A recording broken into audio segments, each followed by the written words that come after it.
This video contains gratuitous use of profanity and uncomfortable pauses to compensate for lack of professionalism and original thought. Viewer discretion advised. Oh shit! Mud shark. You're not a mud shark. You're barely even a fish. This is a Pink Podcast.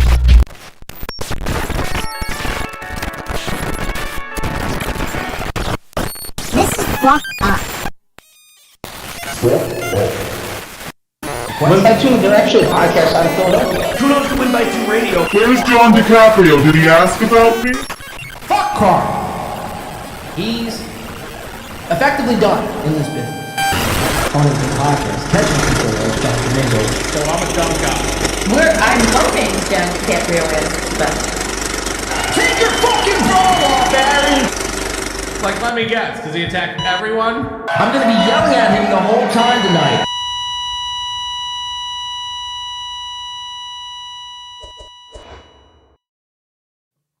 Your show sucks!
What the fuck is up? We are back. And better than ever before. Welcome back into the show. You motherfuckers. You motherfuckers. What the fuck is up, ladies and germs? Let me get this off. Hi. We're back. We're better than ever before. Best believe it. I got to stand. I can use both of my hands today to get fucking nuts. What is going on? Happy Win by Tuesday. I am your host, Juan Jamingo. I am a fat loser who hopes one day my podcast will blow up and take off, and then and only then will I be myself successful. I am John Jamingo, folks. No, I'm not actually. Well, actually, I don't know. Maybe I am. Maybe I am John Jamingo. Maybe I'm the spawn of Jamingo. Welcome to fucking, how's everyone doing? Chat's looking fucking fantastic today. How you doing, chat? You guys are fucking phenomenal. Shout out to our chat room. Best chat in the game, by the way. Many people have said, and this is just what people are saying. This is not me saying it. Many people are saying this is the best chat room in the game. So kudos to me. John Jamingo did not win. Chris, better watch yourself. Welcome in. We got a great show. We got a fantastic docket here today. Lady KB is being scolded. She's being basically called out by a fellow Actually, I don't equate them on the same level as myself, actually. Lady KB is being called out by none other than Chad Zuma. Could you believe it? It's so insane. Ken's calling me Blizz. That's cool. Thanks, Ken. Aaron Emholt's back from jail. Can you believe that? I mean, I don't know what to say anymore. I really don't. I just, what the fuck, man? What the fuck? It's just, all I know is I'm here to have a good time. We're gonna be drinking. I might be a little buzzed here. It's not even fucking 12 o'clock here on the East Coast. And I'm a bit buzzed. And I don't give a fuck. So fuck off, okay? This is the intro of the show. If you haven't hit the like button already, you're probably a short midget, or you're a fat, seething, coping, gay, stinky retard. Actually, maybe you just don't like the show. I don't know. But anyway, we got a great show. Keanu's crying. All the fucking people that we've come to know and despise are making complete asses out of themselves. So grab your fucking selves a smoke, grab yourselves a drink, pull up your seats. Let's have a good time today. What do you say? Let's have a fun show. What do you say? What say you, dues payer? Skull, by the way, from me to you. So what a fantastic... Okay, hold on. One second.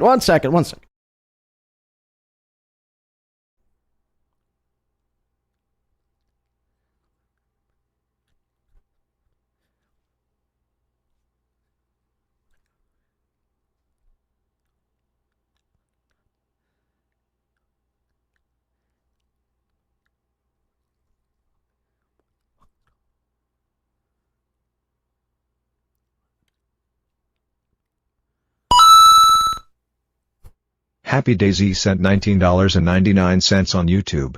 Aaron sucks. I was going to do a little mute it bit there, but okay, two people said audio mute, so it didn't work. It's a gay bit I thought of, but someone says you sound great. Okay, I failed at the bit. I failed miserably at the bit. So shout out to Happy Days coming in for the $20. Simple, 3 words. $20. You could use a lot of words for $20. Okay, we know. I know. No audio, bro. I know. It was a stupid bit. It was the bit I thought of. From the last show to today, I literally sat there in the writer's room. I have a writer's room filled with munchkins. And I was like, what kind of bit should I do?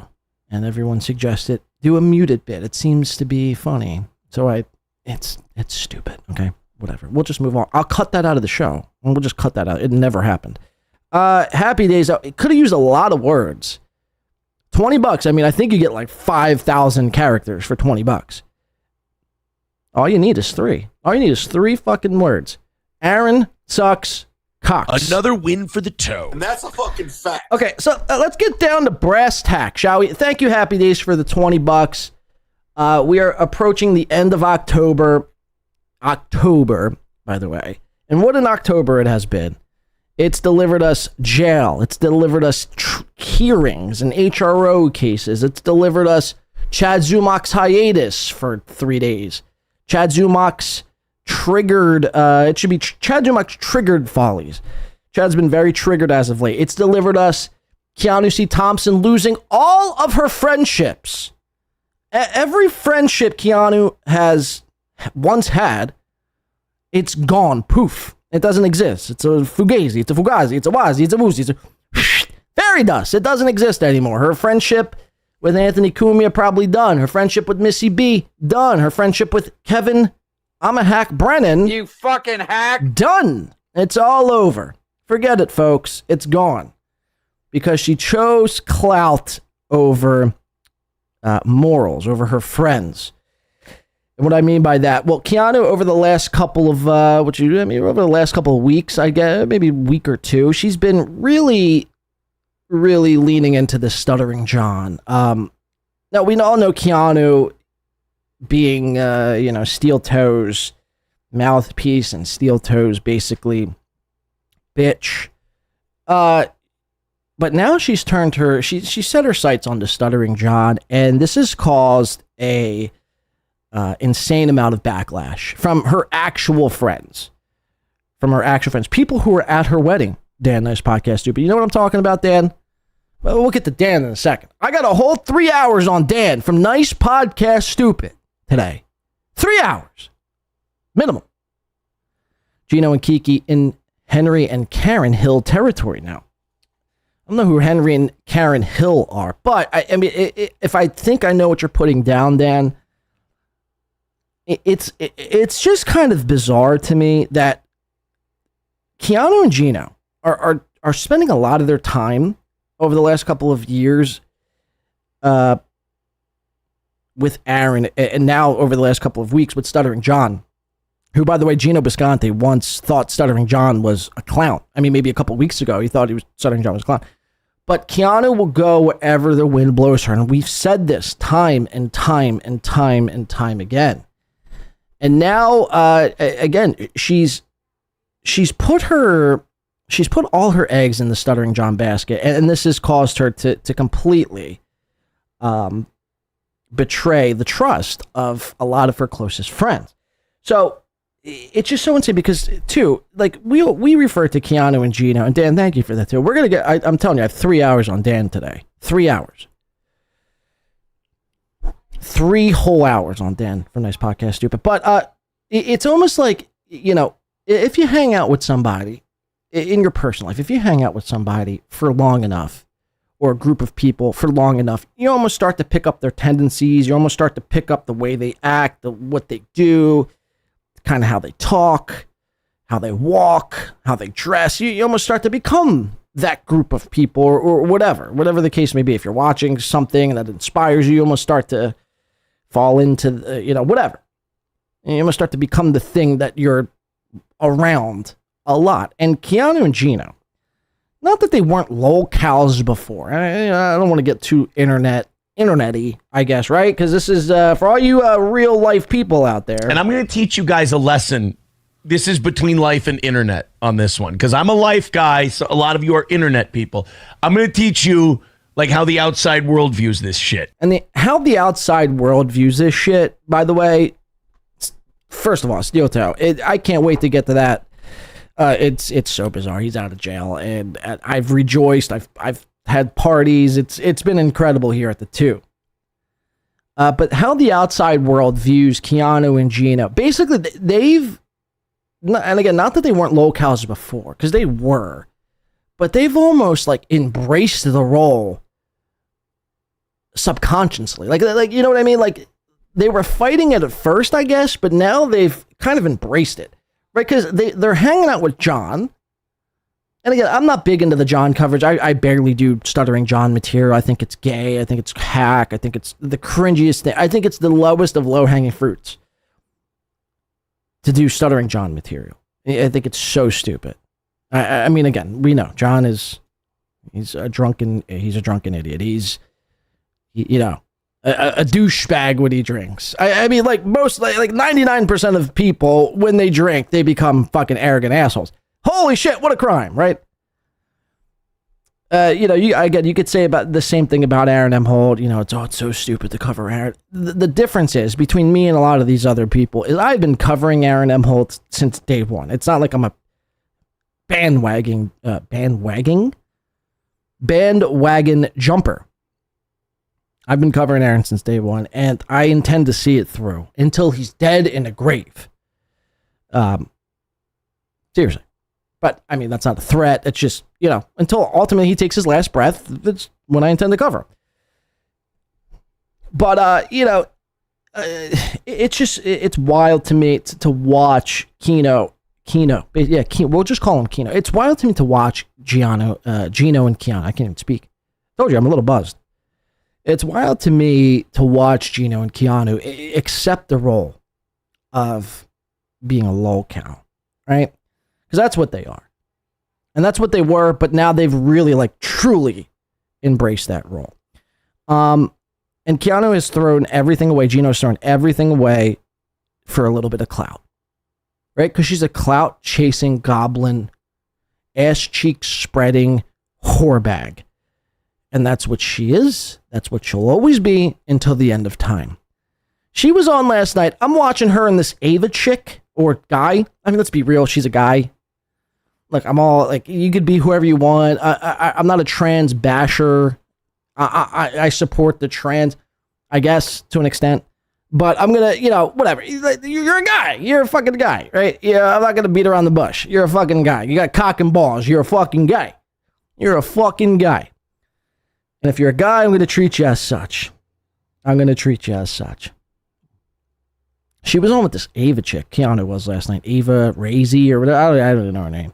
She's just like, it's so weird. She's like, just this person who sprouted out of nowhere over the last couple of weeks. And now she's everywhere, right? It's very strange. But Keanu was on with this chick last night because no one else would take her call besides Ava. And it was the most insane cope session I've ever witnessed in my entire life. I shit you not. The entire almost 4 hours worth of podcasting was the most insane. It was basically just a hug box. It was basically just like, I'm sad, Keanu. Like, act like I'm Keanu for a second. Bing, bing, bang, key, woo-hoo-hoo. Okay. I'm so sad and no one will take my call. I need somebody to talk to and vent to. So I'm going to bring on Ava because she'll listen. And just because she'll take the link from anybody. I could send Ava the link right now and she'd come on the show. Ava, we're good over here actually, but the point is,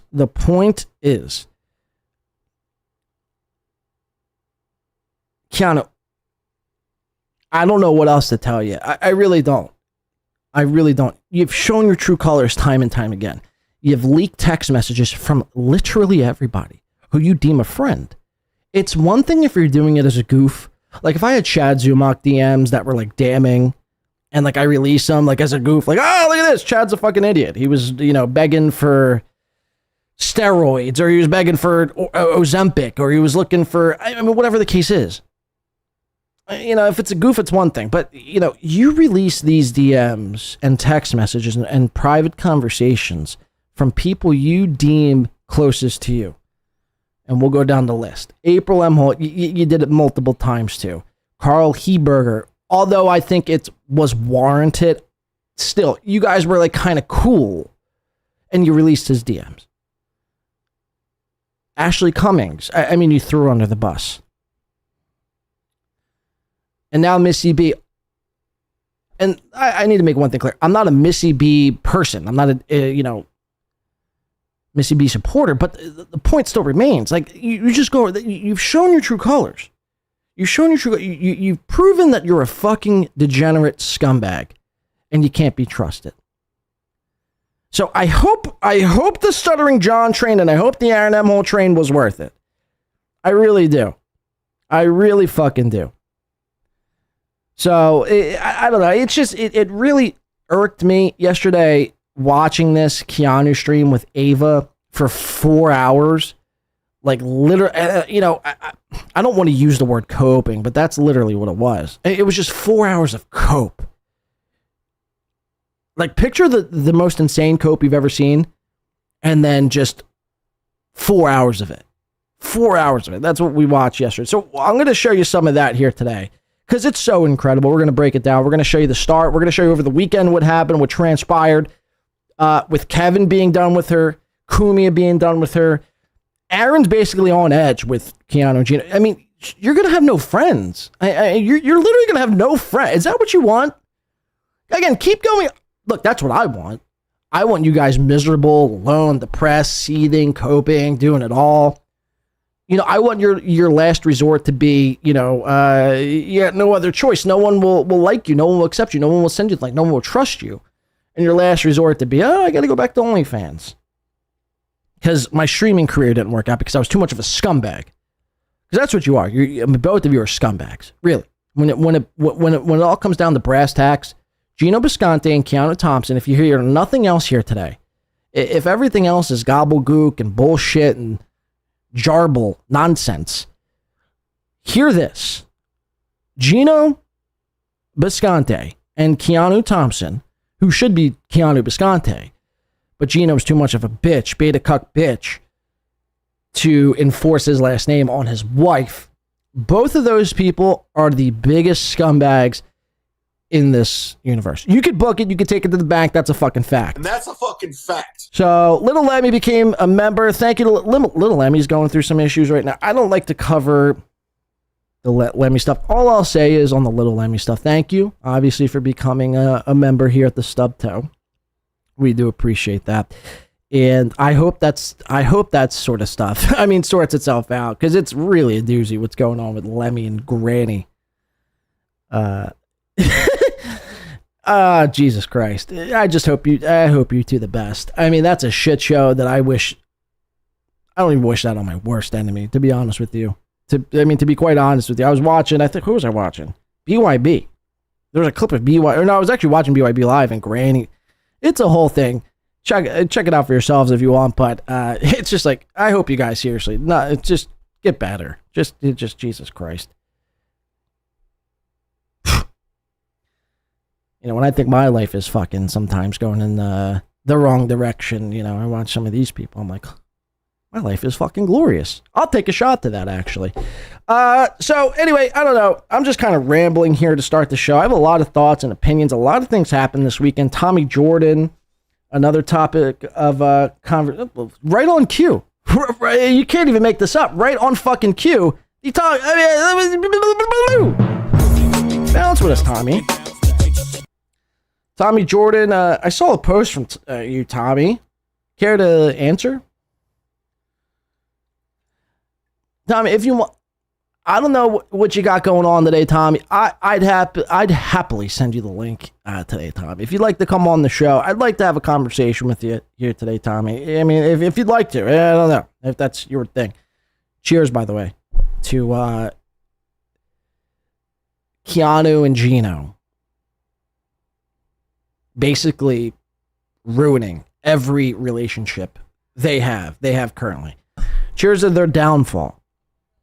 And even though Aaron M. Holt's out of jail, cheers to his downfall, cheers to his jail stint, and cheers to just being alive here today. It's a glorious day. We're above ground, 2 feet above ground. We're breathing this fine oxygen that God has given us here today. And, I'm very appreciative to be here, talking and delivering the message that is the Dabbleverse. Gossip. I mean, so fucking retarded. Cheers, though. Tommy Jordan says, holy shit. It's not that big of a deal, man. Seriously, it's really not that big of a deal. Cheers to my birds, by the way. So, yeah, I don't know if you're doing anything, but if you'd like to come on in a little bit. Because I want to discuss what's going on with you. I saw you're, out of the Dabbleverse, but then, you're doing Dabbleverse stuff. Thank you for the 5 gifted, by the way. It's incredible stuff. You're out of the Dabbleverse, but you're still doing Dabbleverse material.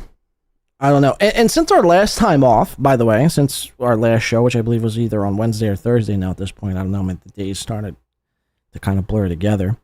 Tommy Jordan, again, Tommy Jordan and Kevin Brennan went to film Stuttering John and Keanu and Gino in their element doing stand-up comedy, and it was a huge success.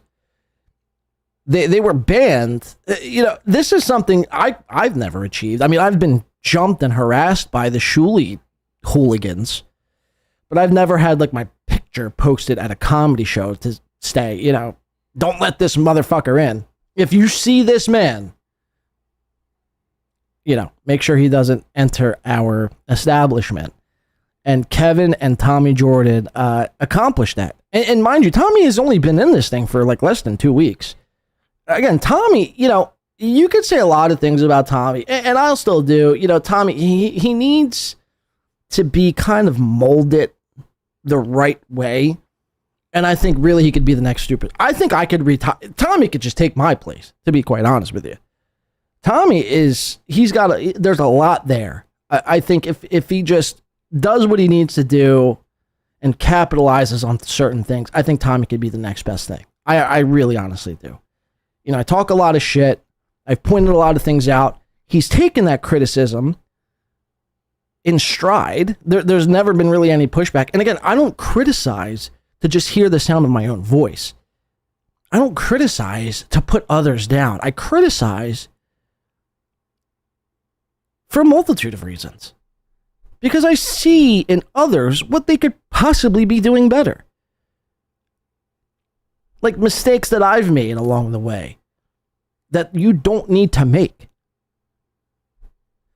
And now that you got the attention of everybody, I mean, really, this whole universe is yours for the taking. It depends on whether or not and what you want to do with it. Whether or not you want it and what you want to do with it. Because I saw the post the other. I don't know if you're trolling. I don't know what's going on, Tommy. But you were like, I'm out of the Dabbleverse, but then you're on last night and you're covering it. So I don't know, man. I mean, I don't know what your story is, but I'd like to talk to you. I'd like to have a few words. Somebody says Tommy's, and I've seen this before. Who says this? Guy says Tommy's an industry plant. I've seen people say Tommy's a CIA op. He's not to be trusted. I don't know. I like him. I like the cut of his jib. I think he could, there's something refreshing about a Tommy Jordan, right? He doesn't have to put on this act like a Karmic X. A Karmic X, we've gone over this, but Karmic X, the only reason why you're entertained by a Karmic X is to watch his downfall. All right, you're watching for him to shed a tear, to rage out at the screen, and one can only rage out so much. Karmic isn't that guy. I mean, I think we've all established that. I think anybody with a brain has established that Karmic isn't the guy who just rages out and he's, oh my God, Karmic has a short fuse. Don't get on his bad side. He might rage and punch you in the face. He's not going to do that. Karmic is a gay dancing homo. I mean, really. He's a gay dancing homo. And the difference between Karmic and Tommy isn't a gay dancing homo. He might be a unicycle riding homo, but he's not a gay, unicycles are cool, I guess. I mean, I don't know. There's a whole underground mecca of unicycle riders that I was just unaware of. So maybe that's my ignorance. I mean, look, we see so many people, it's just the whole fake rage thing. It's just really, it's aggravating to watch. Because it's not authentic to me when I watch a guy like Karmic, when he's getting ready to, punch himself in the head. It's like, that's not real, man. It's not real. It's not real. Tommy is real. The Tommy Jordan is a real guy. And I think, again, with the proper guidance and the proper tools, he could be a star. He could be a star. He could take over the Win by Two show for all I give a shit. Okay, so anyway, I don't even know where I was. Keanu's a piece of shit. Gino's, they're scumbags. Little Emmy, we wish you well. Tommy Jordan might be the next best thing. Who knows? Steel Toe's out of jail. We're going to go over some of it. If you hate Steel Toe stuff, fine. If you love Steel Toe stuff, well, then you're in for it. Turns out Steel Toe wants to... let me just back up. Steel Toe went to jail. We all know this. Fuck yeah, he went to jail. He went to jail for 8 days for basically sending Gino Bisconte, a nude picture of Kayla Ricada without her consent, without Kayla Ricada's Lady Rackets' consent. And what could have just been a $50 fine and a slap on the wrist, as it initially was, turned into this 8 days in jail, and now for the next basically 2 years of Steel Toe's life, he has to watch what he says. Because if he says anything remotely close to Kayla Ricada, revenge porn, anything remotely close, it could violate his terms of release, and it could send him right back to the clinker. So he goes to jail. He does his 8 days. Well, basically it was like 6 3/4 of a day. He does.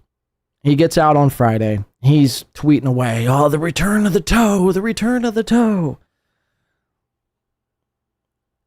And it's so ridiculous.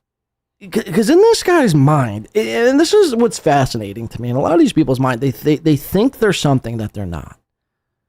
They think there's something that any given time, even yesterday's Steel Toe show when he's released from jail, his morning show. I mean, what did it get? 350 live viewers? Nobody gives a shit about Steel Toe, man. Like, really, let me rephrase. Nobody gives a shit about Steel Toe as a show. Like, Aaron in his mind thinks he's like the Hulk Hogan of live streaming and radio, podcasting. And at the end of the day, it's like, out of those 350 that tuned in live on YouTube, there's maybe like 75 people who actually are like, dude, I'm Team Toe. I like this guy. I'll ride, with this guy until he dies. The other two, 325 or 300, however many, whatever the number I said, subtract 75 from that number. The rest of the people are watching you spiral out of control. You went to jail, dog. You went to jail. So he gets out, and he's going to be giving us stories here. He's going to be letting us know how he didn't bring his... And this is another thing. He's had, so many, premonitions, I guess you would call it, or so many epiphanies in jail. One of the epiphanies was he doesn't want to be on his phone.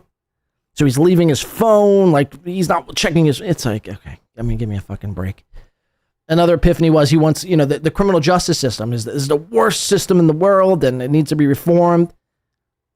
And he wants to take the next step, and this is a true fucking statement. He wants to become a lawyer now. He wants to become a public defender and help criminals who don't have a voice. Now, again, look, we could talk all day about the criminal justice system, about, the whole system as a whole being corrupt and this and not fair. But that's just life, man. Life isn't fair. The best thing you could do, the best advice I could give to anyone, and even myself, is just do the right thing. Don't break the law, and you won't have to worry about,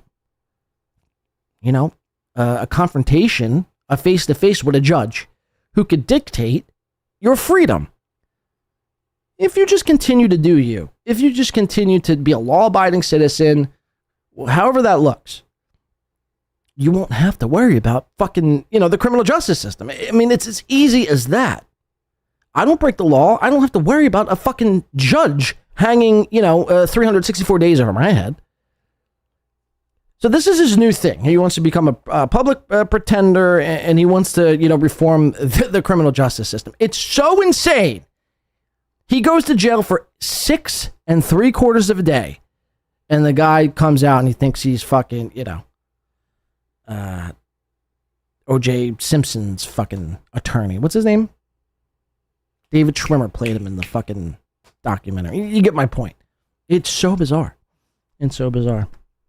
Again, I'm just rambling here today. Happy days. Aaron has 3 kids, and he's not checking his phone. Ted beat dad. That's a fucking fact. Yeah, I just realized, when I was in jail, this is what Aaron said. I realized when I was in jail, our phone is so toxic, and I don't need to be on my phone. I don't need to be on my phone. I'll just leave my phone in the other room. Although, there's some validity to that, but it's just I don't know, man. It's so retarded. It's so, at the end of the day, it's just so retarded. We're going to get to that. Thank you. Happy days. What did that say? Does that say 12? That's 12 does that say 12 months? 12 fucking months for Happy Day. That's a whole year. Shout out to Ian Happy Days' 1 year anniversary. Our toe-anniversary, if you will. Another win for the toe. Okay, so, again, I'm just rambling aimlessly here. There's so much happened since the last time we were on till today, and I hope to catch everyone up with what the fuck has been transpiring. Again, I mentioned earlier, Lady KB and Chad Zumach, who seemed to me were best pals. So much so Chad was even almost borderline flirting with Lady KB in Atlantic City back in February. But since Lady KB likes to venture off and go into other chat rooms and, just like me and you, little lighthearted ribbing, little jab here, little jab there. And Chad's a comic. You would think Chad could take a little lighthearted ribbing. It turns out he can't. It turns out Chad can't take a little lighthearted ribbing. He internalizes all of it, and he gets so emotional. And this is just the constant with Chad. This is just what happens with Chad. All of his one-time supporters, some could even say biggest supporters, ultimately stop supporting Chad. Not because they want to, because Chad almost forces their hand. I was watching Chad yesterday, and he's going off. There's a whole 15 minutes of Chad motherfucking Lady KB's posting tweets. And look, I'm not trying to white knight or simp for anybody. That's not what this is. It's just, to me, it's... Chad, you're a host of a show. Worry about the hosts. Worry about other creators. Don't worry about chatters. No offense, but don't worry about chatters. It's so beneath you. But see, that's what Chad is. Chad is a basement-dwelling slug. That's what he is. So he'll come down to that level every single time. We'll show you that. Chad also got banned over the weekend. He did a Saturday show, and turns out he got banned. Now, I think we caught Chad in another lie. Shocking, I know. But I think we caught Chad in another lie, and I plan to show you that here coming up. He claims he showed a picture of Rambo, John Rambo, a.k.a. Sylvester Stallone, like holding a gun and shooting a gun. Chad has shown this picture, I mean, every day for the last 2 years, at least that I could recall. It's never warranted a ban before, but now all of a sudden it's warranted a ban. It doesn't make any sort of sense. He got a terms of service, I guess, strike. They took down his show. His claim is that the terms of service strike lasted 48 hours. Now, I did a lot of research. There's no point where YouTube issues, if they issue a terms of service like content violation and they remove your shit, if they do issue some sort of a violation on the live streaming side of things, it's usually, it starts at a week. Typically, it starts at 2 weeks, anywhere from a week to 2 weeks. Chad said it was 48 hours. So right then and there, I think Chad was lying to try to gain some sympathy, to make it seem that YouTube was coming after him. Furthermore, Chad has also put out, and so we'll get to that coming up, but Chad has also put out, and this is why we'll get to Dan. We have 3 hours on Dan from Nice Podcast Stupid today, which is set to take off at about 1 p.m. We're going to start our Dan from Nice Podcast Stupid coverage. But Dan from Nice Podcast Stupid and I guess Cardiff and Melton have all been put on notice this week by Chad. And Chad has made the claim, and he's ready to, I guess, take on his biggest detractors live on his show. Now, he let the audience decide. He put out a poll. Shocking, I know. Chad polls. I mean, holy shit. He put out a poll and he said, who would you like to see debate me live on the stream? And I think the 3 top vote getters were Melton, Cardiff, and Dan. And at first, right, if you're one of these people, you might want to debate Chad. Cardiff, I know, wants to have a face-to-face with Chad because he wants to tell him, what the fuck is up. Dan, I know, at first I was like, that's a pretty good idea. You can go on, give Chad the fucking, how-to and the what's what. But the more I think about it, I don't know why anyone would want to do this. I don't know why anyone would want to basically give Chad free. Chad is void of ideas and content. So what he's doing is he's fishing. He's fishing for content. And what he plans on doing is bringing his detractors on, which he knows would get views and probably super chats. He'd bring you guys on, have a debate. I mean, it would go nowhere. You won't change any minds. Chad will make money, get views, and that's it. That's it. I caution Dan and Cardiff. I know Melton's probably not going to do and fall for this shenanigan. Because the flip side of it, if you don't do it, you're the biggest pussy, you're the biggest bitch. Look, I called Dan out. I invited him, but he didn't want to join. What a pussy. So it's like almost like a damned if you do, damned if you don't sort of situation. But I caution anyone who got this call out request to join Chad. Again, I'm not trying to debate my haters, not even my haters. I'm not trying to debate the people I cover. I don't want to debate them. I'm not going to change Chad Zumach's mind. I'm not going to change an Aaron Emholt's mind. And that's not why we do it. We cover these people to laugh, to point, to make ourselves feel better at the end of the day. Because, again, I said this, and no offense, Lemmy, but just when I think my life is like, fuck, dude, like, there's so much going on. Like, how will I ever? I look at some of these, like Chad and a steel toe. I mean, he's going to jail, and Chad's fucking, one step away from, hitting the bottle again and going on a run to the likes of which no one has ever, you know what I mean? It's just, I feel better about myself when I cover these people. Really. I mean, that's what it comes down to. It's quite simple. And to laugh and to have some fun, of course.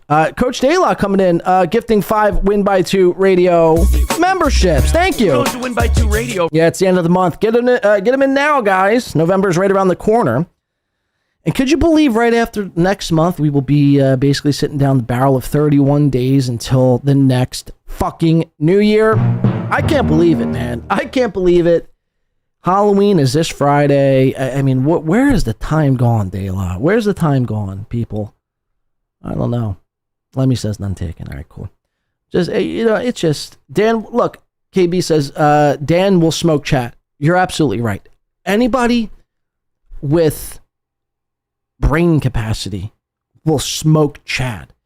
Clearwater, I mean, we watch Clearwater Chad and Jake Hudson get on Chad's show and run laps around Chad. It's not that hard. It's not a feat. This is not like some sort of political debate where like we could like change the hearts and minds of the people that are watching and listening and hopefully change the hearts and mind of the people that are so entrenched in these beliefs that, until this debate, they were so grounded in what they believed in. It's Chad Zumock we're talking about. Sure, Dan, two things can be true. Dan will smoke Chad, 1,000%. 1,000%. But again, understand that the trap that you're falling in. Chad, again, is void of content and void of ideas. So this isn't just his latest stunt. If it were me, don't do it. Dan, I'm telling you now, don't do it. If you know what's good for you, you don't do it. Don't give Chad what he wants. Let him call you a pussy. Let him call you a coward. Let him call you a bitch. It's what he calls you anyway. So, I mean, nothing changes. We all know that you're not that. So this is just my caution to everybody out there who's getting even Cardiff Electric. If you're listening out there, don't accept this challenge. It's a fool's challenge.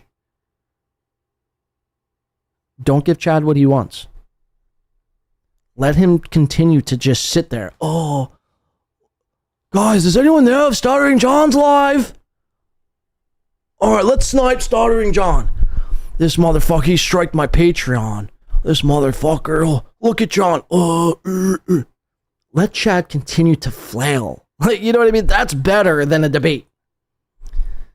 So, okay, let's get into some shit revolving around some people that we don't like or that I've found problems with this past week. And what I'd like to start with, not even just problems, but just, people making asses of themselves. And what I'd like to start with here today is I saw this from Numero Uno Josh Denny fan on Twitter, and I've seen this from a lot of people.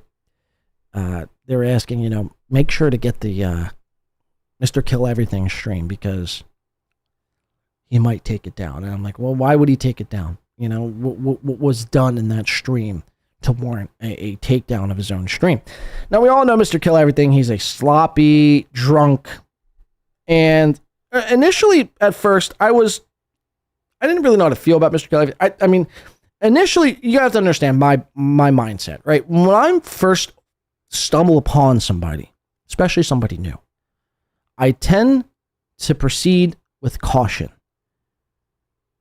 And typically, it leads me to despise that person, not like that person, hate that person, or just, be cautious of that person. Because typically 9 times out of 10 people, not even just in this world, but in general, are liars, they're cheats, they're thieves, and they're out for their own fucking good. Right? They don't give a shit about anyone else. And I stumbled upon Mr. Kill Everything 2 years ago. He was on Kevin Brennan's show, and he was sloppy drunk, and I initially didn't like Mr. Kill Everything. Not that I do like him now, but upon further review, I don't think Mr. Kill Everything is a bad person. I don't think he's out to scheme, plot, steal, cheat, rob, or, deceive anybody. I think he's just out there having a good time, watching clips, getting pissed drunk, and finger banging Ashley Cummings, which we should all be probably doing. Ashley, you available tonight, Ashley? What the fuck is going on? Okay, so Mr. Kill Everything says, this is from Numero Uno Josh Nenny fan, says, MKE is a true artist. Okay, I mean, I wouldn't go that far yet. I mean, the man drinks and slurs his words. I mean, there's millions of people that do that. So, I mean, I'd refrain from using the words true artist. I refuse to censor him. J-Mo gets the 2 times speed. Okay, so let's check this out. So, I believe this episode was taken down by Mr. Kill. Correct me if I'm wrong, but this is what I guess he didn't want you to see.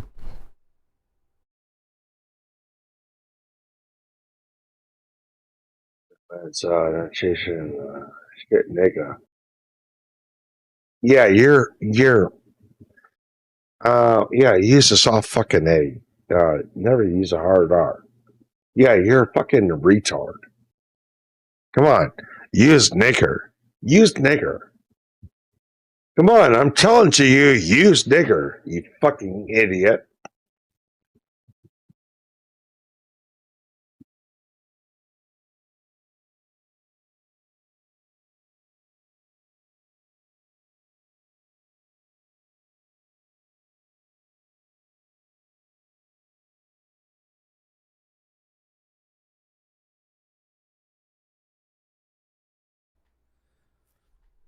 So people are listening in. If you're wondering, where's the volume? He's not talking. He was in a battle with Jeru, who is one of the Dabbleverse's rappers. I guess he hasn't put out a song in quite some time, and he was telling Jeru to use the hard R. He was saying to basically say the word nigga with your chest. Use the hard R. So this is where we find ourselves right now. A drunken man in a back and forth with the troll in the chat challenging him to use the hard R. And I guess he's going to watch a clip of J-Mo coming up right here. And what transpires next, I guess we'll leave you speechless. Let's watch.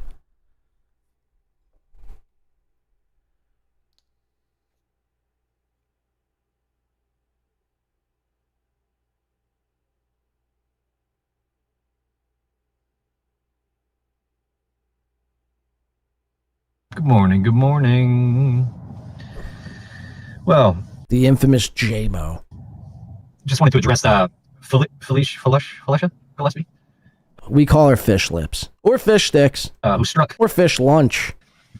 BYB podcast. Or just fish. From Friday. Wait, let's just call instead of calling her Felicia, let's just call her Fish. I was on. Yo, Fish. Felicia, you and your homosexual fake boyfriend are making every decision that you're not supposed to make. Use your stupid brain. Okay, honey, sweetheart? Look at me. Nobody believes the two of you did anything. Don't get mad and start striking channels. I mean, how did two sensitive genders find each other? That's all I want to know. And then y'all are faking a relationship. This is crazy. We don't believe you. We just don't believe you. Sorry. It's just not real. Also, it's not sex if neither one of you come. I don't know what to tell you, but that's just not... What a dumb story to make up, by the way. Keep your eye, by the way, hey, look, I know we're going to get lost in J-Mo because he's the one talking. Keep your eyes on Mr. Kill Everything. He's struggling. And this is in 2x speed. Sorry. It's just not real. Also, it's not sex if neither one of you come. I don't know what to tell you, but that's just not... What a dumb story to make up, by the way. He's like a drunken fucking blonde chick struggling to stay awake because they've had one too many fucking shots of Fireball on a Saturday night. Anyway, you struck the channel. Fuck you, bitch. What a shitty thing to do. Like, barely even watched any of your content. God help anybody that can get through more than 2 fucking minutes of your shitty content. But I mean, this is insane, by the way way you're acting. I mean, literally nobody's looking for you. You're Pat Dixon's ex-girlfriend. That's what you're known for. Literally only anything anybody ever knows you for is with Gino Bisconte brought you on to piss Pat Dixon off. That is it. I mean, I'm ugly, but goddamn, you're not an attractive woman. Bless your heart, you are ugly. Ugh. Anyway, what a silly thing to do, because it's just going to reflect poorly on you. I mean, nobody else is going to. I mean, you're dumb. This is dumb what you did. So, good luck. Hope it works out in the future. I don't know what to say. Hey, well, check me out on your Must tonight. I'll be on your Must tonight. Don't strike that, you stupid bitch. Probably won't bring you up, to be honest with you, because nobody cares. Anyway. Mr. Kill Everything is literally falling asleep. Rock-a-bye baby on the treetop, where the wind blows, the Mr. Kill Everything will drop. I gotta go into work. God help us all.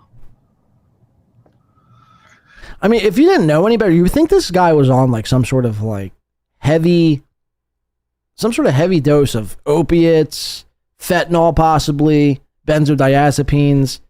I mean, again, I don't know what people drink to get to this point. I have a few drinks. I feel lethargic, tired, worn out. I need a nap. I need something greasy. Like usually after the show, after a few drinks. And by the way, I can't drink. If I do a 5.5 hour, 6 hour show, I can't drink that entire time. So usually after like the first 4 hours, I'll stop drinking.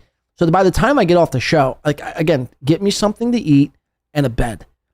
But you see some people, they drink and they get to this place where they're basically, it looks like they're fucked up on heroin. Like, are you just drinking a different type of alcohol than I am? Or, I mean, what's going on here? Jeff Close says a few blade. Well, over 10. Like, Mr. Kill Everything works 80 hours a week and streams 40. It makes no sense. share, subscribe. So let's see. He just plays a clip of J-Mo, like calling out Felicia Gillespie for, I guess, striking his channel for playing content. There's a lot there. Mr. Kill Everything says no words, looking like shit. And let's see his takeaway from this clip. Here, chat. Who's bringing this up? I don't know. Who gives a shit? Nice. I'm taking the piss. Fuck. Well, hold on. I wish I had no care, like no fucks given like this. Like I wish I could watch a clip, and after the clip, concludes itself, I could just get off and be like, dude, who gives a shit about that clip? Fuck that clip. I'm taking a piss. Fuck off. A second. What was I gonna say? Oh yeah. Fuck. Total Karmic's death. Karmic should piss in his own mouth. Karmic should piss in his own mouth. I don't even know how that's possible. I mean, I guess any male could piss in their own mouth. I don't know why you would, but it's almost like the Tupac comeback. He's like, doesn't that nigga got Lou Gehrig's disease or what'd he say? Chemo or some shit? In the song "Hit 'Em Up" we just listened to. That level of comeback is almost like what Mr. Kill Everything just delivered. Karmic should piss in his mouth. Total Karmic's death. Karmic should piss in his own mouth every single fucking day. Every day. Not every other weekend like Steel Toe wanted to do jail. Not, once every third Friday. Not during the holiday season. No, Karmics. You should piss in your mouth every single day. And then he just leaves. And I believe this is how the stream concludes, if I'm not mistaken. So people were very worried about Mr. Kill Everything and his well-being. Turns out he's fine. Turns out it was just like a regular Saturday night for Mr. Kill Everything, drunk, watching clips, not adding any insight, and telling people to piss in their mouth. Fascinating stuff. Again, I was out. I wasn't a Mr. Kill Everything fan when he came barging on the scene, but I've since grown on Mr. Kill Everything. I could relate to him, sort of. And I think, much like Tommy Jordan, I think Mr. Kill Everything is a true talent. So we'll see, I guess. We'll see. NJ Ranger coming in for $1.99. Shout out to NJ Ranger. Let's check it out. What's he saying over here? Boom. We'll put that up on the screen. He started off so strong, but the liquor got to him. See, that's kind of like, and that's where I could relate to NJ. It's like, sometimes I start off very strong. I have a lot of feelings and emotions behind what it is that I'm saying. And then I'll have a few drinks in me and then just kind of tailspin. I'll just completely digress and deflate. But I'll try to, Mr. Kill Everything, I feel like we'll just get up and leave. He'll just leave his show. I'd feel so terrible if I'm like, guys, I gotta go piss, and then just hit this screen and just leave. You know what I mean? I don't know. Shout out to Mr. Kill Everything though, and hopefully his alcoholism gets worse than ever before, so we could watch that magnificent content. Thank you to NJ Ranger for the $1.99. All right, I want to go over. I want to kind of shift gears. I want to get into the Steel Toe stuff. I just wanted to show you that in the beginning because again, I don't know what these people are drinking. Mr. Kill, if you have any suggestions on what I should be drinking, on what I should be doing, on my intake, on my alcohol, my whiskey consumption, please let me know. Because whatever I'm drinking, again, I'm getting very tired, within 3 hours, tired, lethargic, which is the same thing, I guess, and very hungry. And I don't feel like sitting here talking after about 3.5, 4 hours. So if you have any suggestions on what it is I should do, winby2radio@gmail.com. Please forward it to my email. My HR team will take care of the rest. I want to get into the Steel Toe stuff because, again, his 8 days in jail have been served. And what you're going to hear coming out of his mouth might leave you fucking you might leave your jaws on the fucking floor. I mean, let's just be real. But before we get to steel toe, I want to shift it over. We've covered these guys once or twice in the past. These guys being none other than Kick's biggest streamers, biggest gossipy streamers. The people I'm referring to are Keanu Casino. You ever heard of him? Keanu Casino, Ashton, PPP, and Andy Worski. Now, these guys might be some of the biggest steel toe broom sweepers, steel toe just nut riders that there is, because these guys are so anti-Nick Rekieta that by proxy basically makes them pro steel toe. Now, they would never admit to such a thing, but I mean, let's be real. That is what it is. So, Keanu Casino basically are the biggest steel toe simps that there are this side of the Mississippi. Furthermore, they dress up. Now, they use Halloween as like their scapegoat as to why they're dressing up, but these guys once dressed up, I think, in like the month of March, 30 days in a row, just cause these are grown, almost 40-year-old men into cosplaying. Again, if it's like Halloween or the day before, the day after, whatever, let's, throw in a little something, whatever. These guys dress up every day, all day long, and suck each other's cocks. Actually, I don't know if they're doing the latter, but they might be. I mean, they're putting on makeup and wigs. And it's so bizarre. It's so insane. So they get dressed up, they pontificate over how bad Nick Rekieta is and how much they love steel toe and blah, blah, blah. But aside from doing that, they pull up this, what we're about to watch here. We've seen a lot of this lately. We've seen a lot of steel toe fatigue, and that is a real thing. Let us not get it twisted. Steel toe fatigue is a real thing. Amongst the common who've been around watching steel toe for the better part of 2 or 3 years, just the sheer thought of steel toe and Aaron Emholt, it's just like, fuck. Are we really doing steel toe coverage? And to answer that, I mean, briefly, yes, we are doing steel toe coverage. No, but in all seriousness, again, we've been watching steel toe this January. I mean, I've been watching steel toe now. I think it was in August, was 3 years. I don't like to admit that. That's just the reality of it. I've been covering steel toe. Coming up in January will be 3 years. January, I believe, 7th of 2023 was the first time I debuted steel toe on a show. And the story arc and the trajectory that Aaron has taken over these last 3 years, I couldn't have fathomed in my wildest dreams.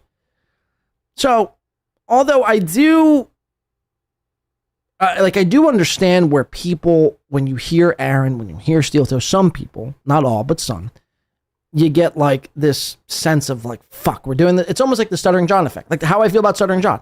When people are doing Stuttering John material, I'm like, it's completely hack and cringe, and you should be shot dead in the middle of the road for doing Stuttering John material.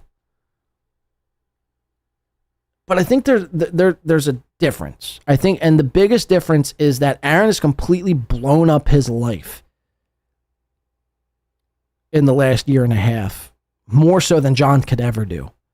Not to mention, Aaron thinks he's on the same level of a Stuttering John, where at least, and I've always said this, but at least John has some sort of, John has credits. He might not be the sharpest tool in the shed. He might not be, the most well-spoken and well-versed person, but John has done it on the biggest level, not only on radio, but on TV. Hate him or love him, I mean, he's done it. He's done what steel toe can only dream of doing. So for that, we make fun of Aaron because Aaron thinks he is this big-time radio guy. In all reality, he's not. So that's why, and not to mention, like I mentioned, the year and a half worth of, completely self-sabotage from Aaron Emholt. That's why we still watch him. And, who knows? Maybe after the new year, the steel toe coverage gets less because, basically after this jail sentence and after, he completed jail and the HROs, I mean, those are the two big, and those are huge things, by the way. They're just as big as the cucking and the divorce and everything else. That's huge. The guy we started watching just because he was begging for a goal. We need to keep up that vibe and that energy. So please, guys, let's go. Start throwing in those gifted memberships and start knocking it down. Need you, baby. The guy we watched 3 years ago, we started watching just because he simply begged and flailed like a fucking, like a seal clapping his hands, is the same guy who's basically self-destructed, self-sabotaged, and ruined his life all in the span of 3 years. And I guarantee, whoever Keno Casino's biggest locale is, whoever they cover the most, if they had the same arc as Aaron Emholt, they would cover him 3 years later. You'd be lying if you said, they wouldn't. So again, I do understand the fatigue. I do understand where people are coming from when they're like, I've had enough. But at the same time, we're in a pivotal moment right now in steel toe history, right? Because he just got out of jail. He's a convict. Not many locales can say they're convicts, right? You usually get one or the other. You usually get a convict and or a locale. You don't get them both wrapped up in one. So you got that coupled in with these HROs. He's going after his two biggest detractors, that being Patrick Melton and Nick Rekieta. He's trying to silence them from ever speaking about Aaron again. So these are what we're watching for. This is the two biggest things we're watching for. And it did deliver this past week, mind you. He gets out of jail and goes on these fucking insane tirades about how he's reformed, found Christ, and wants now to be a lawyer. Okay, but before we do, let me show you this Keno Casino, because these are the type of people that are like, they're almost like Chad. Why are we covering Aaron? Why are we covering Aaron? This sucks. Why am I? This sucks. It's not good. You're not good. Just quit. You should just quit. You're not good. What are we? It's like, I don't know, man. I don't know. You're covering them. You're the one who put them into your show notes. Why are you covering Aaron? Let's watch. Just listen to this shit. Yeah, I'm not going to serve my time. By the way, are we? And by the way, before we get into anything, not to mention their costumes are completely hack and disgustingly cringe. They get everything wrong. Now, mind you, this was from October 20th. This was just, I think a day or two before, or maybe the day of, when he went to jail. Let's see, today's the 28th, 27th, 26th. So I think this was maybe the day after he went to jail, possibly. Listen to this. Watching Steel Toe went to fucking jail for 3 days. Like, did we? No. 8 days. Oh Pat. my God. 8 days in the clink, served on alternate weekend. So, wait, what? It's every other weekend. So this. It's not. It wasn't served. He tried for that, but again, he didn't serve every other weekend. So again, these guys just spew out false information. Crazy. He's heading to jail on the weekends? On the weekends, but not every weekend, every other weekend. So every 2 weeks for the next 8 weeks, he will spend 2 days in jail. And again, that did not happen. We could go to the lie detector test and we could determine that was, in fact, a lie. And the lie detector test determined that was a lie.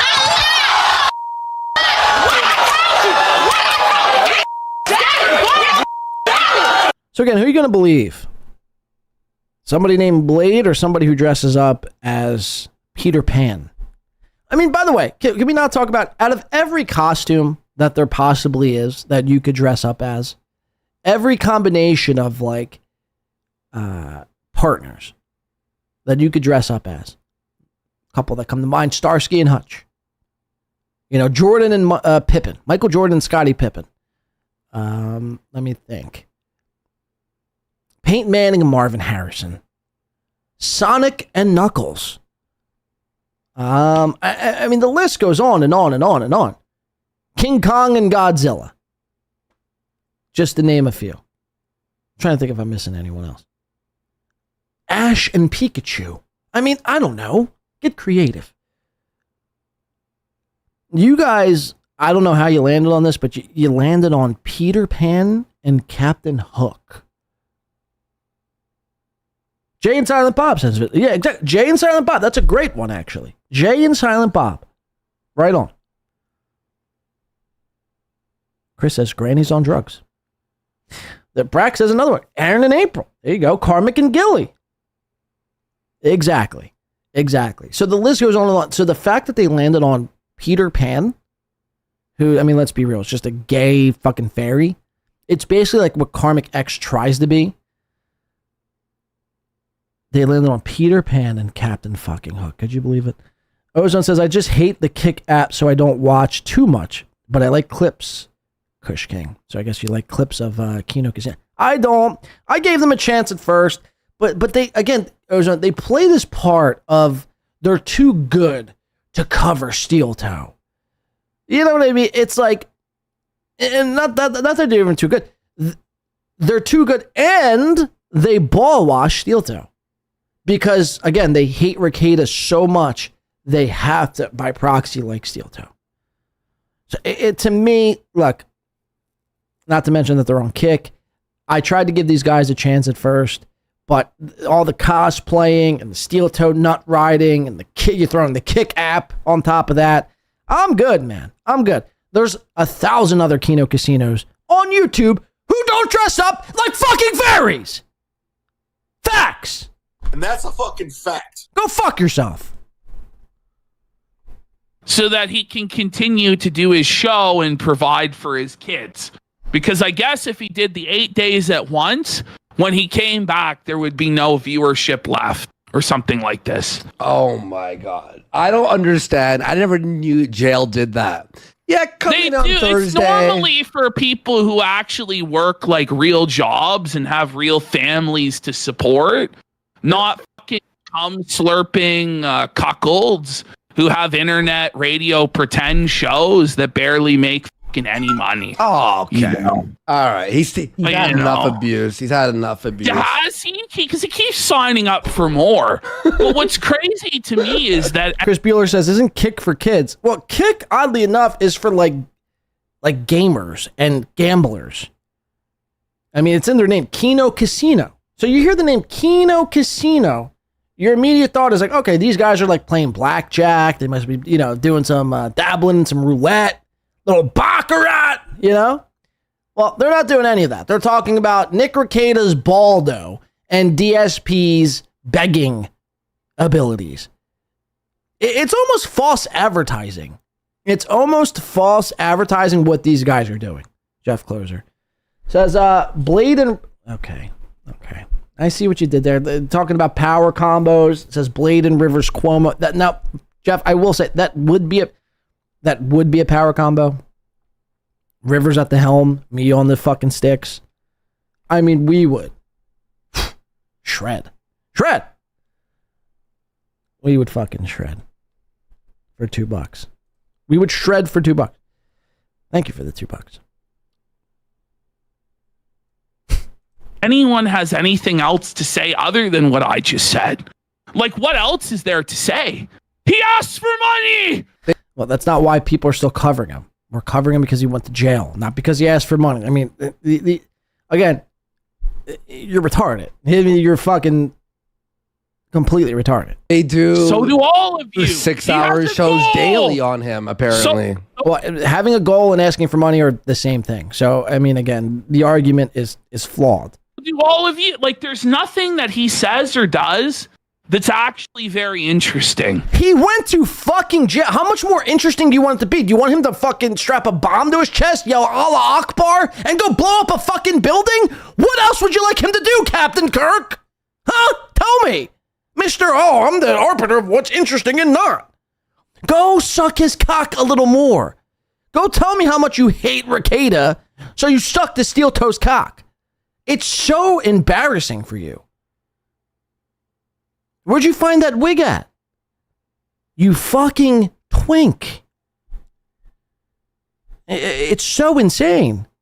That's not, we don't watch Steel Toe because he begs for money. Look, that's sure he does that as, yeah, okay, we'll couple that in as well. He just got out of jail. Mind you, because it was his fault. He couldn't shut the fuck up for a year. For a full year, he could not shut the fuck up. So he landed himself in jail. Again, if that was one of your locales, you would be feasting on that. That would be your coverage for the better part of the next 2 years. Guaranteed. And then what happens after jail? How does he rebound? How does he recoup?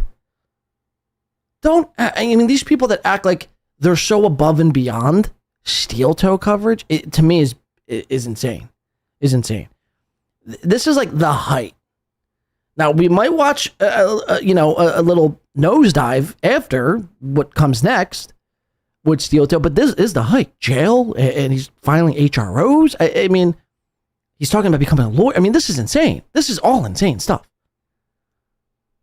But again, these people are, dressing up as cosplaying transgender fucking weirdos, and they're gonna tell you, and they're gonna deem what's funny and not funny, and what you should cover and not cover. Let's keep listening. That's just my opinion. It might exist. One day we have to sit here and watch a full episode of Steel Toe. What do you think? No. Sick idea, Orski.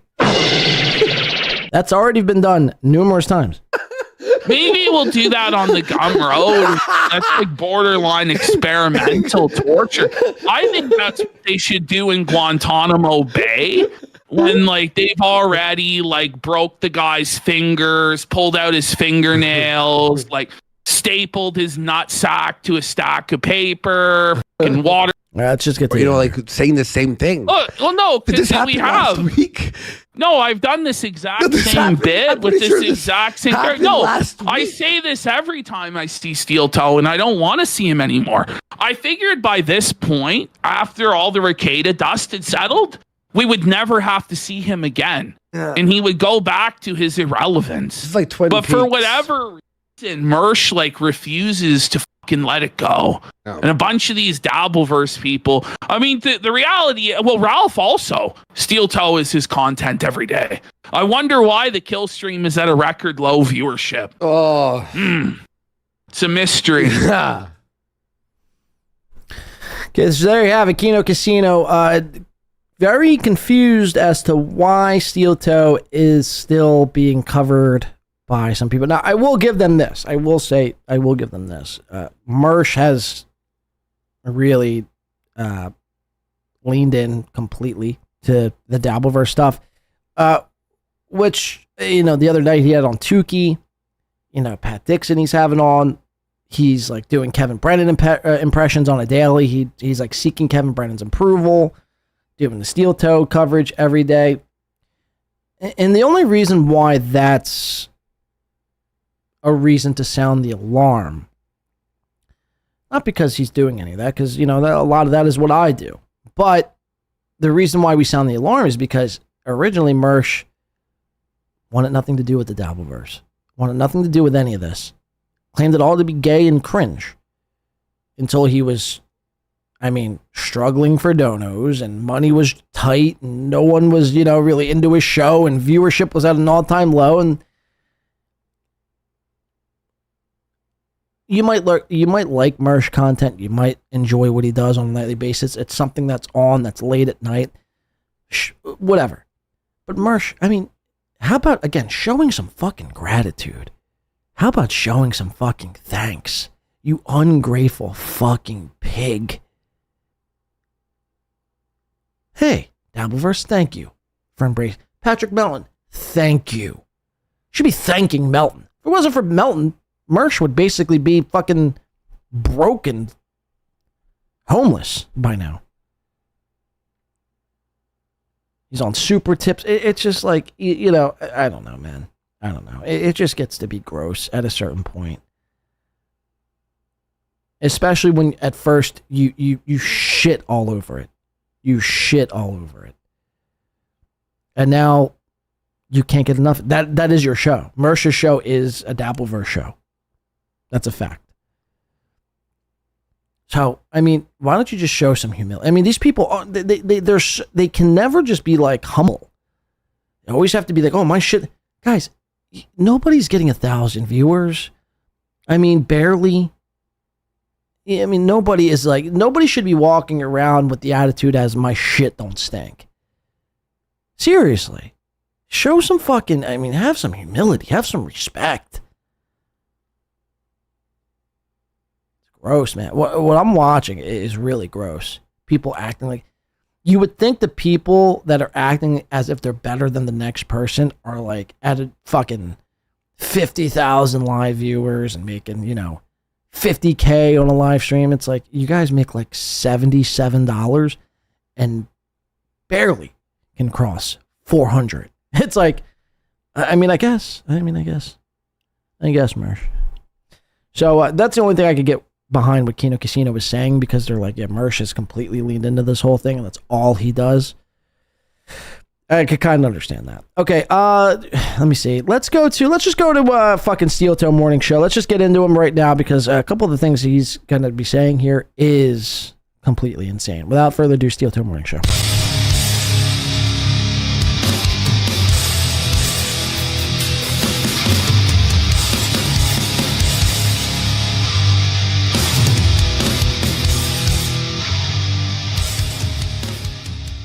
All right, so this was all from yesterday, and this was all basically from yesterday morning show. And let's start off with his. This was from Stalin 19, Jail Part 2. Steel Toe returned from jail Part 2, and I want to get to the lawyer talk. Actually, no, you know what? Let's start with the list. So Steel Toe had a list in jail. We'll work our way backwards. This is Steel Toe Part 3, actually, from Stalin 19. Go check him out. One of the best clippers in the game to do it. One of the fastest on-the-ball clippers we have to date.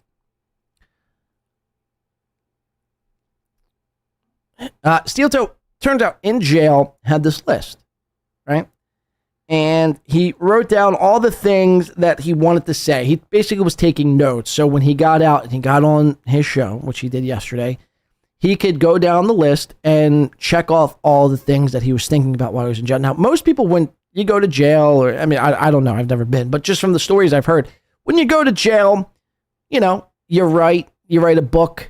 Artie Lang, I think, wrote like 17 books while he was incarcerated. Jordan Belfort, wrote a fucking book, which ultimately turned into a movie, The Wolf of Wall Street, while he was in jail. Most people work on like productive things. Aaron Emholt wrote a list down. It was basically like a script. So when he got out, he reenacted this script. This is the most remorseful he's going to be over the clips we're about to show. This is the most remorseful he's about to be. And it takes a list to get him to be this remorseful. Let me show you what I'm talking about here. So he has this list, and this is all the things that he basically is thankful for, that he missed, that he, wishes he could have done better with. Let's listen in.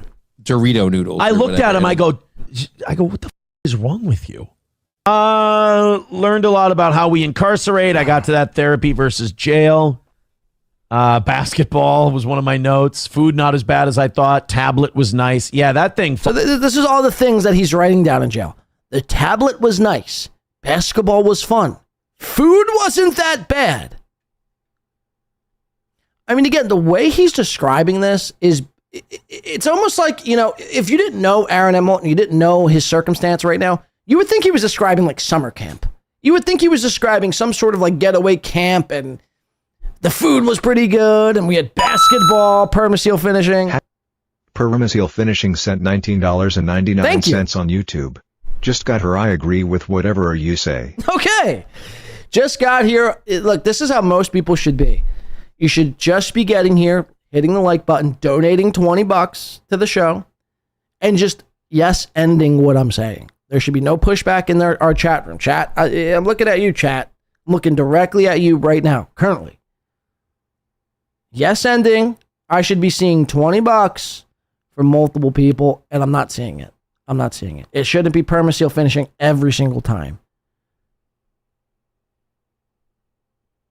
But nonetheless, thank you, Permaseal. We do appreciate that. Thank you for the agreeance. And the 20. Okay, back to the list. So basketball was cool. Food was not bad. My iPad was pretty sweet as well. Let's listen. Fought the boredom big time. Big time. Miss your family. That's a big one. Okay, so this is what was insane. He had to write this down. You might have missed it if you're not listening and if you're just fucking off in the chat, which most people do. I'm watching you chat today. I got a camera right on the chat room today. The Don says we all digressed. Happy Day says I threw my Happy Days and any other people who didn't throw in. Dayla already threw in 20. Mr. Z's putting in help support so this is where you could support the show. Look right there. Check this out. I could point to my chat now. You can see my finger. Right here is the best way to support. Tax-free, and I don't get fucking 30% nicked from YouTube. Venmo, PayPal, or the Streamlabs and the Cashapp and all that shit. Thank you, Mr. Z, for putting that in there. So Steel Toe was in jail, and he had to write this down. He had to write down that his family is a thing that he missed. That should just come like, if you have a family, like I don't have any kids yet, but that should be the most important. Like, it shouldn't take you having to write this down on a list to remember that my family was the most, my family. I obviously I miss my family. It almost seems to me like this is just a put on. Big time. Miss your family. That's a big one. You do fall into routine. You do fall into the daily. No shit, that's a big one. Habit, daily grind, if you will. But obviously, I miss my kids, and I couldn't talk to them while I was in there because SP, their mom, and we had all talked, and we decided we're not going to tell them. Okay, so they didn't tell the kids that he was going to jail, which is interesting. By the way, thank you to Dayla coming in gifting a Win by 2 radio membership. Shout the fuck out. Kudos to Win by 2 radio. And the number one pun getting that gifted membership. Shout out. Again, so the beginning of every month, if you're new to this show and you don't know what the fuck's going on, the beginning of every... Coach Dayla again gifting another Win by 2 radio membership. Shut the fuck out. That one going to, I think, Jabez. If you're new to this show, you don't know what the fuck's going on, and you're wondering, well, what does my membership get me? Well, once a month, at the beginning of every month, usually the first or second show will be a members-only show. So for $4.99 a month, you'll get fucking a free 6-hour show, basically. Well, not a free, but it's a $5 show. 6 hours exclusive to members. So shout out. And now now they're just flowing in. Now it's just getting crazy. Eva gifting fucking 5. One of Chad Zumach's most despised chatters, Eva. Chad, cannot mention Eva. It's incredible. Gifting 5. Thank you so very much for that. And again, Eva and Permaseal, you guys do enough around here. I expect more other people who don't to pick up the slack. But it is appreciated, nonetheless. Thank you very much for that. 5 gift. That's incredible. Dayla gifting another fucking win by 2. This is just... We paused on today's show to read our memberships here. Thank you to Dayla. That one going to John Doe. Shout the fuck out. Vince Griswold gifting another Win by 2 radio membership. We're gifting away here, folks. Again, I think... I don't know what the tally is, but I think we're close to 200 members, which is pretty incredible. Pretty incredible stuff. Again, beginning of next month. So we might do one more show in October. Then either the first show in November or the second show in November will be a members-only show. So again, $4.99 gets you a 6-hour show, essentially. And all our past members-only stuff. So go check it out. And make sure we're saying thank you to Yvonne, Vince Griswold, and Daylot, and everyone else who's gifting memberships. Because again, they don't have to. They do it out of the kindness of their hearts, and they help you guys out. So shout out to them, and thank you. Oh! Dang Lizard sent $5 on YouTube. He wrote it down as miss your family, not I miss my family. So not like he actually missed them. Oh, okay. So Dang Lizard saying here, he wrote it down as miss your family. Right, so it's just like a bullet point. Like, okay, make sure I say this, make sure I include my family, miss my family. But he's not saying I missed my family. Well, it just goes to show you, man, all of it's just all bullshit, dang lizard. It's all bullshit. He doesn't miss his family. In fact, I'd go as far as to say that Aaron, you know, I know people are like, dude, Aaron is acting like jail was the best thing. Because in his mind, it was. There was no responsibilities. It was structured. In jail, he was probably the best guy. He's a white nerd in jail. And as long as he's not getting butt fucked, it's not a bad place to be in. He's got money. He wasn't in there for like, you know, a heinous crime. Let's be real. So it probably wasn't that bad. And it takes the pressure off begging every day. So to him, it probably actually wasn't that bad. It probably wasn't that bad. So, but when he claimed, oh, you didn't miss your family. You enjoyed your time. You enjoyed your time in there. That's insane to me. Again, you know, it takes a true lunatic to be like, you know, jail's not that bad. I actually enjoy jail. Jail was pretty sweet. $2 from Quad Daughters Cup Holder. We'll call it the Abyss. Says Granny is a better dad than mine. Shout out to Granny. Oh, because your dad's obviously a paraplegic and, well, quad father, obviously.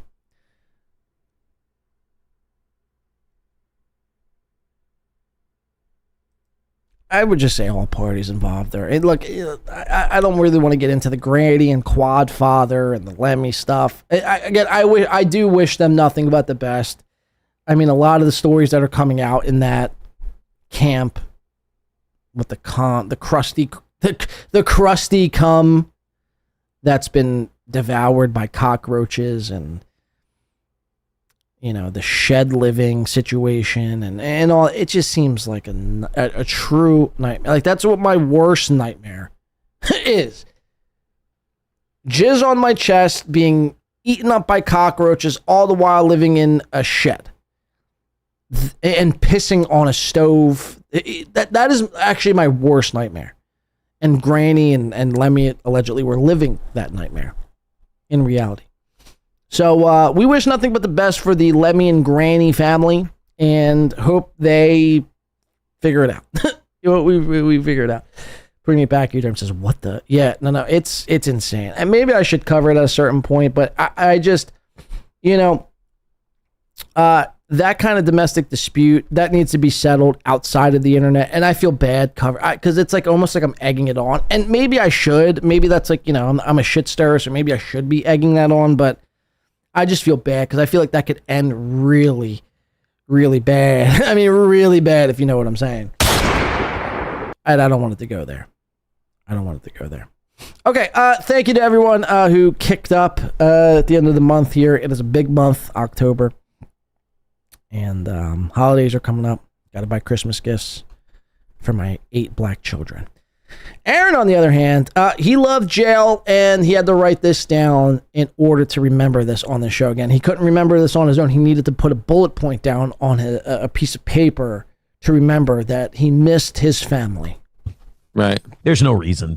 Talk to him while I would grind. If you do fall into routine, you do miss your family. That's a big one. You do fall into routine. You do fall into the daily habit, daily grind, if you will. But obviously, I miss my kids, and I couldn't talk to them while I was in there because SP, their mom, and we had all talked, and we decided we're not going to tell them. You know, right? There's no reason to, and they'll find out someday at some point. So we all like kind of. It was one of those like. Between their mom and SP and myself and my parents and stuff like that. It was kind of those 1, 2, 3, you say what your idea is kind of deals. And we all kind of said, no. I had the same idea. Yeah. I did talk to my kids one time when I was in there, but it was on my day. Because while I was in there, my days, there were 4 or 5 days that were mine. that I missed in there, but my parents got them. And so what I would do on a couple of those days was I would call my parents and I would say, make sure you answer the phone first, because it does the Stearns County jail prompt thing. You know, do you accept the call or whatever? And I said, then I'll talk to you for a second. Then I'll talk to the kids. And that's the way I talk to my kids in there. But I didn't want them to visit or anything like that. It's a week. I missed a couple of days. You know, overall, it's like you went on a business trip. Exactly. You know? I left a note. I wrote one note, hard on the people you love. That was the toughest part for me. Yeah, no shit. So he had to make another note that this was, in fact, hard on the people you love. Again, imagine making notes about missing your family and this being hard on the people you love. Was like how tough it was on other people. Well, like, I guess I don't know.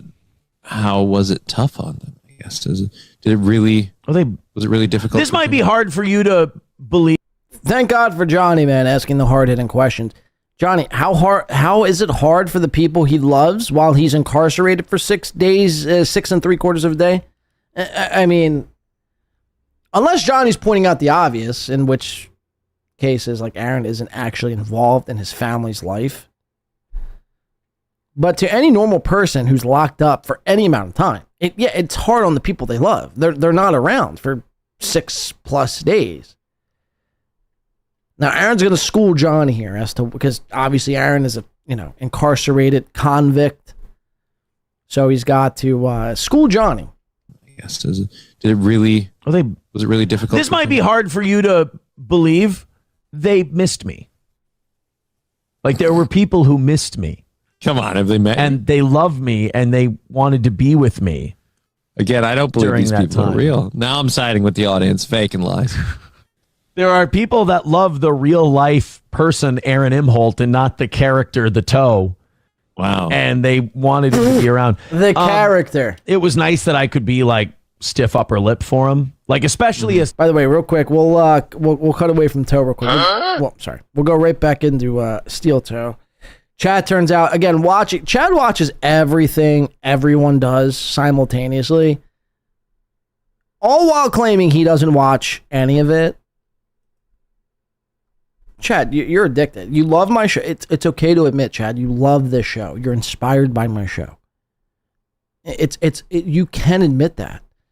You're not somehow less than a person. You're not cooler than the next person. You watch my show. You love my show. You find yourself sometimes in your spare time saying kudos to Win by 2 Radio. It's fun. Chat, you don't have to fight it anymore. Much like your closeted homosexuality, which not only Lady KB, but many other people have pointed out, you like getting fucking porked up the ass by Nick Swartzen.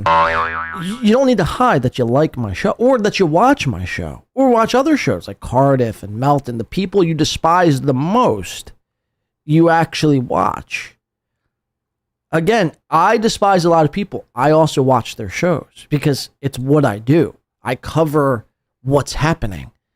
See, again, you can't be this guy that acts like you're better than or cooler than,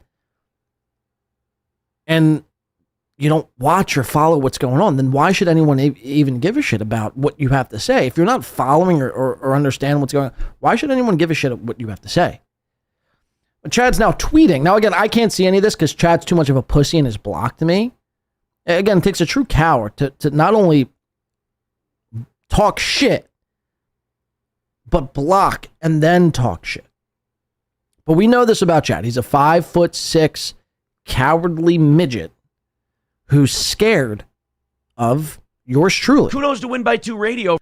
So he goes on to say, now this just came in across my desk here. This is actually, in fact, breaking news. It says, literally, how does anyone listen to Win by 2 Clown? He's seriously awful. He's not smart, funny, engaging, or interesting. Chad, you've said all these things before, Chad. You've said all. I mean, you really took to Twitter to say this? You're clogging up the server space, Chad. I mean, you've said this already. What are you going to do about it? What are you going to do about it, fat boy? You going to do something about it? No, you're not. You're going to sit there idly by while I surpass you in every metric, every step of the way. I've challenged you time and time again, and you've backed down and you've cowered like a bitch every step of the way. So what the fuck are you going to do? You're going to tweet? You gonna fucking tweet some more? What are you gonna do about it, Chad? Huh? You're not gonna do a goddamn thing because you're a fucking coward. And I would run laps around you. You understand me? Put some respect on my goddamn name. Aaron the Rat sent $5 Listen on to this. YouTube. Chat is AJIZZ Turtle. His head gets pushes out his shell when Swartzen pushes his PP in the rear. Everyone thinks it, Chad. You're a gay fucking closeted homosexual. And until you could prove to me you have a girlfriend. Prove to me and the rest of the world you have a girl. Until then, no one thinks you have a real girl. Do you understand, Chad? Nobody thinks what you say besides like 3 people. Fernum, Bill from Jersey, who kind of just feels bad for you. Fernum, who's like a bigger scumbag than you. Seriously, this guy Fernum, again, I say it every show. I'll just keep saying it every show until it manifests itself. Fernum should be locked up behind bars and then probably, tranquilized, with some sort of fentanyl dart gun. Fernum, Bill from Jersey, and Dick Fitzwater. I mean, you have literally 3 fans. 3 fans. You've pushed every other close supporter away from you because you're a scumbag. You're a lying, grifting, lazy, short, fat scumbag. This can go both ways. Now, look, I will not fall into this trap where I'm going to come on your show and debate you because there's nothing to say to you. I'm saying everything I say to you now. I don't need to debate how you're a scum. We all know how you're a scumbag.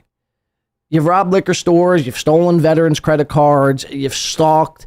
You found yourself in the kitchen of your ex-girlfriend, while she was sleeping, and she woke up and she was startled that you were there. I don't need to debate. I don't need to convince you. I mean, that's what a debate is, trying to convince the other person of your side. I don't need to convince you that you're also, you're a scumbag, right? All I could say is, I run laps around you. I'm younger. I'm taller. I'm faster. I'm quicker. And I don't live in Section 8 housing. I have a better setup. The list goes on and on. I beat you every step. And to me, it reeks of jealousy. I think you're jealous of me. I think deep down inside, you wish you could be me. I don't give a shit about it. This is the thing. Chad wants you to believe that everybody, Karmic and Melton and Red Bar and Mersh, they're all biting his style. Chad, first of all, in order for somebody to bite your style, you need a style for people to bite. Nobody's biting your style. In fact, I'm doing everything in my power to try to not be whatever that is. Whatever style you think you may have, I'm trying everything in my power to do the opposite of that. And the other day you challenged, I think it was yesterday, you challenged someone to a basketball game again. And again, this is, not only did you challenge Ray DeVito, but you challenged, I forget who it was, maybe Dan from Nice Podcast Stu, but it was somebody to a basketball game, which when I challenged you, you said it was hack, morning zoo, cringe radio, right? But then you challenge other people. Again, Chad, I'll be in Tampa next week.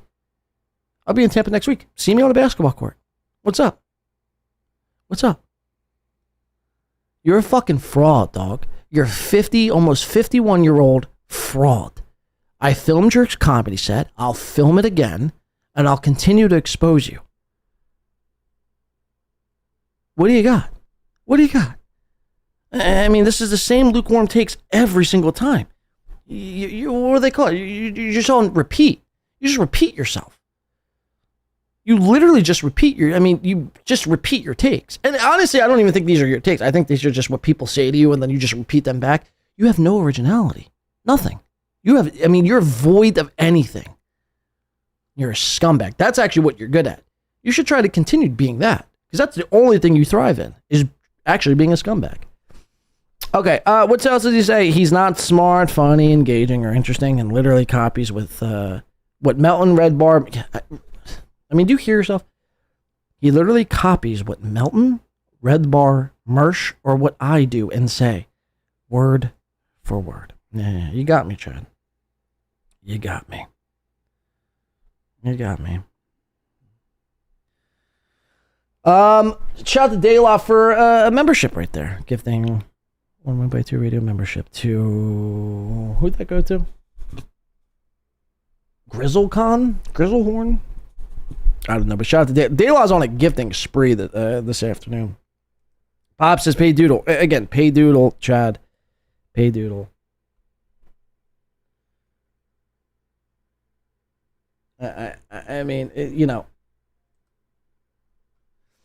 either he's not going to see Poppy. I mean, we both know, you and I both know this. I think even the pay doodle thing now has gotten too, what would you call it?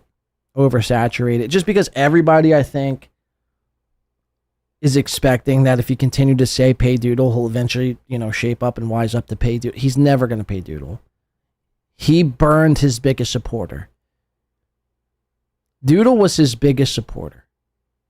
And he burned her. So if he's willing to do that, and he's able to do that, what do you think he would do to the average person?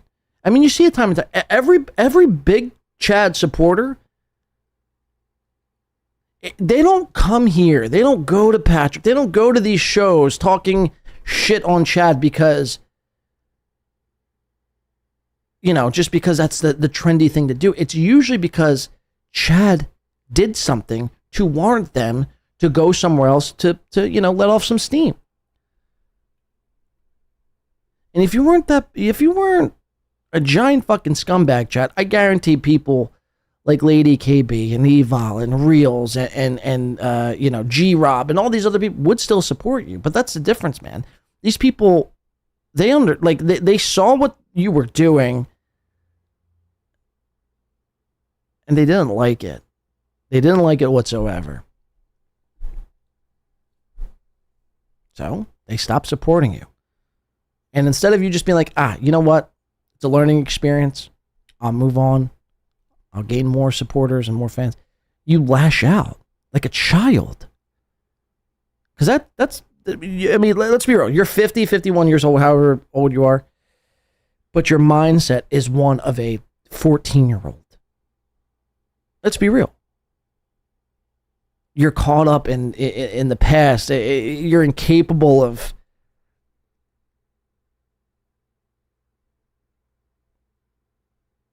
articulating anything at all. That's not what you did in the past somehow. It's so embarrassing, dude. Really. I mean, look, I'm not trying to be this tough guy anytime, any place, anywhere, right? Whatever.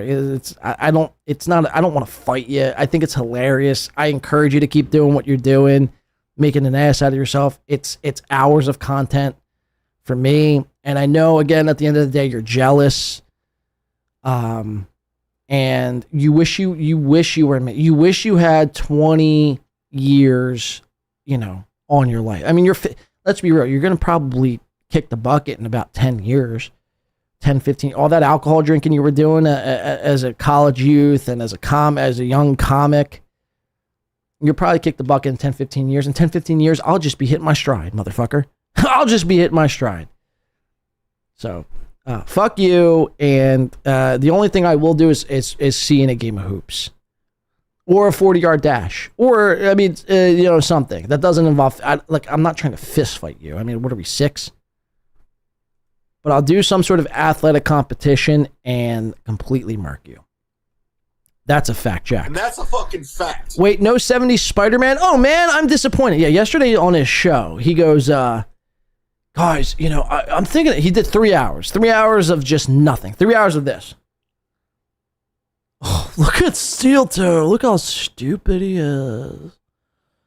Guys, doesn't Steel Toe suck?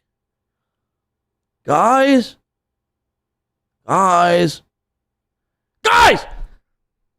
mean, that's literally at the end of the show, he goes, guys, I could wrap it up right now, or I could do more. Like, we didn't even get to Steel Toe Part 2. We didn't get to 70 Spider-Man. And I was literally thinking what Dang Lizard just put in the chat. Oh, man, we're not going to get to 70 Spider-Man? Oh! Whatever will I do? What will I do?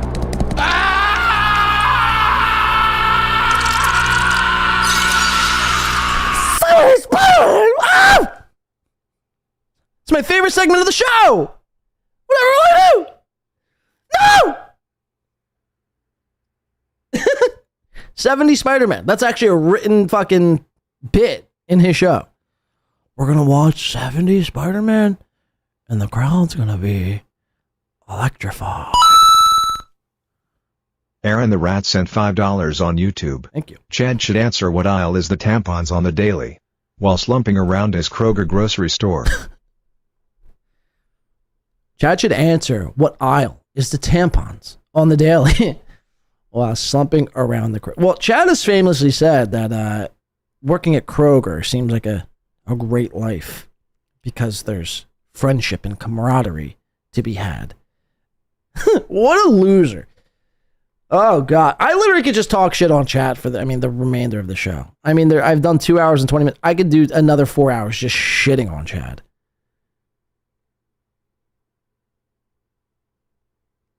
It's just, it's a joke. And after a while, I do start to feel bad.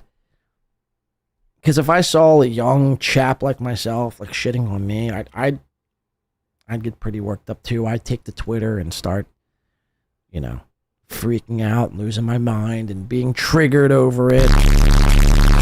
I'd be all those things. Yeah, I've never seen a person take to Twitter more than Chad to air his grievances. That win by T-Guy, he's such a loser, let me tell you how. That Eva, she's such a scumbag, let me tell you how.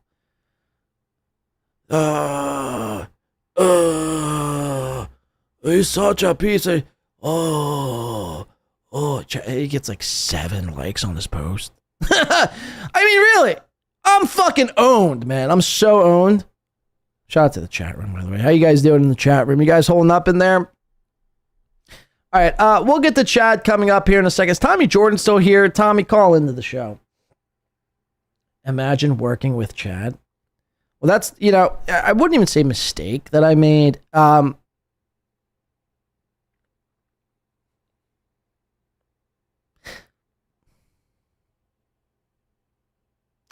See, I don't want to divulge too much.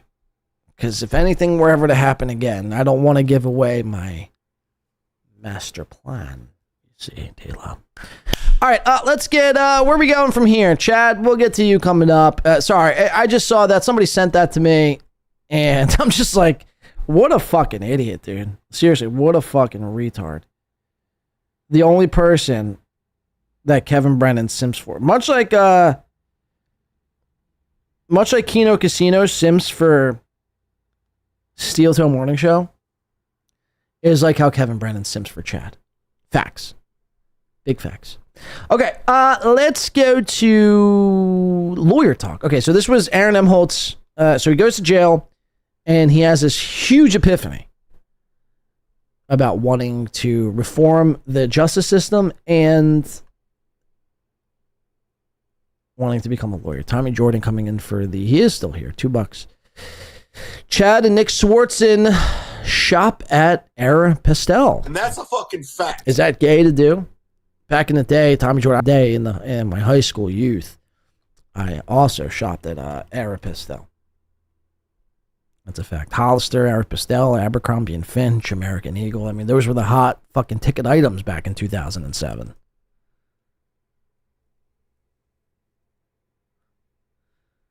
Okay, thank you for the $2, Tommy. Look, I don't even know how to get a hold of you, man. I really don't even know how to get. If you can, DM me or send me an email. Win by 2. If you're wanting to come on the show, this is not a bit. This is not a goof. This is not a bit. Like, I would happily have you on the show. I'd like to ask you a few questions. And yeah, but thank you for the $2. Kudos to me. Okay, so this is Aaron's big epiphany about wanting to become a lawyer. People laugh. All you have to do is be yourself. Just be white. Just be a white dad who mows the lawn in New Balances. And they think it's the funniest thing in the world. Thank you very much. And David with $5 says you should volunteer at the jail. Do something to help those men who need it. I had an attorney tell me recently, and they actually sent me a link to an online course and said, it's not too late in your life. People think that it's too late to do certain things. He goes, I strongly encourage you, because I think you'd be good at it, to take online, to get your Juris Doctorate online. Okay. He says it'll take about 3-4 years, but here's a couple of links to some good respected programs and get them online. And I was thinking about doing that at some point here because I saw a lot of those guys and I'm like, these guys need help. And it's like, these guys need help. That's what you need to, it's your law degree and then you take the bar exam and shit like that. Oh, to be like a lawyer and shit? Yeah. And no, to become a trash guy, Johnny, to become a Dairy Queen ice cream server. I mean, what do you think? I would like to do some, like, I would like to keep doing the show, but like have that and do like public defender type work. Okay. For guys that I knew, like people I knew on the inside for a week. Your Honor, can we all agree, like, Mikey doesn't... This is so insane. This is so ridiculously insane on so many levels. So he goes to jail for 6.5 days. And while he's on the inside, a trusted lawyer friend of his, allegedly, is like, hey, man, you should really consider getting your law degree. The system is corrupt, and, the only way to get even is to, become a lawyer yourself and get even. Aaron's like, you know what? I put a lot of thought into this, and I actually want to get my law degree now, and it might take 3 or 4 years, and that might be a lot of begging in the meantime, but it's something that, don't seem half bad. Deserve this. I want to be Mikey's lawyer. Like, honestly, there's two... And He's 1,000% serious about this. Guys in there that made me go, I do want to be a lawyer. I do. Because, like, you can talk a bunch of shit about how the system's all wrong and how these people are this and that. And it's great to just talk that shit and then walk away. But, like, put some skin in the game. So I did think about volunteering. Mm-hmm. And then also, when a lawyer told me, but encouraged me to do that, I was like, maybe it's something to think about. But I would like to help those guys out because nobody pushes back. Like, our prosecutorial system, it's evil. It's really, really bad. It's sociopathic. It's unfeeling. There's no empathy. There's no nothing. These are just bad people who are out for their own statistics. They're out to look at the back of their rookie card to see what they can shop to other law firms. They don't give a fuck about people, society, whether or not people get better. These are, I'm not going to say bad people. You just said it was bad. You just said our prosecutorial people. That's a mouthful. Prosecutorial people. They're bad people. They're selfish people. They're out trying to pad their own stats, trying to pad their rookie cards. You literally just said it. But they're people who actively participate in an evil system. I wanted to talk about the day I got out. Yes, the day. So you got out. I didn't think I'd be able to sleep the day I got out. I was surprised that I was able to get to sleep. Okay, so he talks about when he gets out of jail. He gets out at 5 a.m. I was going to play this, but it's just too much. Basically, Cliff Notes version of it is he gets out of jail at 5 a.m, unannounced. He didn't want to call anybody. He didn't have a cell phone. All he had was cash, a pair of gym shorts, and a Minnesota Gophers jersey on. That's it. He gets out. He was trying to, call a cab. But again, all he had was cash. Didn't have coins to make a collect call. Gets out of the jail and jogs from the jail to a gas station, only to find that gas station to be closed at 6 o'clock in the morning. Then jogs from that gas station to a Quick Trip and has the Quick Trip, I guess, manager, whoever the fuck it was, call him an Uber so he can get home. I mean, basically that's summed up. This clip is still like another 15 minutes. We just summed that clip up in 3. So he jogged home because for whatever reason, he didn't bring his wallet, keys, or cell phone to jail with him. Epic stuff. Okay, I just want to play one more short little clip from Aaron, and this was jail part 1. Another win for the toe. Let's just listen in and see. This was basically how we started the show yesterday morning. Man, shit. I'm back from my bid upstate. I did a bid, Oh, so this was the big thing he was doing. He was doing a black voice. What it is, dude? What it do? And it's not even like a good black voice either. It's like kind of like, it almost sounds like he's like constipated or he's got like some sort of a wedgie going on. Like this does not sound like a typical black voice. What it is, dude? What it do? The 15th Street Crips, you know what I'm saying? I represent, I hold it down. You know what I mean? I was gonna say you know what I'm saying, but that's not how we talk. I got it's we now. Me and the brothers. I just want to let everyone know before we get into anything, you are looking at the Cell Block B East 2-on-2 basketball champion. They say that when you go on the inside that you're supposed to learn something, you know, from the I learned a lot. What did you learn? One thing I learned, I can still ball. I can still ball. Hey, let me tell you something. Yeah, when you play against a bunch of guys that are in there for DWIs, you might move a little.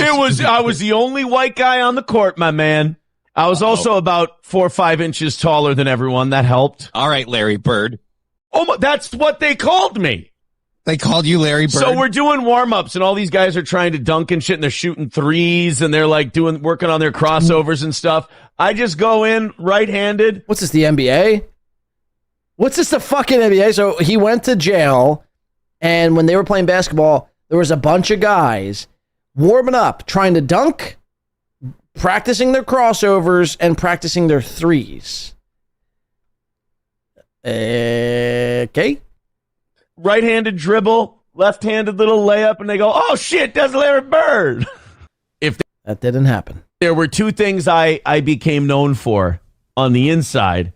Best was my bunghole and my racism. Goddamn center on the basketball court. And the cribbage guy. You know, while you're in there, while you don't have, while you're locked down, you know, while you're not out in the day room and everything else, you got all kinds of time. So I had a legal pad. That was actually one of my big questions was like, are you allowed to like keep track of time, like what time it is during the day, or do you kind of have your routine to maintain you? I had a phone. Oh, they let you have your phone? Yeah, not my, no. In fact, you can't send text messages or phone calls after 11 p.m. on the phone they give you. But I had an unlimited movie package for like $20, I think, and I finally watched The Big Short. I was very excited about The Big Short. I love that movie. I bought it on Amazon Prime as soon as I got home. Love The Big Short. He watched The Big Short 3 times in jail. Immediately when he got home, he spent another $20 to watch The Big Short again. By the way, The Big Short, a movie that came out in the early 2010s. I watched a bunch of Marvel movies. I hadn't seen Ant-Man Quantumania. Watched that 6 times. Let's start from the beginning. Yes, I had a phone. We'll get to more of that soon. You can watch movies, listen to music, text people at 13 cents a pop. That was the most expensive thing I did in there was text. I text with SP. I text with my mom. I text, and those were, I wrote down 3 numbers before I went in because, you know, I don't have my contacts, obviously. My mom, my girlfriend, and my attorney. Brian Johnson, who is the best attorney I've ever had. This guy's you guys, if you Gone guys for a lot, have you? If you guys best attorneys ever had. That landed him in jail. Need anything. If you guys need DUI defense, help. Whatever happened, maybe I missed this along the lines, but whatever happened to Todd V. Peterson? I thought Todd V. Peterson was the best attorney you ever had. Shout out, bad things happen to good people. From a crazy stalker. Brian Johnson's a pit bull, man. This guy's a dog. He's great. Heller. And if I'm not mistaken, I think Brian Johnson is his lawyer for the HRO cases, if I'm not mistaken. And Thyan in St. Cloud or something. Yeah, I worked with Heller and Thyan before for Did my... you? I did it for something really lame and gay, the whole bankruptcy thing because of medical bills. Brian is... Cool, Johnny. Filing bankruptcy for medical bills. You're one of those. Is an animal. He's very, very good. Peterson was on the revenge porn case. Johnson is the HRO attorney. So why is he talking about Brian Johnson as if he was with... Okay, so I guess he... Okay, that makes sense. So he was on the inside talking to Brian Johnson, discussing the HRO case while he was on the inside. He wasn't talking about Peter. Okay. I'm just making sure I'm following here. Because at first it sounds like it sounded like when you just listen to that little snippet alone that basically he dropped Todd V. Peterson for Brian Johnson. But turns out turns out Todd Peterson landed him in jail. So he's, I guess, done with Peterson. I'll say this. I think it's funny that Candace keeps violating that gag order, but let me tell you something. You want to piss off a judge? You want to make sure they never have your back? Go ahead and violate a gag order. See what happens. Because it's basically the judge then, like, judges are smart people. They went to school. They were lawyers. They're up. They don't want to mediate argument. They deserve to have an ego, right? They're intelligent, like, accomplished people. So when some peasant starts violating their gag order, they're like, what are you, stupid? Who do you think you are? Like, you don't respect me? You piece of shit. This is me trying to be nice, asshole. Right. So I was reading the paper every day, and I'm like, holy shit, I get a lot more information reading the paper than going on all these internet sites, because the internet sites are all people. It's not the paper's opinion. What's the paper? I mean, what? Clickbait and all that, whereas these newspaper articles are the newspaper is the most trustworthy source of news that we have in this country. Full of information. The paper is full of information. Quote, Aaron M. Holt, 2025. One thing I will say, being in jail, is that we need to get rid of phones. We need to God. Okay, so listen to this big soapbox that he's on. One thing I will say in my 6 days in jail is that we definitely need to get rid of phones. I'm going to tell you why. Get rid of instant access to the internet. It's such a better life. I will say something. Okay, if we get rid of instant access to the internet, you don't have a job. And that's a fucking fact. You don't have a job. Okay, let's get rid of the internet. What will you do? I was going to comment, he's not a felon technically, but what will you do with your rap sheet? What are you going to do? Play basketball? I mean, or play cribbage? Are you going to become a professional cribbage player? If people don't have instant access to the internet, Aaron M. Holt would be unemployed. Being away from my phone, I know I have the tablet device for movies and shit. That's not really a phone. It's like a jitterbug. I mean, it's a flip phone. It's not a flip phone, but it's kind of that function. Yeah. We got to get rid of those phones, man.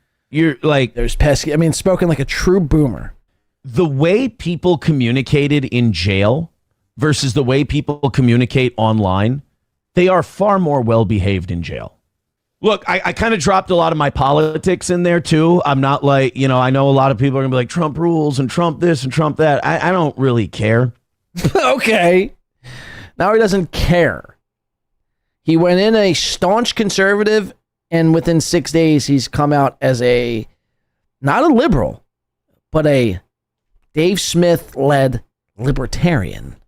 Anymore. Mm-hmm. Also, being in jail look, it's not libto. We're not going to have libto. It's libertarian toe. But my thoughts on the whole system that we have has been severely altered. It's a borderline. I wouldn't say it's an evil system because I don't think it's intentional, but it's a bad system. You just literally got done saying that the prosecutorial people who serve the system serve evil, that they're bad people, that all they care about is themselves. What the fuck are you trying to say? Are they bad people? Is the system evil or is it not evil? I mean, what is it that you're actually trying to say? System that we have for... It's designed to self-feed, which is the problem. Bingo. Like, it's recidivism. It's not designed to fix a goddamn thing. I mean, okay. I mean, welcome to America, man. That's just what it is. It's a capitalist system designed for corporations to make a fuck ton of money by any means necessary. That's just the society in which we live in. It just is what it is, man. What are you going to do? Society will collapse and implode in on itself before the system course corrects and fixes itself. What are you going to do? What are you going to do about it? Is my question. You're going to become a public pretender? And what? And what? What are you going to do? Real quickly, shout out to NJ Ranger, not Not $199 anymore. What's this, a $4.99? Am I so honored to receive a $4.99 from Mr. 201 over here? Shout out. Says, I've seen this dude watch 1,000 clips of black kids shoplifting. Throw him under the jail, right? Now when it's his own account, he's prison reform toe, hashtag unreal. I mean, it's another win for the toe. It's so bizarre, man. It's so bizarre. And you would think Aaron spent like, I don't know, 2-3+ years behind bars. It was less than a week. Less than a week.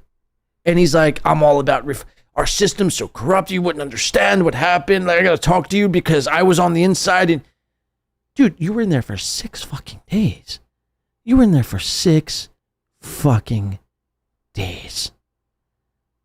I mean, football teams play more frequently in 6 days than you were incarcerated. It's so insane. It's so insane. And look, you need to understand this, right? If you don't understand steel toe by now, I mean, I'm sure like NJ Ranger, Pretty Antisocial, many other people understand this about steel toe. This is the attitude he has currently. This is the flavor of the day currently. This will all change in like 2 weeks. He'll be right back to shitting on black people and telling, black people to kick rocks and, they should be thrown under the jail. This will, I mean, if you believe any of this is going to follow through, if he's going to actually try to become a public pretender, I mean, you're sadly mistaken. If you believe he's actually going to follow through and keep his phone away from him, you're sadly mistaken. This will last for maybe a week, 2 tops, if that, and he'll revert back to his old steel toe ways. And that's just a fact. It's again, him, Chad, all these people, I mean, they have grandiose ideas. They start the idea. In Chad's case, he actually never gets to the idea, but they'll attempt the idea, and within like 3 days, they get bored and they just revert back to the old ways. It's just how it is. These guys, I mean, seriously, their mental capacity won't allow them to follow through with something long enough to see any sort of change. They're retarded. I mean, seriously, we're dealing with slow adults who should be in like Pampers and have a bib do the account of all the drool. So let's watch just maybe like another 2 or 3 minutes, because this is just fascinating how it's just everything is, aces and our system's all corrupt. No shit, Sherlock. No fucking shit. And it's Ronald Reagan's fault. I've always preached that we should have brought back the state hospitals. And for me, it was because I want to lock crazy people away. And after going in, I want the state hospitals more than ever, because I'm like, holy shit, a lot of these people I was in there with could really be helped. And then one guy is there. We're both standing at the desk where the CO is. Mm-hmm. And the COs are great. Like, they bullshit with everybody. They're fun. I liked all those guys. One of them was really wanted to talk to me about like small town Minnesota while I was. Happy Daisy sent $9.99 on YouTube. He had a great time chilling in jail, and those people are evil. Make that make sense, Downsy. I mean, wouldn't they find a way to torture you? I have no idea. But actually, I do have an idea. The reason why I think he had such a good time in jail and behind bars is because the daily struggle for Aaron. Again, you have to remember, Aaron wakes up at about 5 o'clock in the morning. He gets ready, pulls up some clips, and he gets ready to do a show for 6 o'clock in the morning, where for the next 4+ hours is met with just beg, and pray to God that I hit this imaginary number of like 275, sometimes $300. And then I get off my show, I eat some queso, I jerk off a few times, I act like I'm playing with my kids, but in reality, I'm just playing Madden 26. And then I come back on my show at 6 p.m. Central Time, only to beg. I got to put clips together of things that I don't even necessarily care about. I have to act and fake this sort of bravado, this radio guy that, my internet persona that I am, but really I'm like the complete opposite of that in real life. Because he mentions that the toe is the character Aaron is a completely separate guy. So for basically 12 hours a day, he has to put on this front as a character and beg for cash and do things that he wouldn't normally do. That could be mentally taxing to anybody. So, a stint behind bars for 6 days where you could just be yourself and play, basketball and chess and dominoes and charades and, eat ramen. And you don't have to worry about doing the daily struggle and the daily grind that is life. You just go with the flow. Whatever the CEO tells me, whatever the next thing is, it is what. So to him, I honestly think, I know people are like, oh, look, he's shaping going to jail as a win. I honestly do believe in his sick mind. He enjoyed prison, or jail, not prison, but I do honestly believe he enjoyed being there because he didn't have to worry about doing anything else. He just woke up, he woke up at this time, ate breakfast at this time, got to play on his iPad, got to watch The Big Short 72 times, got to watch Ant-Man Quantum Mania 15 times. And to him, that was, it was just easy. It was simple. There was no kids. There was none of it. There was no Gordy, nothing. No responsibilities. Just me and my jail. So I think that's why he's making it sound like this. Because like I said, I do believe he enjoyed actually being there. Thank you for the $10. Happy days. You're coming in crazy today. Chat MVP, early candidate for chat MVP today. Happy days. Thank you very much for the $10. Okay, I just want to play the part where he's laying it on thick, where he's making it seem where there was, I think he says 4 or 5 guards in the jail were steel toe listeners and fans. Playing solitaire, and I was trying to give him the cop vibe, but he's in charge, so I didn't, I was just nice. No, they did give me 2 nicknames. We were on our way to indoor rec. We were on our way to basketball, and one of them goes, "Hey, yo, man, I got a deal for you." I go, "What?" He goes, "You get to pick. I want you to pick your name." I'm like, "What do you mean?" He goes, "Dude, I got 2 ideas for a nickname for you. I want you to pick one." I go, "Okay." And when you're in indoor rec, there's 2 doors, right? A door leaving your cell block, and then the door going out to the hallway to go to indoor rec. And it's like a recess. And they close one door before they open the other. So there's 15, 20 of us standing in one little area waiting for the one door to open. And so everybody's in there. And the guy goes, "Yo, what would you rather be called? Dwight?" And I'm like, "Oh, I'm like, here." They thought, by the way, they were brilliant for the Dwight thing. I'm like, that is great. But for 20 years, I've been getting Dwight, or Radio. And I go, Radio's okay. not bad. Well, I asked him, I go, "Why radio?" I asked him, I'm like the retarded Cuba Gooding Jr. He goes, no, because CO said you got a radio show. So there were 4 employees during my time there that were steel toe viewers. Mm-hmm. 4 employees at the Stearns County Jail that listen to steel toe. Followers, listeners, whatever you want to call it. And they would advertise it. At least 3 out of the 4. They'd give you extra mashed potatoes. They'd promote. One guy. One of the first days I was there, he kicked his toilet so much that he broke part of his toilet. So they had to take him away, and he had a mental illness. Okay, I was gonna say, why is he kicking the shitter? What's going on? It wasn't a violent guy. It was just a mental health episode, and they had to restrain him and take him out. I'm only going off of Shawshank Redemption and the Alcatraz thing and stuff like that. But wasn't that shit made out of metal? I thought those things were no, it's like a normal porcelain toilet. And you have a normal porcelain sink. They're not connected to each other or anything.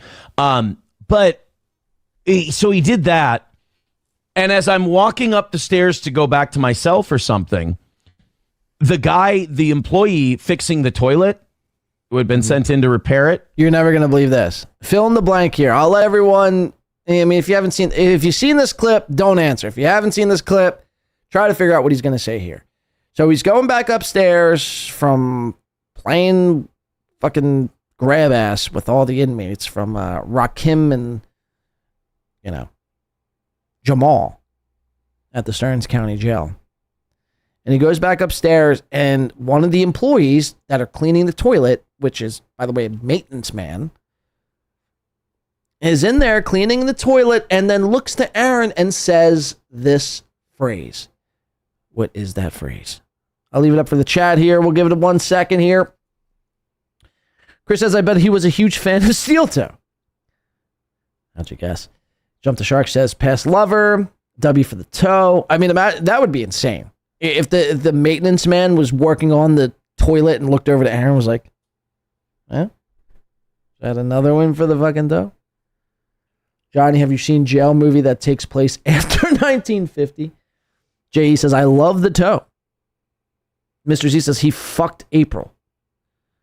Jay says, I watch every second. Jay aggressively masturbates while watching every second of Aaron. Isn't that insane?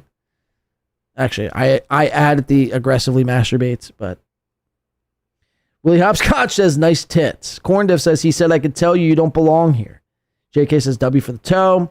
Mr. Z says, maintenance man fucked April. JE says, Chris lies constantly. Imagine if that's what the maintenance man said to Aaron. He's looking over, he's plunging the toilet of Aaron's fucking diarrhea shit, and he looks over to Aaron as he's walking in from getting cream pied in the ass by Jamal at the Stearns County Jail, and he looks over to Aaron and he goes, Chris lies constantly, dog. Aaron's like, who the fuck is Chris? Sosa says, short-term memory has been damaged.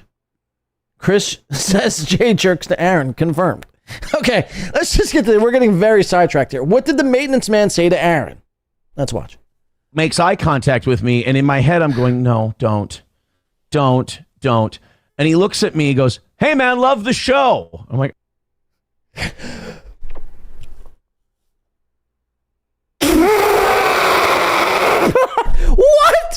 What? Huh? So the maintenance man who's plunging dirty shit and greasy fucking, ramen turds down the fucking old shitter, sees Aaron walk in that cell, looks over to him, and Aaron in his mind immediately says, don't do it. Don't do it. Don't do what I think you're about to do. Maintenance man looks back over at Aaron and goes, hey man, as he's plunging the hey man, no, I love that show you do, man. And J.E.'s like watching in the background, just aggressively stroking his fucking J.E. cock. I mean, what is going on here? I feel like I've stepped in some sort of parallel universe where just maintenance people in the Stearns County Jail are watching Aaron. What the fuck is going on? I mean, seriously, what is going on? Jay, could you care to help us out here, man? Oh. I'm walking up to my jail cell, and the technician fixing the shitter is like, hey, man, I love your show. I'm like, we can do this at the grocery store. I'd rather we didn't do this. You know what? The maintenance man was named Walter, says Diablo. I'm glad he loves the show. Yeah. I actually have one of those. I would have loved it more if he'd been like, hey, dude, another win for the toe. And just kind of left it there. So then one of the ladies running indoor rec said, oh, my God, it's you. You're the steel toe guy. I mean, Jesus. Okay, so, oh, my God. So now it's not just a maintenance man. It's not just the maintenance man who's saying, I love steel toe. Dude, I love your fucking show, Mom. As he's, unclogging the toilet. So now they go to play rec, and there's a lady there handing out balls to the black men, and she goes, oh dude, you're the fucking steel toe guy. Holy shit, I flick my bean to you every single night. So now he makes the claim earlier that 4 people who are employees at the Stearns County Jail watch steel toe, 2 of which, one's a maintenance man and one's a, I guess, guard, we'll call her. You know what's so insane? Chad made the same claim yesterday while trying to not make the claim at the same time. He goes, dude, Aaron, no one knows who you are at the jail. Well, that's like so insane to make that claim. And then he goes on to say, like, no one knows me from my I've only met 3 people ever. I was out at a Sam's Club once, and a lady saw me, and she's like, oh my God, I love your show.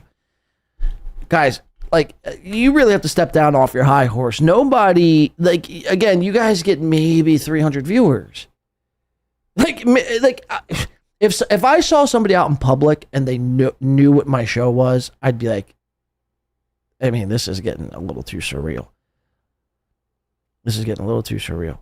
You know what I mean? It's just like the odds of that happening are slim to fucking none. But we're supposed to be led to believe that 4 people in the Stearns County Jail, 4 workers, know what steel toe is, and Chad, in Chad's case, 3 people just out and about know what sit down Zoocock is. I mean, you guys got to get over yourselves. I mean, Chad, I think what pisses you off the most is I point out your parallels with Aaron. You guys are so much more alike than you are different. You guys are basically the same guy. The only thing that separates you is your name and the state in which you live in. But you guys are both middle-aged fucking duds. At least Aaron's been married. Chad's never been married. At least Aaron kind of gets puss, but Chad's never really gotten any puss. At least Aaron's tall. So maybe you guys really aren't, the same.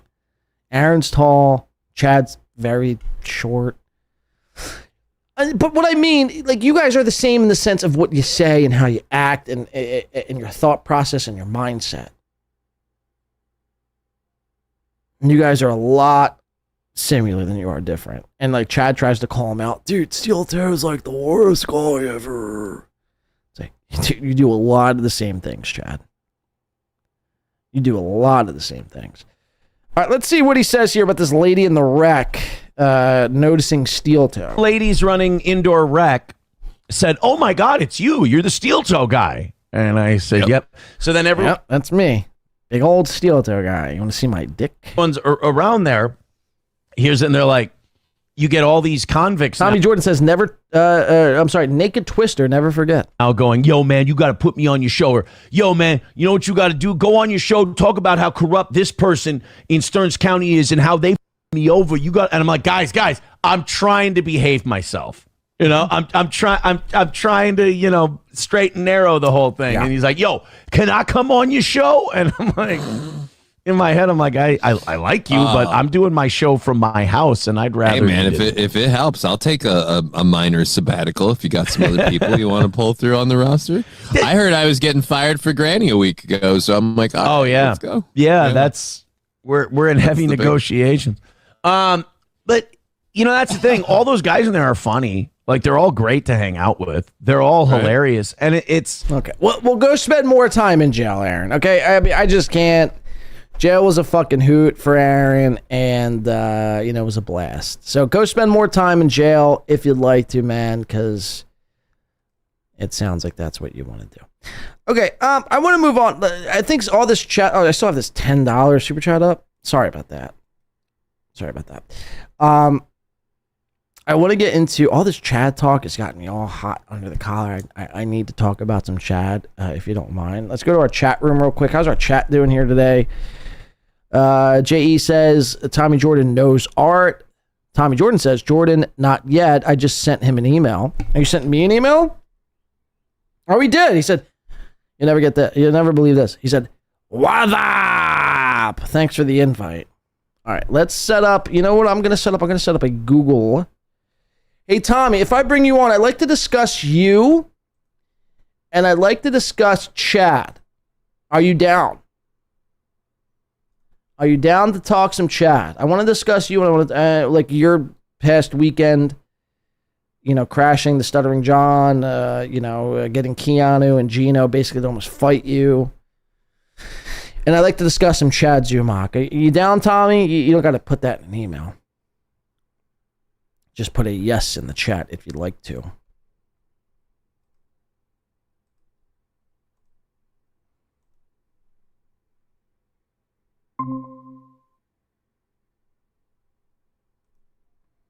We're going to send Tommy Jordan the link.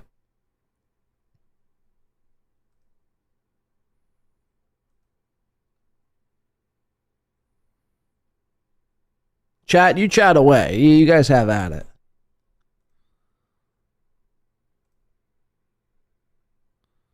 He literally says, "What up?"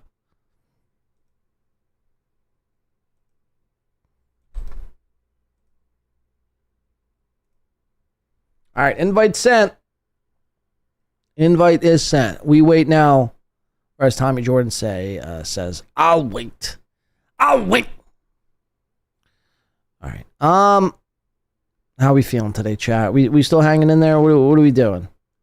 What are we doing here? Tommy, chat. The invite has been sent. Tommy Jordan says, "I'm already difficult to work with. I'm a diva." News to me.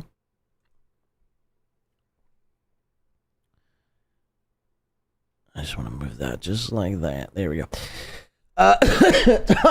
John Doe says, "Tom's too rigorous for me." I think that's just a front. I think that's just his deflection, his shtick. You know what I mean? Like, I don't think he's actually a wigger. I think he just puts that on because he's, like, nervous. MG8 says, 24-hour stream, let's go. Kim Nicholson says, Tommy Jordan, you know about Naked Twister, but you don't know Lil KB was on MLC recently. Sosa says, working for corporate. Meth Head Lemmy says, feeling crusty. Jesus Christ. Kim Nicholson says, only one TJ around here, Teamster Tim. Mr. Z says, Win by 2 Radio, he won't be available for the next 20 minutes. Okay. All right. So while we wait on Tommy, we'll get into Chad ourselves here. Let's start actually with, we'll start with the Chad stuff and we'll kind of work our way backwards till Tommy's big weekend here. Let me just make sure I have everything set up on my end. I haven't brought on a guest in quite some time. Permission needed? Okay. How do I get permission on here? Allow. Sorry. Bear with me 1 second. I just got to set this up so when he comes on, he could see and hear me. We'll start the virtual cam. And, what's my mic coming in at?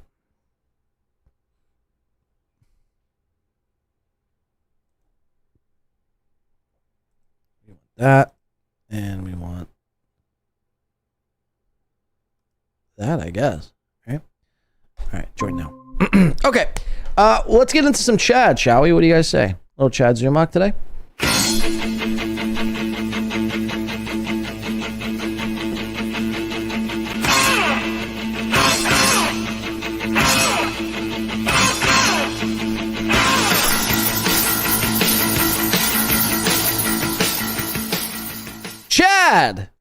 Chad. All right, Chad's been stewing over yours truly here. Kudos to Win by 2 Radio. Kudos to Win by 2 Radio. Let's start off with, to kind of get into this Chad stuff, we got to start off with his tweets, I think. And here, hold on. How do I get this? I mean, this, you guys can see what I'm looking at here. I'm trying to get this down. Just close it. Okay. We'll start off with Chad's tweets. Now, again, this is Chad's challenge to anyone out there. Basically, now you have to remember, Chad is void of content. Chad has nothing. Just a couple of weeks ago, Chad wanted to do a hiatus not because he was fed up and sick and tired of the Dabbleverse, but because he was basically hitting a wall every fucking stream. He was basically hitting a wall. He had nothing else, right? And he was getting frustrated. And he saw an opportunity. He was going to be out of town for about 4 or 5 days. And he thought, what better way to get sympathy from the audience than to act like I'm fed up and sick and tired of all this and claim that I'm going to go on a hiatus, right? And he goes away. He goes to Cleveland. He acts like he played basketball with Adam Sandler, which was completely false. We confirmed that. He was actually powwowing around with Nick Swartzen, probably getting butt fucked. And he comes back, and not a day and a half later, he's back streaming. And he's been back ever since. Remember at the beginning of the month, he said, all my episodes are going to be members only at Patreon this month. because I got to give back to my supporters. And he's done every show since the opposite. It's been free to YouTube and free for me to rip. Point being is Chad is completely out of ideas. He don't know what to do next. And he's furiously tweeting at me on Twitter, even though I'm blocked, because he's too much of a giant fucking pussy to face me. So again, this is how this all started. Melton, he goes, Melton, come on my show this week and say all the bullshit you've been lying about to my face. I'll pay you to do it, and I'll make you look stupid. You won't do it, and you'll run off like you did on MLC. Okay. So that was the tweet to Melton. That's the offer to Melton. Now, if anyone knows Patrick Melton, you know he's not gonna go on Chat Show, right? Again, and this is why I caution, and I'm gonna say this while I have a platform and while we're still on air. I'm gonna make this clear. Cardiff Electric, Dan Nice Podcast Stupid, and anyone else, Tukey, don't go on Chad's show. Mersh, don't go on Chad's show to fake debate him. Again, you're not going to change any hearts, any minds. You're not going to change opinions. You're not going to change anything. The only thing you're going to do is give Chad about a week worth of content to just milk, right? Let him continue to flail, point, laugh, stare, and have a fun time. That's all you need to be doing. You don't need to be going on to try to prove your point. We all know Chad's a retard, right? It's not like some fucking kept secret. Chad is a retard. You don't need to go on his show to prove he's a retard. You see what I'm saying? So be very cautious of that, Cardiff. Hey, look, I know, Cardiff, you have a bone to pick with Chad. Dan, I know you'd probably run circles around Chad. I do understand that. But think about the bigger picture. Don't think about the here and now. Think about the bigger picture. Let Chad continue to Chad. Ricochet coming in for $2 saying, Chad loves Swartzen's custard. That's a fucking fact. That's a fucking fact. His cream custard. You know, like Nick Swartzen likes to.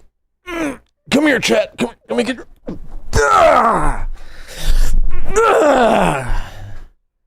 Just like, yeah, Nicky, give it to me, Nick.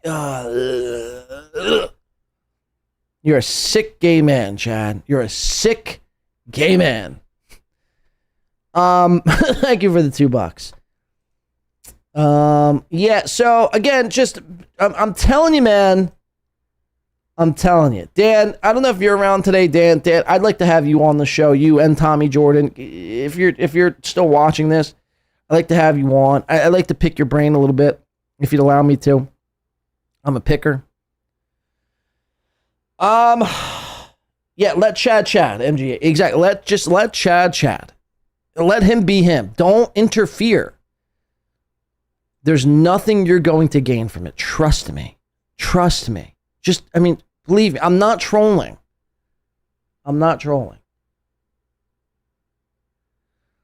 Chad goes on Twitter. He's very active on Twitter. Now, this is about this whole Lady KB thing. So he goes on to say, now he's referring to Lady KB as Tubby, which is very rich because last time I checked, Chad's like 222 pounds. And he's 5'6". And a guy who's 5'6" should be maybe like $160, $175 tops. Chad's about 225, and he's got man breasts. We've seen them. They've been exposed. 5'6", with man breasts, and gay. Did I mention gay? So he's referring to Lady KB, which by the way, Lady KB in Atlantic City, Chad was basically, I want to refrain from using the word flirting because Chad's gay and he doesn't flirt with women, but he was almost flirting with Lady KB. He was, right on the cusp of damn near flirting with Lady KB. And he was sucking up to her and acting all nice and kind and telling her everything she wanted to hear, blah, blah, blah, blah, blah, blah, blah, blah, blah. Lady KB actually says Chad's weird in person. Now, I was a bit drunk and stoned. By the time we met up with Chad and Lady KB and Bill from Jersey, I mean, I was out of my fucking mind. I'll just level with you guys. I mean, by that time it was like 12:38, 1 o'clock in the morning. I think I just got done like playing some fucking slots and drinking, and I wanted to catch up because I got to Atlantic City late because at the time there was already, canceled. All the events were canceled. So I got to, Borgata late. By the time, we walked in, it was very late. So I wanted to catch up. So I had like 7 drinks, like all within like an hour and a half. And I was just completely out of my mind. So by the time we met up with Chad, Lady KB, I didn't pick up on those vibes that Lady KB was saying that Chad was weird in person. But I won't disagree with her. I'll just say that. I definitely will not disagree with her in her stance. And actually, you know what? No, I lied. And come to think of it, Chad was pretty weird in person. He was pretty weird in person. He's very socially awkward. He doesn't know what to do with his hands. He's very, like, stiff. You know what I mean? He tries to act cool. And he had his laptop there and what it is, little interface. And he was going to set up to do a podcast, but he didn't know how to set it up. So he asked for my help. So, yeah, come to think of it, he was pretty socially awkward. And I think what did he ask? He asked for like something specific. I kind of forget now in the moment. But he asked for all of us to like do something, like to like sing a song while we were in there. He wanted to like do live karaoke with us. And like, he wanted to like touch himself. It was very strange. He was like rubbing his leg. He was like, he wanted Lady KB and Bill from Jersey to like sing a song. And he was like stroking his leg. You remember that, Lady KB, or was that just me? He says, I'm a dud, IRL, but he's too awkward to even talk to. I'm fun as fuck, haha. No, we got along. We got along in AC. But Chad was trying to force us to do karaoke. You remember this? He was trying to force us to do karaoke and he was like rubbing himself. He was like, come on, sing Creep by Radiohead. And he's like rubbing his thigh. What are you doing? What are you fucking doing? So he goes on to say here in this tweet, he calls Lady KB Tubby, which, again, I've seen Lady KB. She's the furthest thing from it. Again, this is not me simping or white knighting. I'm just trying to call it down the middle. There's no need for me to simp for Lady KB. She does, you know what I mean? Like, me and her are not like besties. I'm just trying to call it down the middle. Tubby, I know you got false sense of confidence from the chat. Oh, who's this? Oh, just myself. Stay in the call. We'll wait for Tommy. We'll wait! Tubby, I know you got a false sense of confidence from the chat rooms and discords you hang out at, but I'll make you feel worse than your ex-husband did when he cheated on you. Set it up. Bring the onion army. So this is what, again, all these people, Keanu and Chad, like, they allow Patrick Melton to dictate so much of their lives. Like, I don't even think Lady KB, like, she might be in Patrick's chat room, like, chatting away just because it might be the show that's on. But, I'd be remiss to say that Lady KB refers to herself as a onion. You know what I mean? Like, when she gets done here, she's like, guys, I'm Lady KB, and I'm here to... Why does she have a Chad voice? I'm Lady KB, and I'm an onion, guys. Respect my onion vibes. Like, I don't think that's happening. I don't think that's happening whatsoever. She's probably just in a chat room. You know what this is the delusion. This is the retarded, fat, short man's delusion. Where if you're in a chat room, you automatically think that the person is like team that person. And in all reality, it's just like, no, you're just enjoying a show. It's just what's on. It helps you get through the day. In Lady KB's case, she works. A lot of other people, they work, they put on a show, they listen, they chat when they can, and it helps them get through the day. You don't have to be team onion or team, and you just enjoy what's on. But Chad, again, gets so mad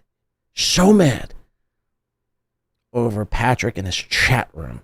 Set it up, bring the onion army because you'll need backup. You'll be crying by end of the show. Quote unquote, cokehead. And he retweets some picture. Tuna Town, I would love to see you on MLC with Chad.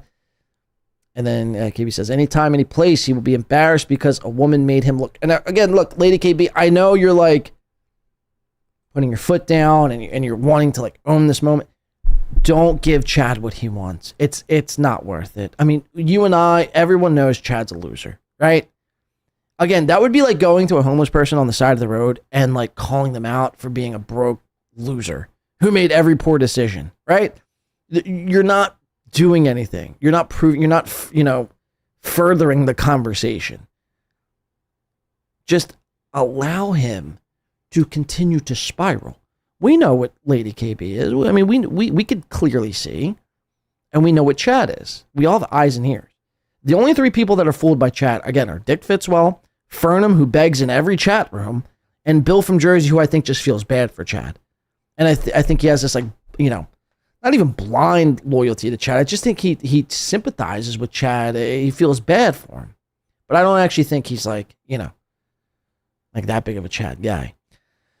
But don't go to MLC. Don't be Kevin Brennan's clown. Don't be Kevin Brennan's tool to make money. Although, I will say it'd probably make for interesting content, without a doubt, and I'd cover it on my show, but that's all you would be. You would just be cover-worthy material. Don't be that. Don't be that. There's no need. The second you go on, and again, Dan, Cardiff, Tukey, Melton, the second you go on, you give Chad what he wants. For better or for worse. And you can own him in the debate. He could own you in the debate. It doesn't matter. You gave him what he wants. You gave him the thing. Be very cautious with that, please. We'll get the karma. I caution. He's coward. I caution all of you who are like, I won't even say triggered by Chad, but who are being like called out by Chad. Just take a second, take a breath, and understand the situation. Understand what's going on. Chad doesn't have anything. He has zero content. He has zero ability to create anything. His background are just stolen backgrounds from other people. He has nothing. This is his Hail Mary pass. This is he's throwing a fish line out there. And he's trying to reel, who's he got? Who's he got online? He's got Cardiff, he's got Dan, he's got KB. This is going to be a great week for Chad. The super chats are going to be flowing in. We don't want Chad making super chats off of Lady KB, off of Dan, off of Cardiff. We want Chad broke, poor, and begging, desperate, essentially. Hold on, I got to check one thing here. Okay, let me just do that. So, Lady KB says you're right. Look, I know, sometimes people get caught up in the heat of the moment, so you're just, responding. Anytime, I'm not scared of you. And look, I responded to Chad, I'll see you in a game of basketball. But, that's really it. I'm not in it to tell Chad he's a short loser to his face. There's no need. That's just the fact of the matter. You know what I mean? I don't need to go around proving that water is wet or fire is hot to people. It's just the fact of the matter. Now, if you want, I'll school you in something. It would be different. When Ray challenged Chad to a joke off, that's a bit different because Chad, you see what I'm saying? Chad claims he's a comic, Ray claims he's a comic. They put their skills, to the test, and ultimately Ray basically devoured Chad. Chad had nothing. So yeah, again, just be very cautious, and don't act on impulse, don't act on emotion. Just take a breath, understand the situation, and then act accordingly. That's my advice to you guys. Let's show you. I just want to show you maybe one or two Chad clips, and then I'm going to show you KB sweeping for Chad. I think we'll take a quick break, and then we'll do all the Keanu stuff on the other side of the break here. Let's check this out. Where do we got to go for this Chad clip here? Chad episode 1. Okay, so this was from Saturday. This is the episode that he claims this episode got pulled down for YouTube's violating YouTube's community guidelines, which it did, but then his response to it, I think we caught him in a lie. And I'll explain why here coming up. So this was Chad on Saturday. Now, mind you, Chad acts like he's the one out touching grass and he has a life and he's got a bunch of friends. This was a Saturday afternoon at 1 p.m. What the fuck are you doing indoors on a podcast covering things that you despise at 1 p.m. on a Saturday? Shouldn't you be out touching grass? Oh, that's right, fat boy. You have no friends. You have no social life. The only social life you have is if Nick Swartzen is feeling generous enough to give you a social life. That's it. That's it. No one respects you. You have no friends. You're a fucking loser, dog. Get it through your skull.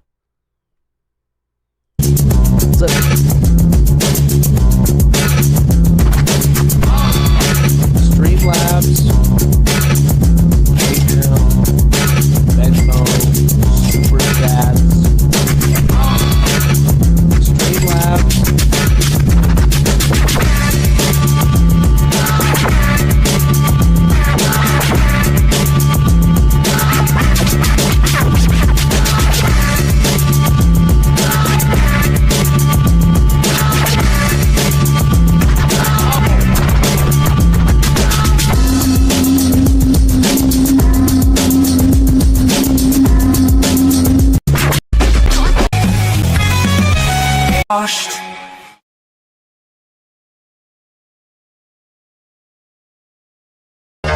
Having some technical problems back here, guys. I apologize. But we're here and we're queer. Speak for yourself, Z-Man. I will. That's right, guys. The rumors are true. I'm coming out. Okay, so the first thing you notice here, hold on.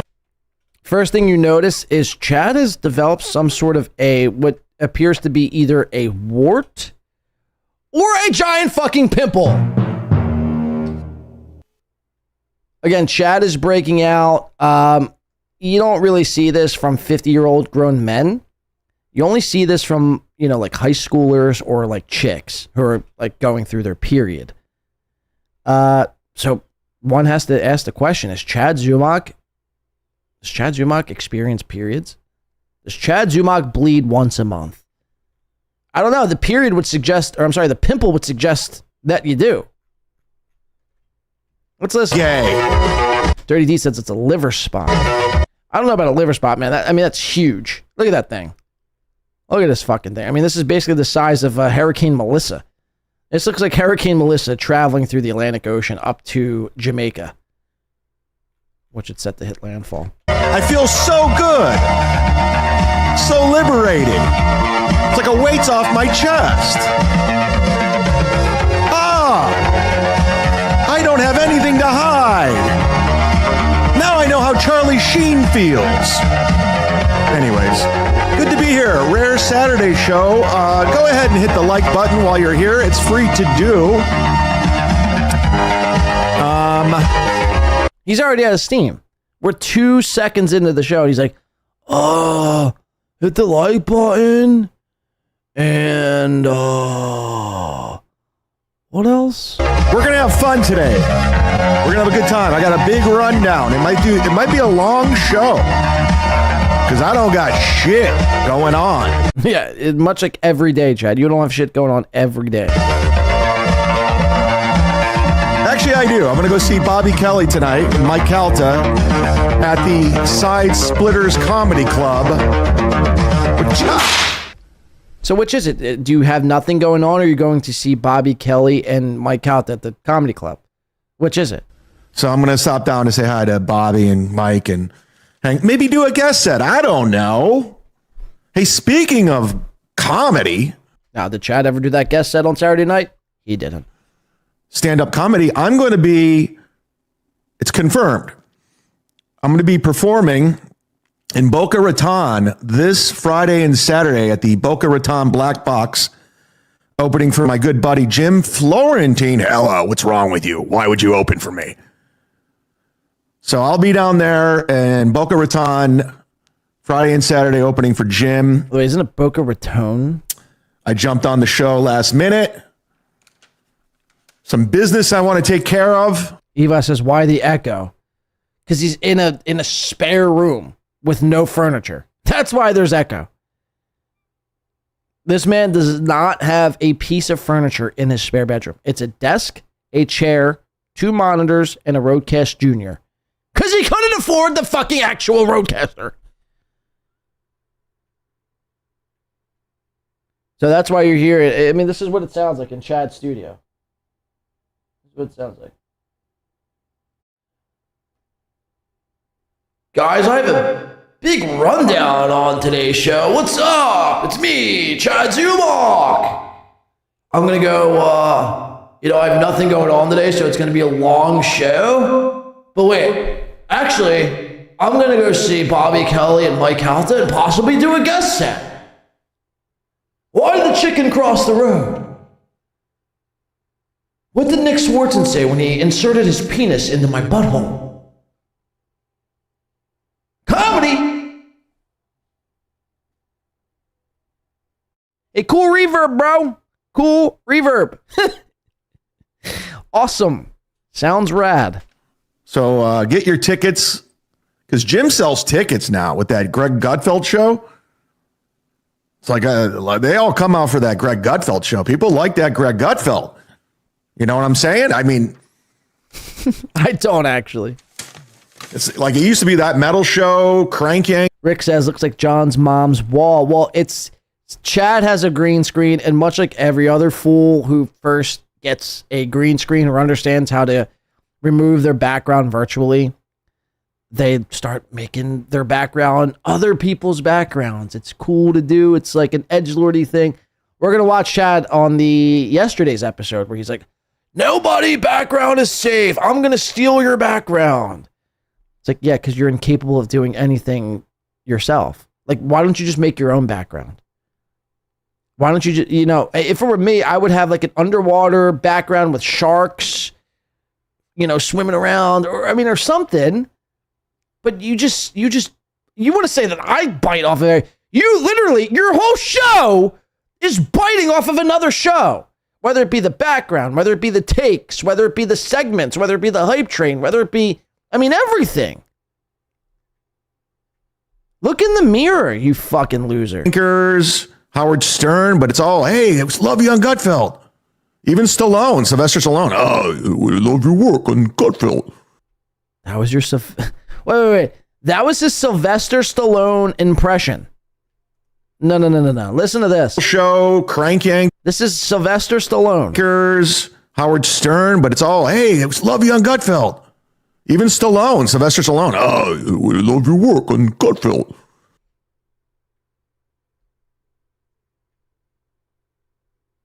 That was your best Stallone?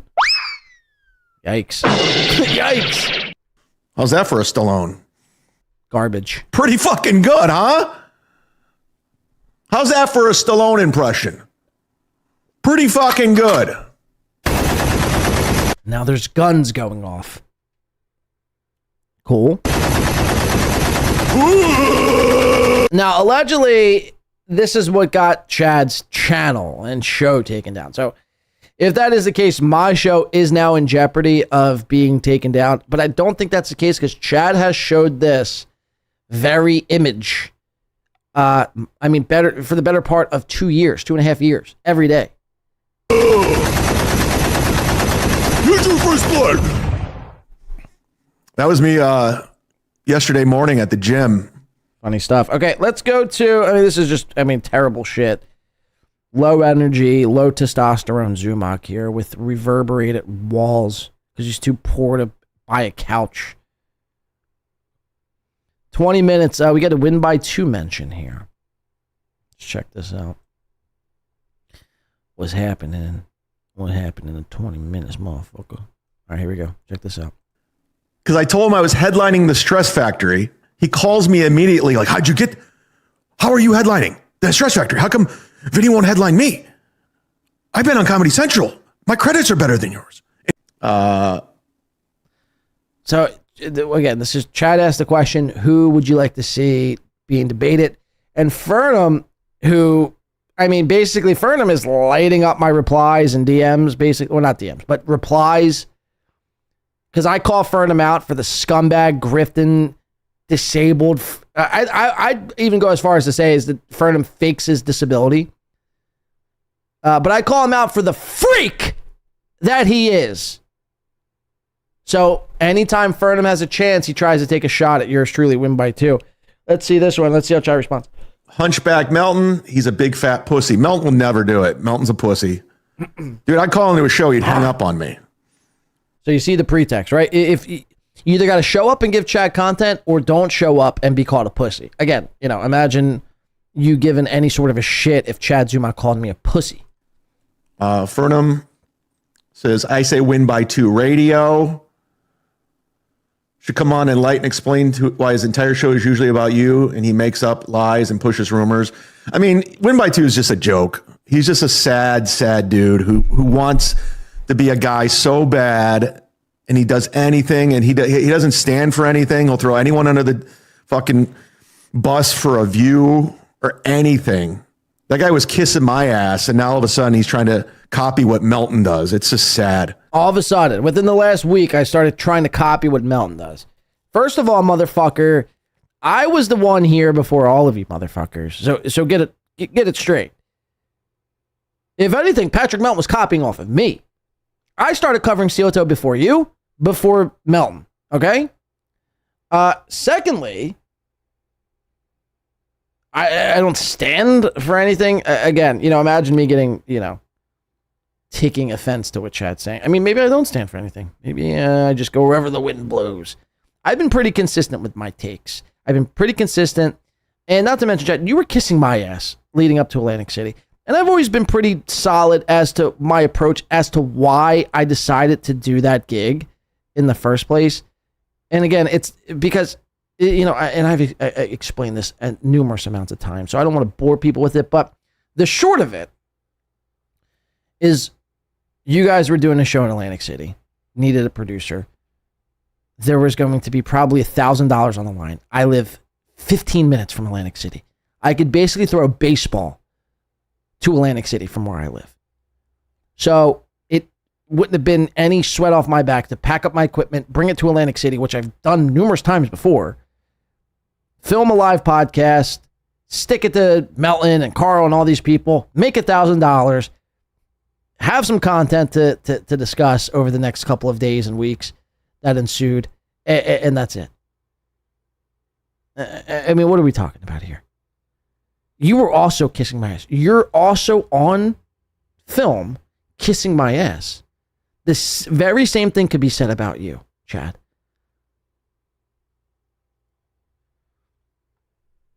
And I don't think it's ass kissing either. I just think you're an idiot. Like when you're working with somebody in a business sense, you're not going to shit on the person you're working with in a business sense, right? I mean, it'd be foolish to do. I wasn't kissing your ass. I wasn't shitting on you in that time, but I wasn't kissing your ass. Under the fucking bus for a view or anything. That guy was kissing my ass, and now all of a sudden... And between you, Steel Toe, I'm trying to think. You, Steel Toe, Gino, Keanu... for the last 3 years, I've been covering you guys. I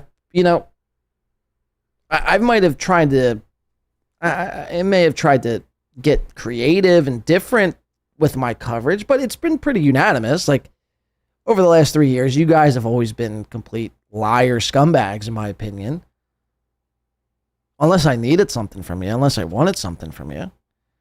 But my approach, and again, I said this in the beginning of the show, my approach to all this, when I'm covering somebody, is, especially when I first stumble upon somebody, is to not trust them, is to not buy what they're selling, to kind of keep them at arm's length, let them prove themselves to us, like Tommy Jordan. I was out on Tommy Jordan at first. I gave him a lot of criticism, a lot of shit, but it doesn't seem to me like he's an actual bad guy, like a lying, grifting scumbag. It just seems like he's here, have some fun. He's quirky. And, if his skill set is honed in on, I believe he could be the next best thing. But that's just my general approach in life, right? Like I'm not going to go out on the middle of the, in the middle of the street and just start trusting the next person I see. I'm very cautious. I'm a very cautious, reserved person, whether it be on the internet or whether it be in real life. K. Honeybee emoji, sent $50 on YouTube. You should quit. You're not good. You're not good. Just quit. You should just quit. You're not good. I mean, Lady KB, Jesus Christ. Here comes the money. Unnecessary. Unnecessary. See that, Chad? See that? Don't you see? That's why he really pisses. He's real pissed off. Because all his former supporters are either here or over at Patrick's. Kicking up to the good guys. And Chad can't stand that. Because Chad's over there doing 17 shows a week, making basically scratch, making nothing. Go check out Chad's episode from yesterday. He made $70. 70 fucking bucks, Chad. 70 beans. I made that basically one super chat by Lady KB. Wow. How the tables have turned, fat boy. Lady KB, but again, that's completely unnecessary. Thank you. Completely unnecessary, but thank you. For kudos to Lady KB. Kudos to Win by 2 Radio. Oh, that's insane. What did it say? It said K honeybee emoji, I believe it said. That's pretty funny how the AI translates some of the emojis. That'll get Chad fucking pissed off. Nice and pissed off. But no, in all seriousness, like I said before that, it's like I'm a very reserved person. That's how I approach a lot of things. I'm not, and maybe it's to my own detriment, but I'm not one to trust somebody if I first meet you. You gotta earn, trust and respect is earned, not given. So what would be different on the internet? Because you might have said 3 nice things about me, because you might have liked something, or, you know. That's how you fall. That's how all these people wind up in falling outs and wind up motherfucking people and wind up turning on somebody, because the friendship and the relationship was never authentic to begin with. It was built on basically just somebody, you know, people seeking friendship and somebody saying one nice thing about somebody, so therefore they must be a good person because they said a good thing about me, so they must be good. So now you trust them. You start, you know, divulging secrets and information. You start sending text messages. And then within like 2 or 3 weeks, you're shocked when they're releasing those text messages and that information. You're like, how could you? I thought we were friends. It's like, we've known each other for 4 weeks. Again, go, I mean, in life, just in real life, go share personal, private, intimate conversations and details with somebody you've known for less than 4 weeks. You would never, right? That's insane. So why would you do? Why are the rules different on the net? So again, that's something we have to kind of snap out of, in my opinion. Like, really, because I see it happen way too many times. Way too many times. People getting burned because they trusted somebody they thought was their friend, because that friend said that their hair was nice. You know what I mean? So what was my point to that? What was my whole spiel to that? I don't even know. I lost my train of thought. Basically, all I'm saying is Fernum is a scumbag. And that's a fucking fact. And should be shot with a tranq gun. All right, let's keep listening. Chad? And he's trying to copy what Melton does. It's just sad. Oh, because it goes, okay, so it goes to this whole point where Chad's like, he was kissing my ass. Again, we were supposed to work together in Atlantic City. I mean, I wasn't going to shit on you while I had, you know, $1,000 on the line. Again, it would take a real idiot to do that. But I guess that was my whole point to that rant. Literally, you don't have to watch Win by 2. Just watch Melton, because he just Melton does like a show a week, if that anymore. Copies everything Melton does. He doesn't. Or I don't. Mule says Pat Nas. And again, Chad, you say the same fucking things over and over again, hoping that it'll stick. And again, 3 people buy it, I guess. 3 people buy it. But, I mean, are you capable of having any other thoughts in your head? Seriously. Are you capable of having any other thoughts in your head? You have the same takes for everybody for years. Oh, he's just copying Red Bar and Mountain. I know, Chad. We've heard it several times. Meanwhile, you tuned into Chad yesterday, And he literally has a red bar set. Literally green screened right behind him. So I don't know if he's copying off Tommy Jordan or if he's copying off Red Bar or copying off both. It's like, you're fucking delusional. That's a delusional guy. All right, so this is where Chad, the Saturday gets kicked off. It's just brief. Let me just show you some this. creative stuff that I was like, what the hell? He wanted to work with you? Yeah. And so he's called Godfrey, which nobody cares about. No one gives a shit about Godfrey. Nobody cares about the stories from Godfrey. Even Godfrey, he doesn't care about the stories from Godfrey. But Chad, again, void of any content and void of any ideas, calls Godfrey like he calls several other people throughout his show in hopes that they'd answer. So they bail him out, because if they don't, well, it exposed Chad for having nothing. 70 Spider-Man and a dying, fleeting hype train that yesterday made $6 fucking dollars. Imagine doing a hype train for $6. I'd literally end it all. If I was doing hype trains, which I would never, if I were to, and it made $6, the hype train would be done. The next day, no more hype train. Sorry, it failed. You guys aren't hype enough. $6? I'll go find $6 on the street. Jerk off to it. I don't know. $6. That's what Chad's hype train made yesterday. Congrats, Chad. You're killing it. 900 and what would that be? $994,999 to go until you're a millionaire. Killing it.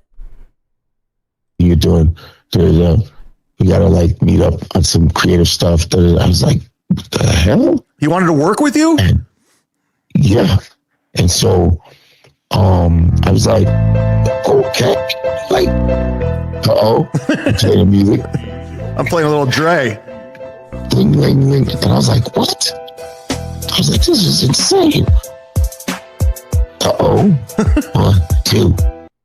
And just like that, the episode goes dark. Let me see. Hold on. I think I refresh here in this clip. Yes, I think I give it a refresh up here. Hold on. Just to show you. Because I'm like, what the fuck just happened? And then it says, this video has been removed for violating YouTube's community guidelines. Okay, so there you have it. That was Chad on Saturday, right? Being Chad, essentially. So I'm going to delete that. And I'm now going to show you Chad from yesterday. Being Chad. Let's watch this shit. Buckle up. We're back. We're back, motherfuckers. Buckle up. YouTube's terms of service. You know what's incredible too? Chad yesterday said he was going to be doing a show every day this week. Why didn't he do a show today? Is it because he saw that I was on and he knew that he couldn't go toe-to-toe with me? He knew that I would basically outnumber him? Interesting. Put me in YouTube jail for 48 hours, but I'm back, baby. So he claims to be in YouTube jail for 48 hours. That stream we just watched on Saturday started at 1 o'clock. It was about an hour and a half. It ended at right around 2:30. We'll say 2:45. 48 hours from 2:45 on a Saturday afternoon would mean, we'll just say 2:30 Monday afternoon. Chad yesterday started his show at 1 p.m., meaning it was a whole hour and a half before the 48 hours. So there's some sort of lie happening here. Now listen to this. Oh shit. Oh shit. Oh shit. How's it going, everybody? It's Monday, October 27th, 2025. I'm the Z-Man, the Mud Shark, the Man in Black, Mr. Something. That has been Baller, Lawson something, GPA, General, whatever. I'm rusty. I'm rusty today. I'm rusty from vacation with Chevy Chase.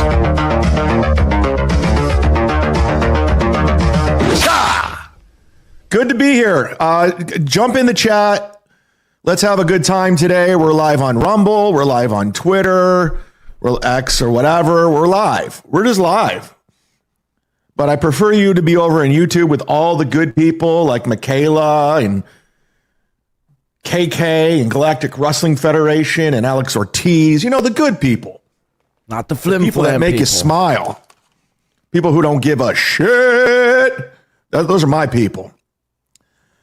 I got a Venmo from Fernum. Word. Our buddy Fernum, one of your moderators today, he moderated, he sent me a Venmo asking, could you give 2 for me? Or convince Tom Myers to do it? I'm iPhone handicapped. Now, I don't know why you can't give memberships on the iPhone. I have no idea. Somebody said you could do it on the Shuli network. Somebody said, I don't know. Tommy Jordan says, Grandma Chicken Parm. I'm backstage, knees weak, arms. All right, so Tommy is backstage.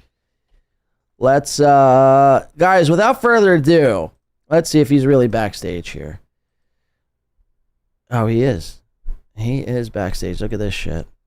Guys, without further ado, I've covered this guy. I'd like to think that I'd brought you Tommy Jordan. Tommy, can you hear me? Can you just give me a thumbs up if you could hear me? You don't have to speak or anything like that. I'll give you a nice introduction. Okay, we got the thumbs up here. Ladies and gentlemen, I'm very excited to bring you this guest here. He's killing it. He's a fucking menace on a unicycle. He is, I mean, a lot of people are speculating, myself included, the rookie of the year in the Dabbleverse. Ladies and gentlemen, Tommy fucking Jordan! Tommy, what's going on, brother? Is this happening right now? This is, in fact, happening. Can you hear me? Does everything... Am I... What am I trying to say? Am I delaying in your headphones? Yeah, you're coming in loud and clear. Loud and clear. Okay, you're not getting a feedback? It sounds good? Nope. No positive feedback, just like I haven't been getting since I joined the Dabbleverse. Tommy fucking Jordan. How the hell are you, man? And right on cue, real quick, let's just read this. Isaac Walmart gifting a win by 2. Look, you come in and we're getting gifted memberships, Tommy. Shout the fuck out. Bringing the money. I'm bringing the money. I don't pay, though. I don't pay any of my guests, so I'm not Kevin Brennan, unfortunately. Something just came up. I actually... you got to go. Okay. I see you. So, Tommy, what's going on, man? How's it going, dude? What are you doing? Man, I'm blessed and highly favored. I'm on win by 2 right now. Holy shit. Do you ever think in your wildest dreams you'd be on win by 2? Hell no. So, Tommy, can you tell me, just real quick, for the people who don't know you at home, hopefully this is coming in clear. It looks like it is. Okay, can you just tell me, how did you, maybe I missed this, how did you find yourself in the Dabbleverse? Like, what made you get into the Dabble? I don't want to go too much in your backstory, but I just want to set this up properly. Because I'm still kind of new into your origin story on how you found yourself here. And now, not only do you find yourself here, you're the biggest contender for Rookie of the Year. So how did you find yourself here from unicycle rider, content maker, to now in the Dabbleverse causing fucking havoc and mayhem every step of the way? I don't know. I came in like a wrecking ball. I was doing unicycle content for like the past 5 years. And that's just like reviewing all the new wheels that come out. And it got kind of redundant, and I kind of lost my passion for that. And for some reason over the past year, I started thinking I want to get into comedy because I don't know, maybe it's a midlife crisis, but so it sounds like it. Yeah. So like a month ago, actually maybe like 2 months ago now, I started doing stand-up comedy around New York City, and then I'm talking to all these comics, and they're like telling me that to make it further in stand-up comedy, you should have like a big social media presence. So I was like, oh, I already got that with the unicycles. So that kind of came in handy. And then that's when I decided to stop doing the unicycle content and start focusing on comedy. And then a lot of the So when you say you're talking to comics, by the way, real quick, Eva is very excited to see you here. Eva gifting a win by 2 radio membership. Shout the fuck out. I'll wait. And then, coming in with your patent saying, Tommy, I'll wait. I got to get that on the soundboard. I mean, that's magnificent. That's stuck in my head now. Thank you to Eva for is that 12 years from Eva? Holy shit. It's another year from Eva and Happy Days today. We have year anniversaries. We're celebrating over here I'm gonna pour myself up a drink here for that one. So, you're talking to what comic? When you say you're talking to comics, what comics are? Who are you talking to? I use that term loosely. It's just other open micers, other shitty comics that aren't funny. Talking to those guys. So you've performed. You said you performed? Yeah, I've done open mics, which is just like going up in front of other comics. You pay to play. It's like $5 to get on stage. You get 5 minutes, and you test out material. So I've been doing that, but I have done one legit show.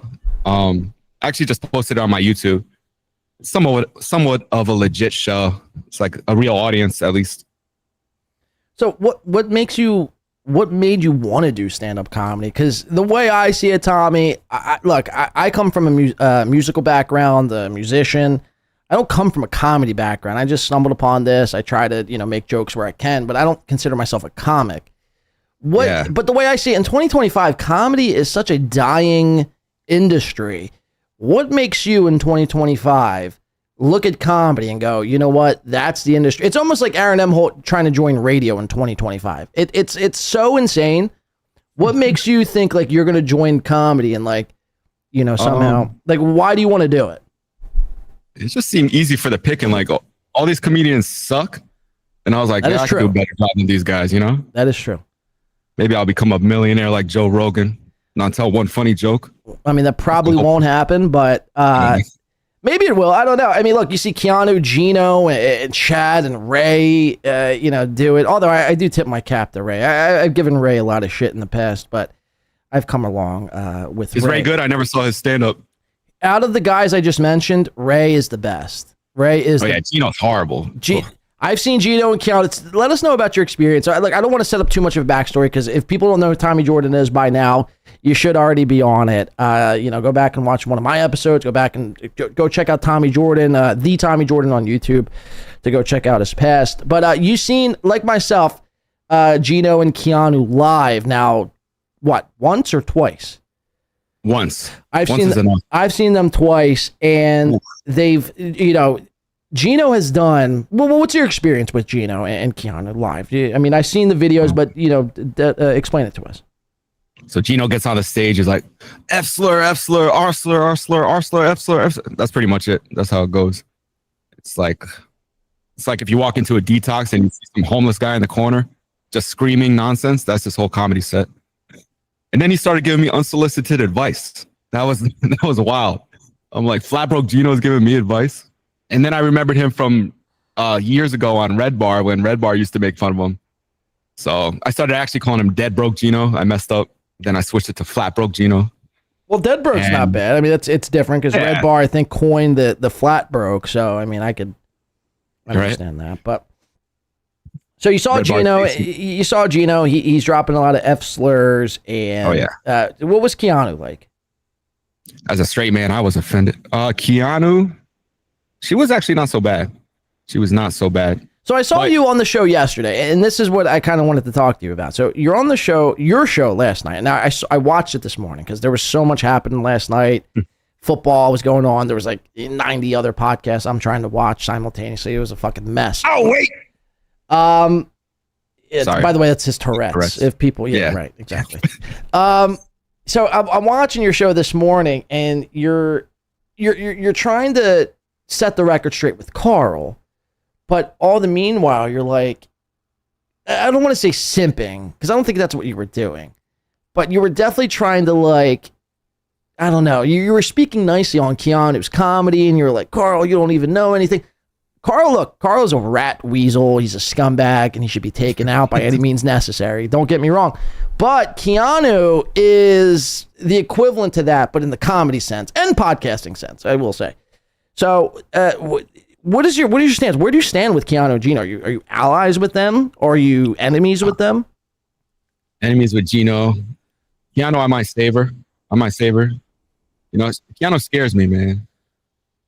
I don't want to say anything bad about Keanu because she's a big liar. She might throw out allegations. Oh, she'll probably read DMs. Have you DM'd Keanu? I only DM'd her once, and I said, thanks for having me on the show. And then I kept it very short because I know she leaks DMs. She's on a leaking spree over the last couple of months. Yeah. It's insane. She must be a squirter. Well, I mean, possibly. I don't know. I can't. That it's kind of nauseating to think about. It's disgusting. Her roast beef style lips. Ugh. I think I'm the only one that didn't see the famous picture. What famous picture of her naked? Apparently, Melton always goes on about something you could Google about Keanu. I never saw it. Dude, just Google it right now.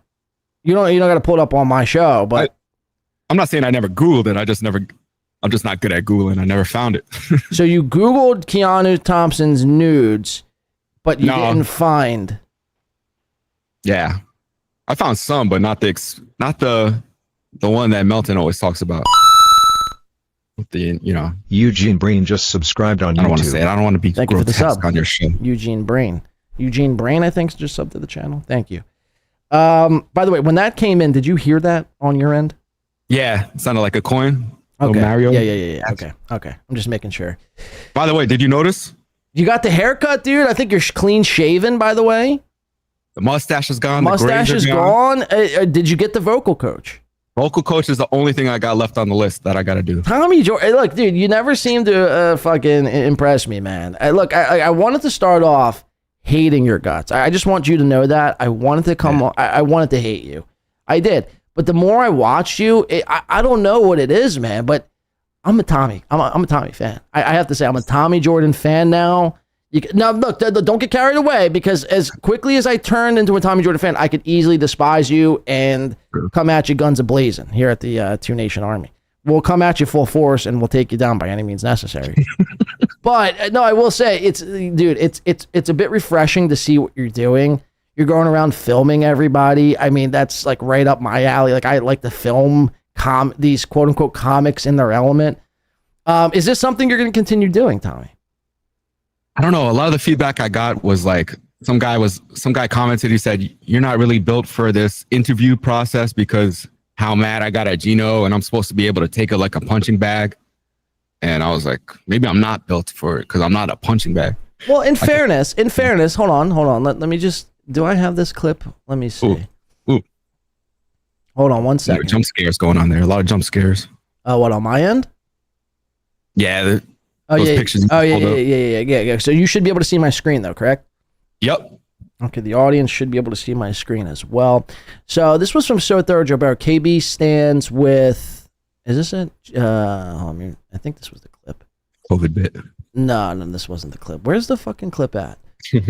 So this one was legendary, by the way. This is, by the way, in my wildest dreams, I wish something like this could happen to me, where you have your picture as a one. Yeah, there it is right there. People could see it. Hold on. I framed it. Let me blow this up. Hold on.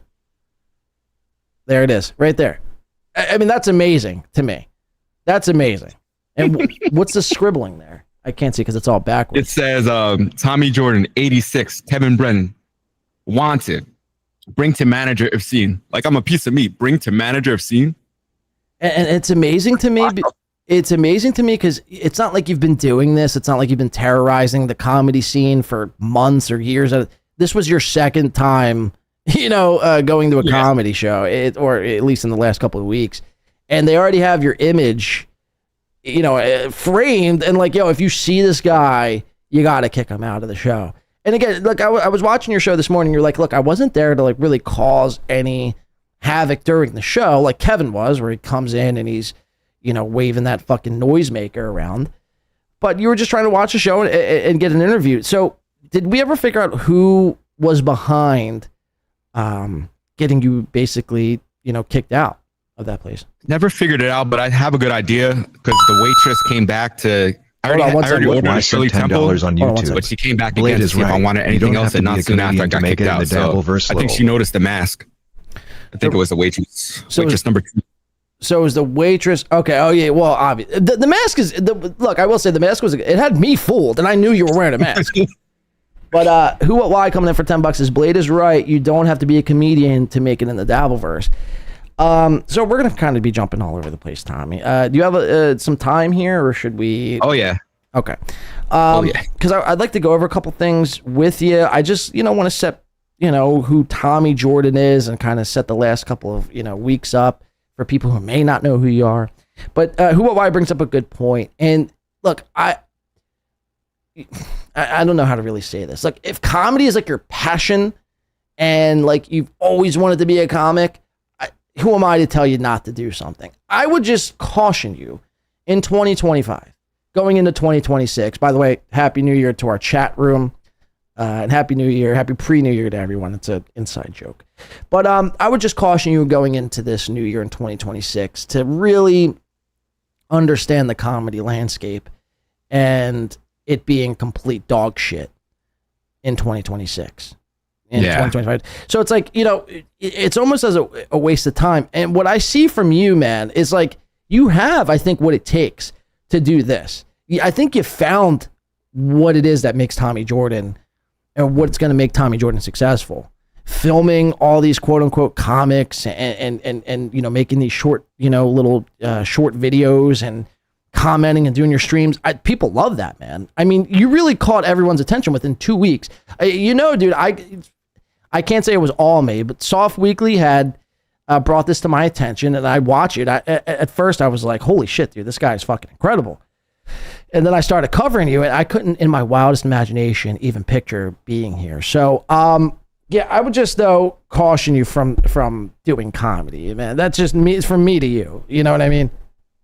Yeah, honestly, this is a lot more fun. Like I was doing open mics every night, and since I started doing Dabbleverse content, I haven't done one open mic since.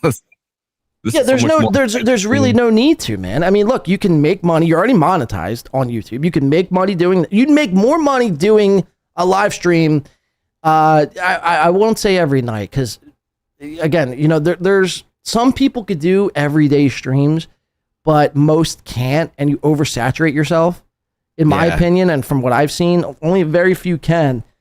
But you could definitely make way more money just doing this. You know what I mean? And if you do it right. And I think you're on to something. And to go off into this comedy to try to tell jokes to appease a couple of retards is insane to me. Because that's, I mean, really, at the end of the day, that's what a comedy audience in 2025, 2026 are filled with a bunch of retards. The people who like comedy, like, think about who they're liking, man. Tom Segura, Bert Kreischer. They like the lowest hanging fruit humor. Like, Bert takes off his shirt and he gets, a stadium to erupt. It's like, that's not funny. You've been doing that for 10, 15 years.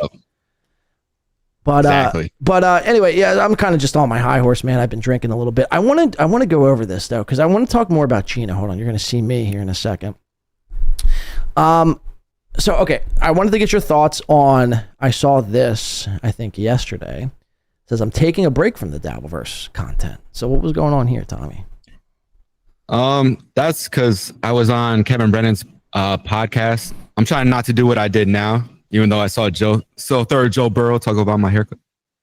But I was reading the chat the entire time I was on these podcasts, and they were just hating on me nonstop. Oh, he's a grifter. He's not funny. Get him out of here. Of course. And it started to get to me. I don't know, maybe because I'm new into the Dabbleverse, or I'm not used to being like overly criticized by a bunch of haters at once.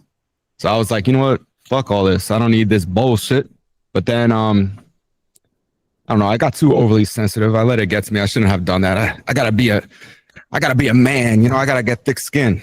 But it was people in my own. Then I went to like one of my videos, and I have a few supporters, and I was like, let me just focus on the people that are vibing with me and not really care about the people that are hating on me. So that's when I deleted that, and I came back the next day like it never happened. Pretty much. How do you feel now? Are you still like wrapped up in your head, or what's going on? No, I'm not wrapped up. I actually hate that guy from the other day, man. I can't believe he was such a pussy. I'm a stronger man than I was. And that's the thing, man. Especially in the MLC verse, especially when you go on Kevin Brennan's show. If you're not Kevin Brennan, even if you are Kevin Brennan, but people are there to watch Kevin and they love Kevin. But if you're not Kevin, anyone else filling up those squares, you're going to get shit on.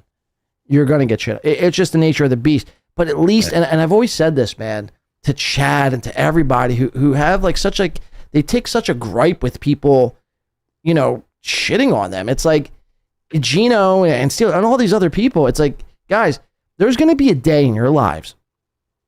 I know you guys are you think you're the biggest thing since, sliced bread or since fucking John Lennon, but there's going to be a day soon where people stop talking about you. And you're going to wish that you had this. You're going to wish that you had people still conversating and shitting on you and just. So my point is, man, just take it in stride. Don't let it get to you. And most importantly, bro, don't let people know that it's getting to you, right? Like, because as soon as they know, they're like sharks, man. As soon as there's blood in the water, they're going to fucking attack. Never happen again.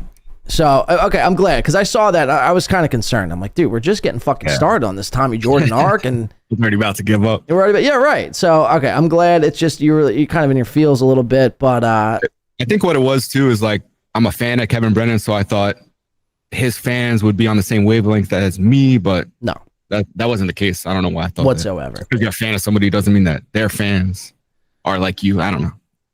Well, and that's another thing. You know, look, I don't want to come off as like, dude, I know it all, because I don't. I don't know shit, to be honest with you. But I try to just learn from what I've been through and how to do it better, or try to just not make the same mistakes that I have.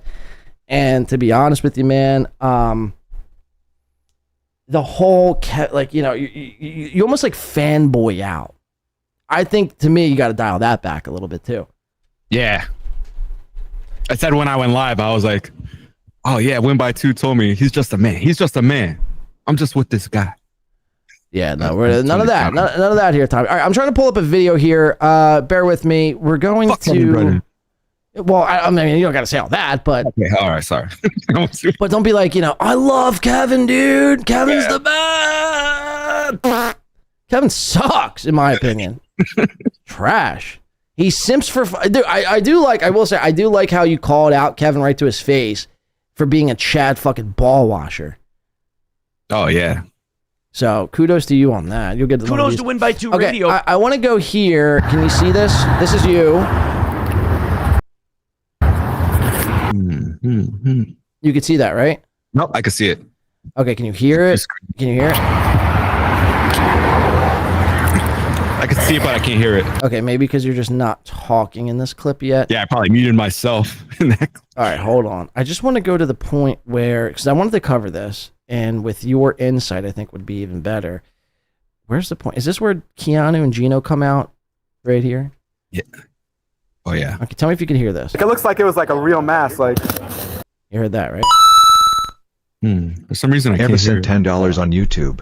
Tommy, you better new starter than the Kiki Carmix. Loco call me again. Keep doing you. Look at I me reading like the you. chat again. There's more like me around here. Wait, real quick. Eva for 10 says, Tommy, you better new starter than Karmic X. Keep doing you. I like you. This is more like me around here. There is more like me around here. Oh, thank you, Ewa. So it's Eva. I've learned the hard way. It's not Ewa. It looks like it would be Ewa, and I've been confused about that for the longest time, but it's actually Eva. But no, and then that's the thing. That's why I'm nominating you for Dabbleverse Rookie of the Year, as long as you continue to see it through. Because again, Karmix is a one trick. What's your take on Karmix? Real quick, before we get into this clip, what's your take on Karmix? By the way, thank you, Eva, for the $10. I did like AI music as a gag like 2 years ago. The fact that he takes pride in it is the most craziest thing I've like. That would be like doing ChatGPT photos and starting an art gallery. It's insane. Right. He's like a fish out of water. He goes to Starbucks. He's like, oh, I never knew that there was. I can't do a good impression, but I never knew there was a Starbucks over here. And that was kind of feel bad for him because he's. By the way, that was the worst Karmix impression. That was the worst. Yeah. Well, I'll let you slide. A for effort. That was just my southern accent. I don't know, man. My name's Carl, man. He's not southern though. He's northern. If you're not from New York, you're southern. I don't know. What? But he's literally the north of you. He's in Minnesota. See, I thought Minnesota was down south. I don't know. Got a public school education. I don't know what's going on. That's news to me. So Minnesota's north. All right. Noted. I don't know what they're teaching. I'm learning a lot today. Minnesota's up north. I really thought that was some down south. Wait, you're being serious? You really thought Minnesota was in the south? Well, I'm not going to confirm that, but I may have thought that. Yes. Jesus Christ! I may have really thought that. Nick in Fort Wayne coming in for 3 months saying Karmic X stand up was better than Tommy. I don't think I've ever seen Tommy. Did you have stand up out, Tommy? No, Nick hates me. This guy hated me since I came on he hated me before I came on the scene when I was just a chatter. He hated my fucking chats. Yeah, I just posted my stand up set yesterday. my first stand-up set. I was like, if I'm gonna be making fun of comics, I may as well put myself out there too, you know? Okay, let me ask you this. Did you have anybody in your corner helping or coaching you? Or did you just go on raw dogging it? I went out raw dog, but I am in a class now, but that was after I did that. So that was all raw dog. That was all me. Okay. So Nick in Fort Wayne, settle the fuck down. And what I'd say is Karmic had Felicia Fish Lips Gillespie in his ear coaching him. And she's been a comic, whether she's good or not. I mean, it's up to you to decide. But, he had a comic helping him get ready. Oh, he really did stand up? I thought that was a joke. No, he did stand up once. The first time he met Felicia, he went up on stage to do an open mic, like 5 minute. By the way, how long was your set?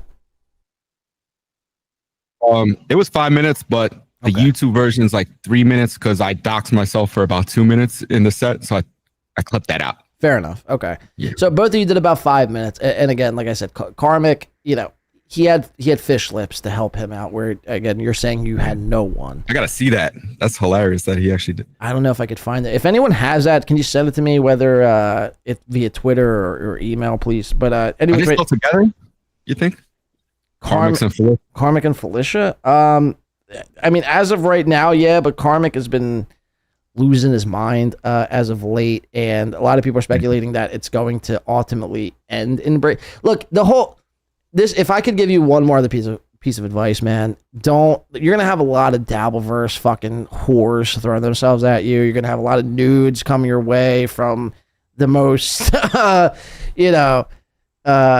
insane people in this universe. It might not happen right away, but don't fall into that trap. It never ends well. And if you do somehow, just don't broadcast it, because then you're just, you know what I mean? You're just basically food for all these people. You're just content for these people, especially when it breaks, when you guys break up, and it will. You guys will ultimately break up. So I made this girl Mommy a mod, and then everybody started getting at me. Oh, why'd you make Mommy a mod? Don't you know her history? No, I don't know her damn history. Yeah, she sucks. Nobody told me her history. She sucks so much cock. Damn. Yeah, she's a cocksucker. My kind of lady. Literally. No, trust me. Right in my alley. No, she robs people and sucks their cock. Oh. So she'll suck your cock and then rob you. So don't. No. I would demod her immediately. No, Mommy, she's not bad, but I just.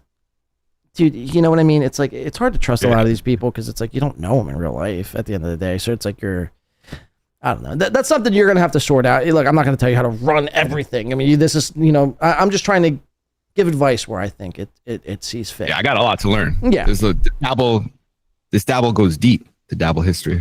$2 from Mr. Z says, Tommy, how many times did you call into Ron and Fez? I got on Ron and Fez show twice when I was a kid. How does Mr. Z know that, by the way? I don't know. That's pretty epic. Have you said that in a show before? I said that once because somebody had a Ron and Fez esque chat name, and I was like, oh yeah, I used to be a fan of Ron and Fez. I actually called into their show when I was a kid, and I was like, I wish I could find that audio, but I can't find it. But that's just crazy. Like, what was that, like decades ago? I've been in the Dabbleverse. They say I'm brand new, but I don't see anybody else calling into Ron and Fez when they were kids. I think Tukey was a big Ron and Fez. I don't know if he called in the Ron and Fez, but he's a big Ron and Fez guy. Dan, nice podcast, stupid. Where before I read the super chat, where do you stand with Dan? You a Dan guy? Nice podcast, stupid. Yeah. Yeah, he showed me love early on, and that's all it takes. I'm an easy guy to win over, and I didn't.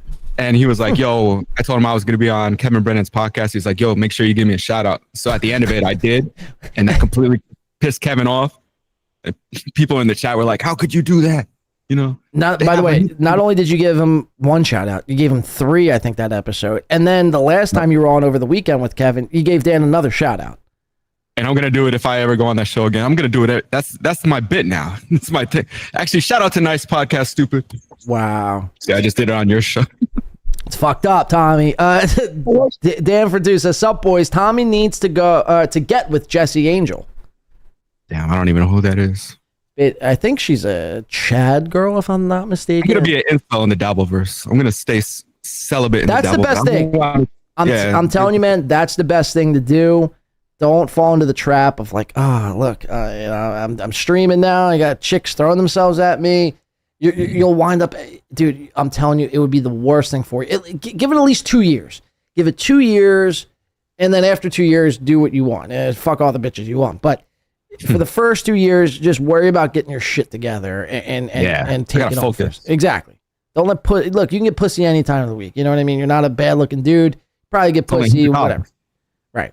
As long as you're right. Eva says she's crazy, Tommy. So maybe don't go with Jesse Angel. Yeah.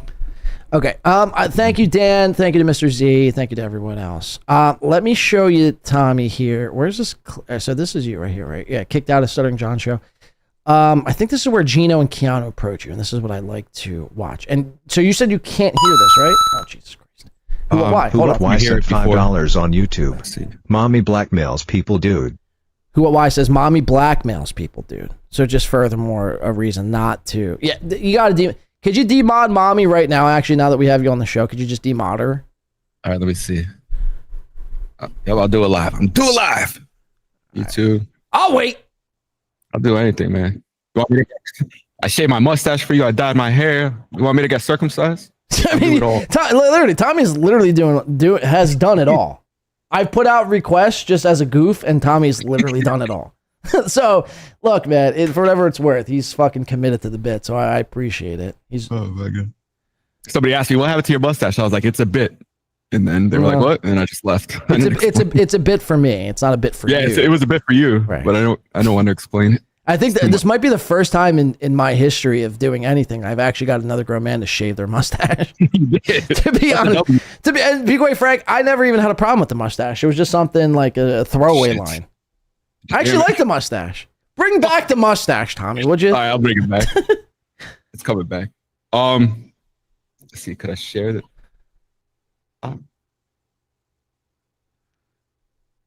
I'll share the window so you can see it live. I'll do it live. All right, don't worry, I'm not gonna pull up a video of Kumia shooting his gun. Don't worry. That's not what's happening. I'm not even worried about it. Boom. I feel like you wouldn't do that. All right, where's mommy? F mom. Oh man, but she has that tattoo in between her titties. Take her off, man. There's other chicks out there with better tattoos. You'll feel better.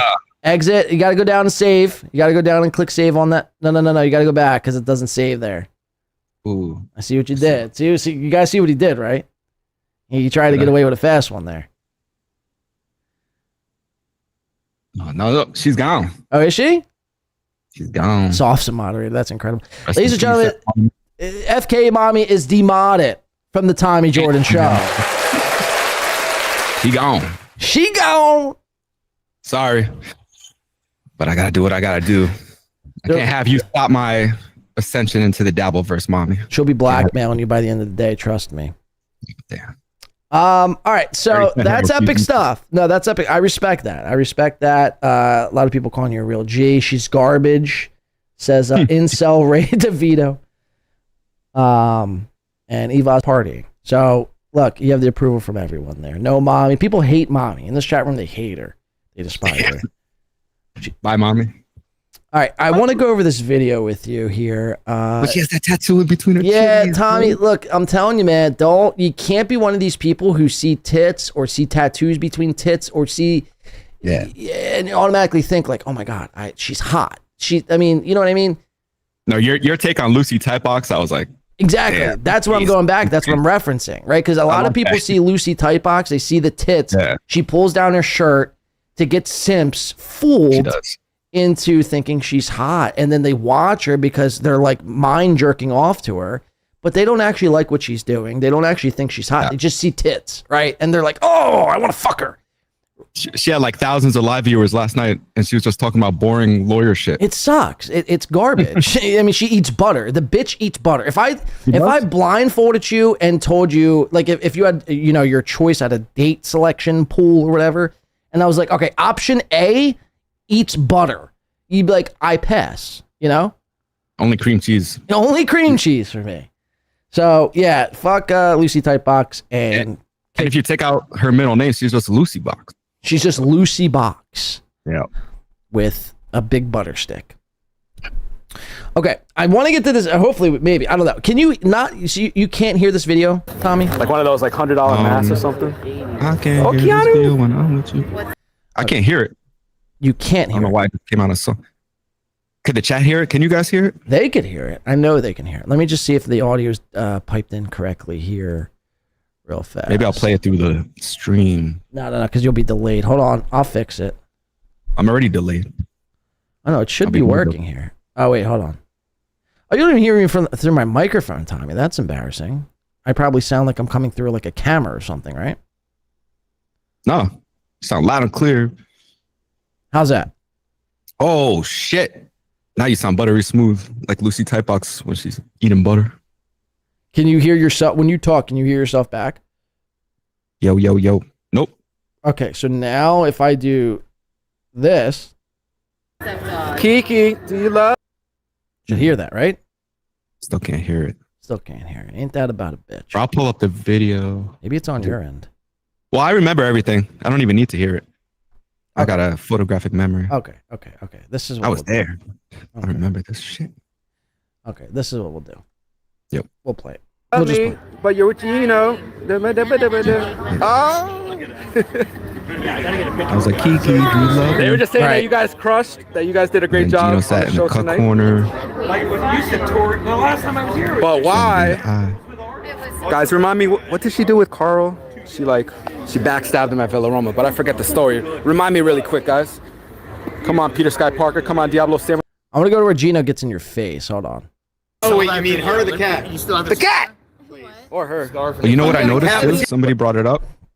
He turns only when I start talking about Aaron's sore butthole, because butthole got him to think about Keanu, and he completely turned. It was like the butthole. You don't want to mention butthole to this guy. Right. He doesn't. He's very sensitive when it comes to butthole discussions. Because his wife famously spread her ass cheeks to, her brown eyes all over the. Tommy, literally. Picture I never found.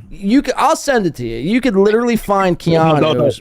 No, that's how Aaron got in prison. No, that's completely false. Aaron got in prison because he took a picture of somebody who didn't want a picture taken of them and then sent it to this scumbag here. The difference is Keanu willingly spread her ass cheeks for the world to see on the internet, and it's out there for public consumption. I could send that free of charge. I'm sending a link, you see? Oh, okay. And not to mention, Keanu, I'm not sure if you know this, but Keanu also famously received $1,000. She is a sex worker. She's no different than a prostitute.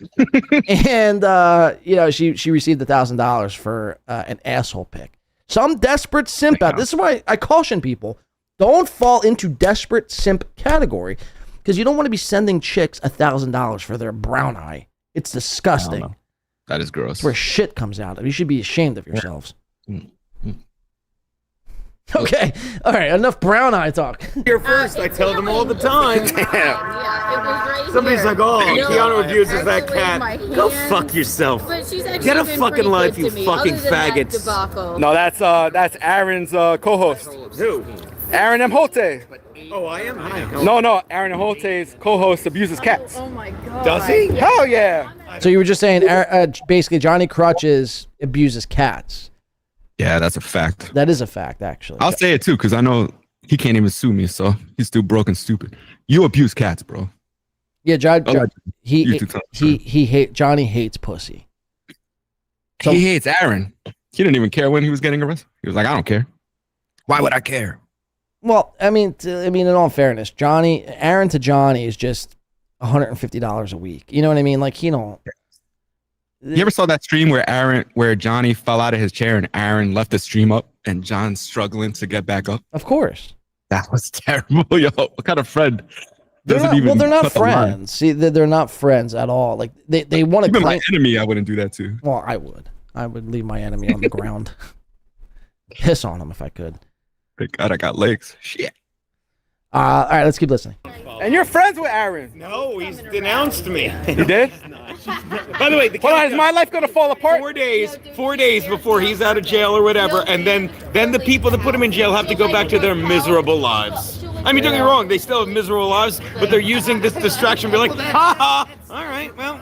Yeah, but he has to go back with the aching booty. But see, here's the thing. Here's the thing with you, and if you want So you just mentioned he has to go back with the aching booty. to be, And Gino goes, here's the thing with you. And now Gino's going to school you. Mind you, Gino doesn't have a pot to piss in, broke as shit. His skin is as yellow as fucking Big Bird's fucking feathers.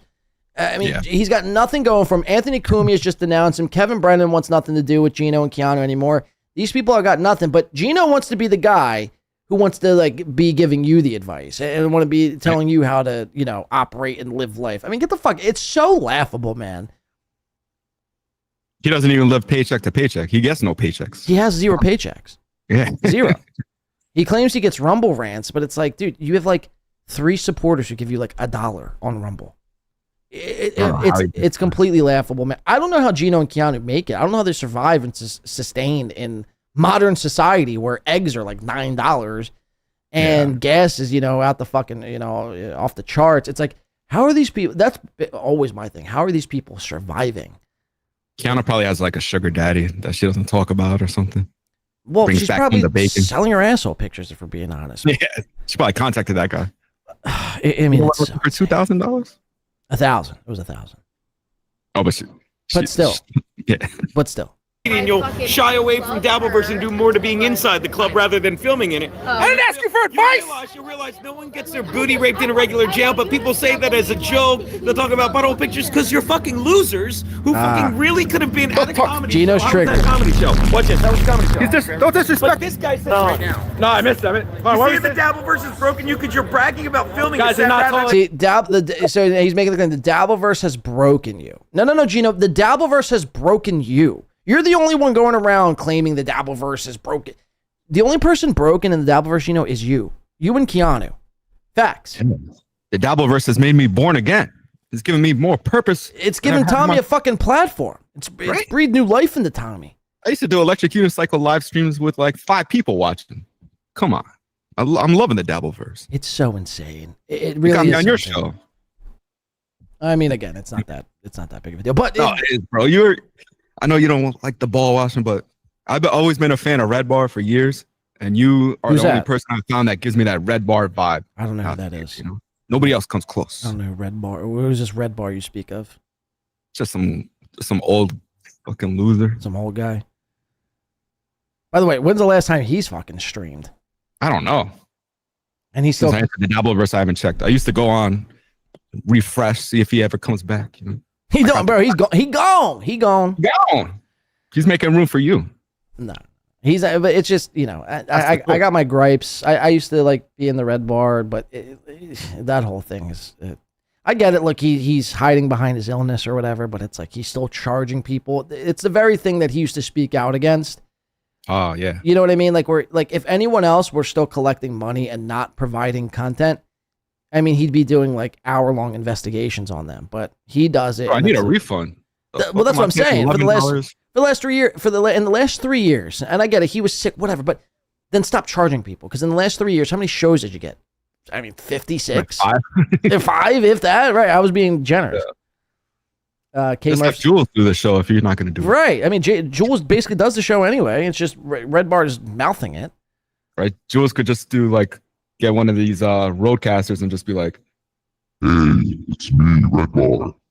Do something like that. Numero Uno Josh Denny fan says this is fool's talk. I mean, it's not, but it's not. It's not. It's factual. Shout out to Numero Uno Josh. I heard that he got what's his name? J. Damn, that Spanish guy from J-Mo. I don't know. Never mind. Fuck you, Josh Denny fan. Wait, what? Well, I don't know. I just turned on him. You know that guy? Oh, Luis J. Gomez. Luis J. Gomez. Okay. Yeah, I heard that numero uno Josh Denny fan made him stop live streaming because he was trolling him so hard that Luis J. Gomez never live stream again after that. That's what I heard. Wait, numero uno was trolling Luis J. Gomez. Yup. And yeah, well, Luis is like the type of person. He's like better than. It was almost like I was watching the beginning where Kino Casino acted like they were better than Steel Toe coverage. Luis is the same in the sense that like he acts like he's better than like, the Dabbleverse and live streaming in general. You know what I mean? It's like you guys aren't above this thing, and if anything, everyone in this universe is making money. Or I mean, besides Chad Zumach, but everyone else is making. Well, you just started a week and a half ago. You begin some super chats, no? That's true, but people call me a grifter, and I'm like, I've supported. No. I'm here to say, look, hold on, camera's on me for a second. Tommy Jordan is the furthest thing from a grifter. I mean, he's put in already in 2 weeks, put in work. He's gone to film Stuttering John. He's gone to expose Keanu and Gino, and he's put in work. I don't know who's saying he's a grifter. Look, I'd be the first one to call him a grifter if he was a grifter. Chad Zumach is a grifter. Tommy Jordan is the furthest thing from a grifter. He's putting in the work. He's putting in the fucking miles. And look, man, I don't know what comes of this. I don't know if this is like necessarily a career path to even follow, but for the time being, I think you're hitting, some fucking success, man, and just keep going with it, in my opinion, Thank you. Okay, yes, Kush King says you aren't. Okay, so let me just finish this, because Gino gets very hot-headed here, and we'll watch this, and Tommy, I think I'm going to take a break. I don't know. I'll just run. You take a break. I'll just take over the show. Yeah. Sure. Your subscriber count will go down. I'll ruin your whole thing. Doing a set. That's why you're on a bad path, kiddo. So Gino's telling you. Gino Bisconte has the balls to say Tommy Jordan is on a bad path. Could you believe that? What was going through your head when Gino Bisconte was sitting there, flat broke Gino, dead broke Gino, jaundice skin Gino was there saying, "You're on a bad path, kiddo." What was going through your brain? I was like, maybe now's a good time. Maybe we should look at our checking accounts, open the Chase app, and just. Gino don't have a Chase app. Gino's on fucking EBT. Oh shit! Snap benefits, they call him. Snap benefit Gino. He's on that Snap benefits. Which is. I was just like, I think I yelled at him. I didn't ask you for advice, something like that. Yeah, you did earlier on. I yelled at him. Yeah, you did. Oh yeah. It's so. I heard this. Yeah. I hate unsolicited advice. Unless it comes from me. I don't even. Unless it comes from you, then I'm shaving my mustache. Right. And you're doing it all. Anybody else, I hate it. Yeah. And then it coming from this loser was just like next level, I couldn't believe it. You should have asked Gino when he said this in this moment in time. You should have asked, how much did you get paid for this? How much did you get paid for this comedy? He got paid no money. They paid him no money. Probably less than $1,000. No, I'm serious. He got paid. I'm pretty sure between him and Keanu, maybe they got $200 tops. Gas money just to travel there. But he wants to give you advice. He begged for Keanu to get on the set. He put John into a corner. I saw when he asked him. He was like, "Oh, Keanu was scared to ask, so I'm gonna ask for her. She wants to be on the show too." And John was like, "Yeah, okay, I'll put her on." Yeah, because John simps for anybody with a fucking twat in between their legs. Yeah, he even simps for Ava, who doesn't have a twat. Right. Well, maybe. Well, who knows? Actually, at first I was. I guess no. I mean, no. She does say she's trans, but so I guess in turn she does have a cock and balls between her legs. But nonetheless, if you just have tits, see, John is the quintessential simp, where it's like if you just have tits, John is like, "Ugh, I want to stick my dick in you." It's like no. You don't want to be like Stuttering John. Trust me. We got to send mommy over to John. I think she's already been, but she pissed him off or something. I don't know. Oh my god. What am I getting myself into? Gino has pics of Jules naked underage. Yeah. Oh, that's. Gino also has pics of Stacey Pressman, I think, and Gino has pics of everyone who's naked. Like who's sending? If you're sending Gino Bisconte nude pics, I mean Jesus Christ. But anyway, I just thought it was comical to listen to Gino tell you that you're going down the wrong path. To me, it's insane. Right. And then also, why does he even know who I am? He shouldn't even know who I am. Yeah, right. You know the path I'm on. Well, that's the thing, man. And I've called this out on my show. You might have heard me say it, but it's like Gino and Steel Toe and Chad, they all want to act like they're above the Dabbleverse, the very universe that they exist in. They want to act like they're better than that. But then they want to also simultaneously be like the leaders of that verse. It's so wild to me. Yeah. It's guys that think that their shit don't stink, man. They think that their shit don't stink, and they think they have some sort of wisdom to bestow. And in reality, it's like, they got nothing. They have nothing. They never were anything. And, they're trying to, I guess, hold on to this. I don't know what it is. This last gleaming hope that, maybe this guy, Tommy Jordan, will listen to me. And, I don't know. I don't know what the answer is for these people. But again, and look, yeah. I have a big forehead, but look at this man's forehead. Oh, it's Holy insane. shit. It goes like up to, it's like going all, oh my God. Put that bandana back on. Why do you think he wears the headbands? Look at that thing. That's scary, man. He live streamed later that night and the headband was back on. As it should be. As it always, yeah. All right. Let me finish this here. This video is better than anything you just did on that stage, bro. Okay, so you just said this video is better than anything you did on this stage. This video, Tommy, is not only better than anything Gino did on that stage, it's better than anything Gino's done in the last 15, 20 years. Maybe even ever. Seriously. I'm not even trying to gas you up, man. I'm just being real. Like, again, this is why I'm trying to show you here. Comedy, no one gives a fuck about comedy in 2025. No one cares. No one really gives a shit. The comics these days, are just trash. Let's be real. Yeah. People are into this story, like on the ground reporting, IRL streams, coming back, doing a podcast, doing a show. Like that is where, for whatever reason, Gino's trying to fight that. You know what I mean? It's like, Gino, you do you then. You do you, because it's clearly worked out so well, right? So Thoroughbred Burr for $2 says Gino should have picked a path 30. Right, he should have picked a path 30 years ago, but he didn't. Right, and that's why he's broke, desperate, and trying to give Tommy Jordan, who's the king of the Dabbleverse, in my opinion, over the last 2 weeks, advice. And Keanu was the most timid girl I ever met in my life. Like she looked like a 12-year-old that was lost at Disney World. She's a fucking fraud, dude. She's a straight up fucking fraud. She said I bucked at her. I went like this. Hey, she's like, he bucked at me. This is bucking at you? Well, she said because you had the mask on, right? She was like, I was so scared you had a mask. And then I took the mask off. I was talking to her, and then I come back around and I put the mask on as a gag. She's like, I'm not talking to you if you have the mask on. Can you take the mask off? Meanwhile, by the way, she's the one who snatched notes and it was like violent toward you, no? Yeah, she took my Reddit notes and she ran off with them. Right. So, get the fuck out. Those were some crazy questions I wasn't even going to ask. Like, if you take a chance to look in the Reddit, those questions I hope she still has them. I hope she read every one. That's what she deserves for stealing my notes. Keanu, go fuck yourself, Keanu. You're a piece of shit. You're a piece of shit. You back the wrong horse every time. And, you're a dog shit human being. You're a dog shit human being with a dark, nasty, black, rotted butthole. And soul. I wish I saw the butthole before I met her. Then the interaction probably would have been different, Why? No. Why do you say that, though? I would have been like less tolerable to her bullshit. Because, because you were okay. Yeah, right. Once you see somebody's butthole, you're kind of everything else is kind of humorous at that point. Unless it's like nice, whatever that is, a nice butthole. I don't know.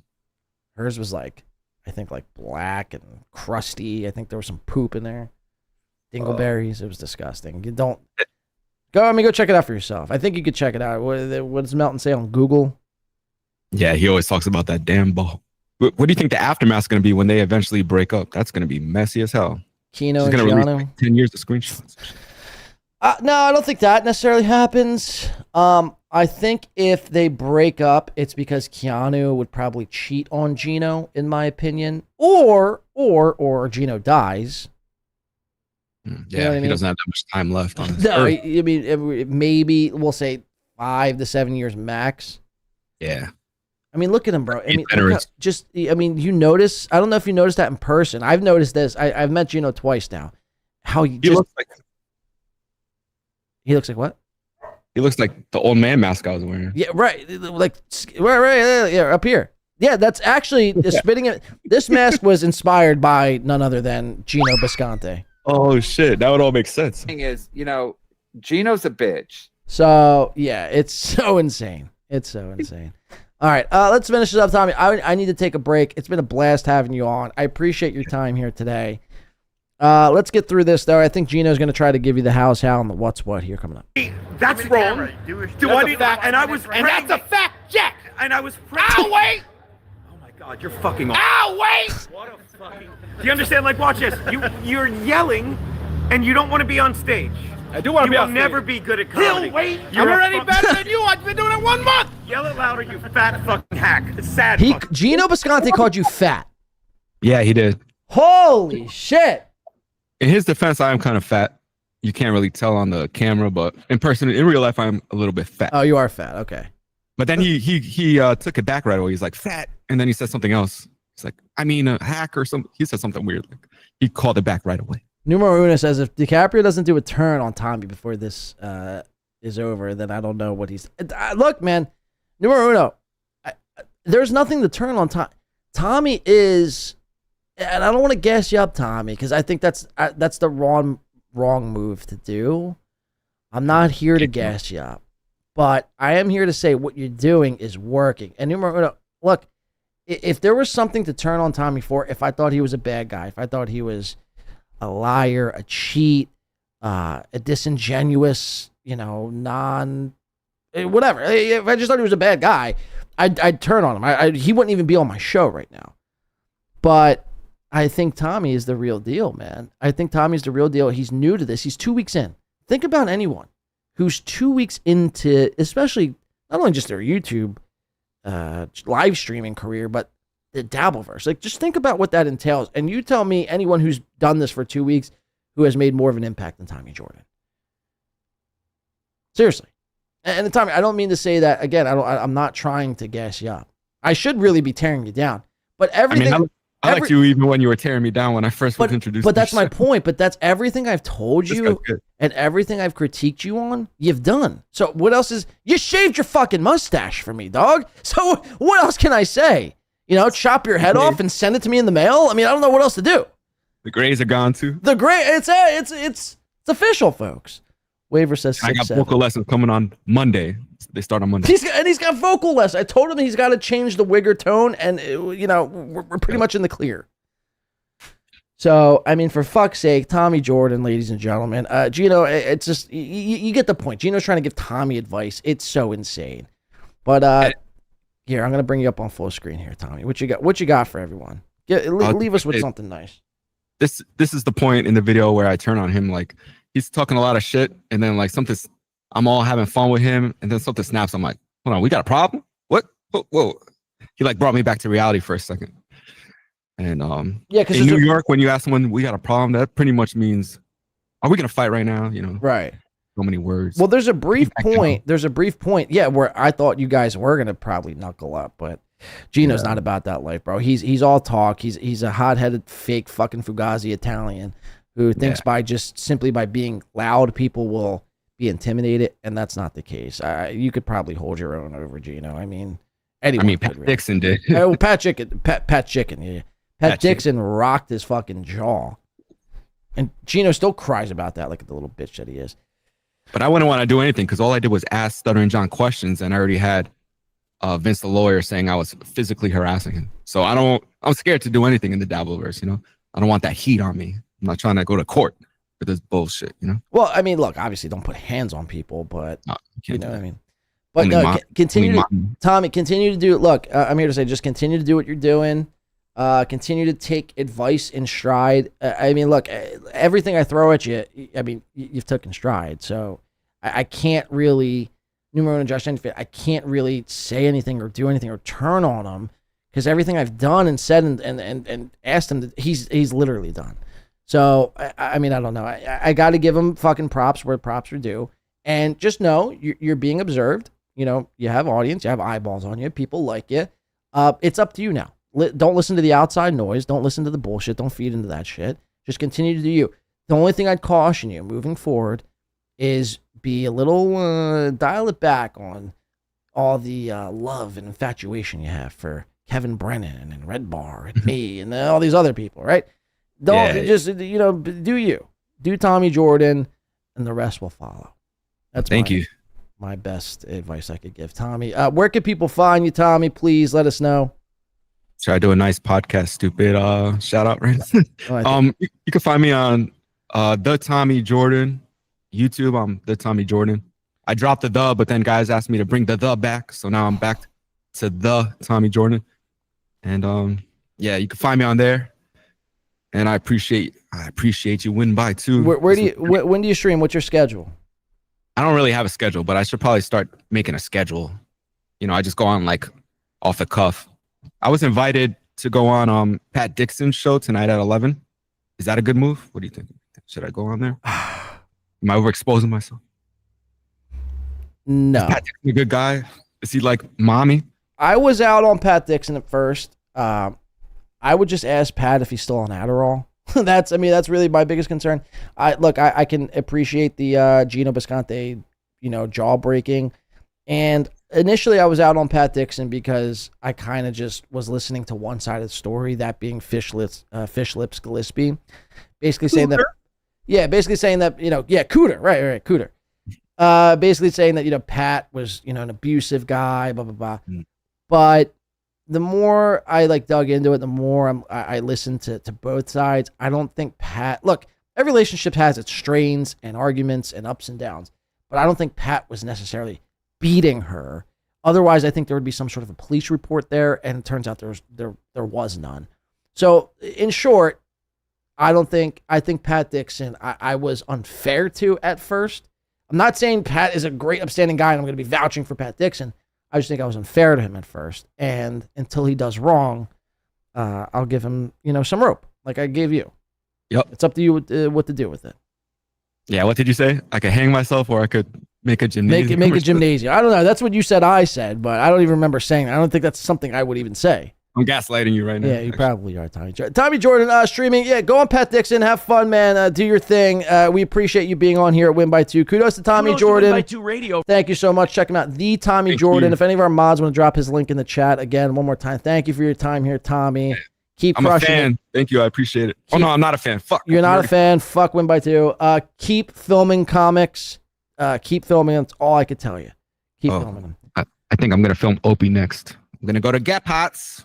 Wow. That's an exclusive. That's an exclusive. But stay tuned, guys. All right, stay tuned. Tommy Jordan, thank you very much, Tommy. We appreciate your time here on today's show. Check him out if you can. Look, Numero. No, look, I know you want me. I don't know what you want me to do. He seems like a good kid. He takes it in stride. I told him to cut his mustache, and he cut his fucking stash off for me, dog. It's like,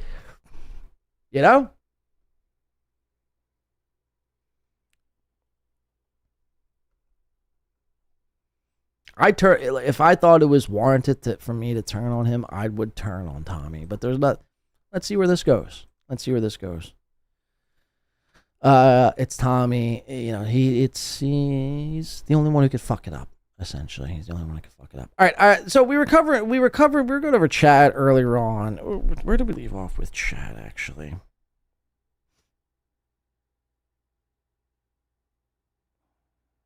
Okay.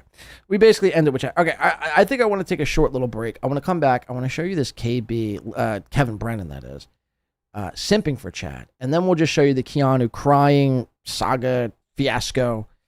And we'll wrap up today's show.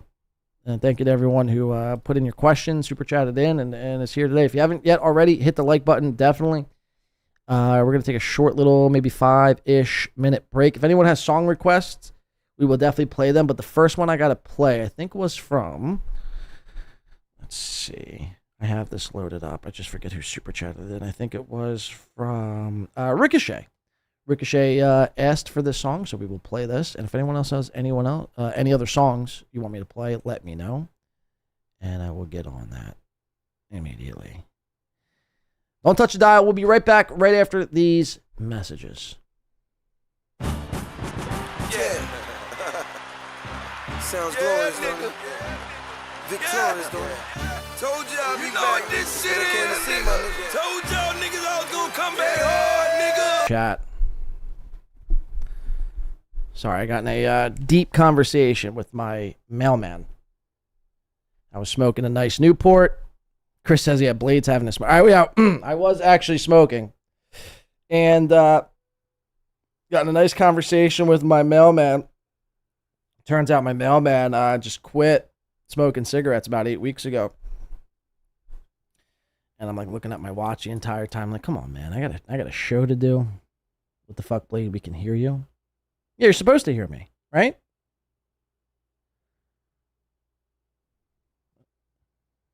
What's going on?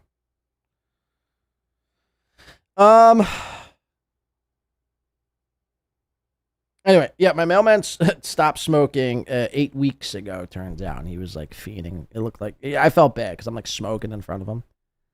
But he quit smoking 8 weeks ago. And we were getting into, whether or not it's a good idea to quit. And he's like, it is. You save a lot of money. Turns out he did 2 tours in Iraq. So he's like, yeah, I don't really care about my health. Mainly just to save some money. And yeah, I don't know. We just got, that's why I was gone with no music for a little bit there, because blame my mailman. But shout out to my mailman at the same time. He's given up on smoking for 8 fucking weeks. I mean, that's a feat in itself, man. That's a feat in itself. Tommy Jordan. Shout out to Tommy Jordan making his debut appearance on Win by 2. He's supposed to be going on Pat Dixon tonight. All these people want to sink their claws into Tommy Jordan. All these people want to sink their claws into Tommy Jordan now these days. Pat Dixon, just the latest. But no, look, like I said, with Tommy on, I think I was initially harsh on Pat Dixon, and maybe it was warranted. But I think, for what it's worth, I think Pat got the shit end of the stick. And again, he had Kevin Brennan. Well, Fish Lips Gillespie had Kevin Brennan hoisting her up and co-signing all of her shit. So, you hear from one side, you thought Pat Dixon, and maybe he is a scumbag. I don't know. Maybe he is a scumbag, Pat Dixon. But Tommy, do what you got to do, man. Get the name of Tommy Jordan out there. Out of all the guys in this universe, I don't think Pat Dixon is the worst. So go do your thing on Pat Dixon. Just expect a lot of piano playing, expect a lot of dead air, and a lot of Tass, the resident artist, flicking her bean the entire time to Pat's cool piano playing. Okay, we have some other shit to do here today. Welcome back in, chat. Hopefully everyone's doing well. J.E., Mr. Blue Sky, Chris, Mr. Z, Vodka Nicholson, Ken. Welcome back in to the fucking show. Have you done your part today, hitting the like button? I mean, there's 152 of you here today. We have 93 likes. That means almost half of you have not. You've made the conscious decision not to hit the like button. And honestly, that really pains me. I pride myself in likes, and yeah. So hit the like button if you could, please, here today. And we got a couple more things to do here today. I'm not going to be here that much longer. We've been going now for almost 5 hours. No sight of Chad Zumach. Chad did not want to stream against Win by 2 here today, so it's another win for the 2. Kudos to Win by 2 Radio. Another win for the toe. And I'll be back on, just a little program. I'll be back on probably Friday on Halloween, if not Thursday or Friday. One more show before October's end, and then we start November. I can't believe the holiday season. I mean, we're literally here. I mean, the holiday season is right around the corner. Isn't that not fucking insane? Like, I'm going to have to start doing Christmas shopping. Ain't that some fucked up shit? Mr. Blue Sky says gay. Big W says, I'm going to hit the like button in a bit. Okay, well, whenever. Jay says, then we'll see how tough you are. Chris square up with me in IRS. So Chris and J.E. are going back and forth now.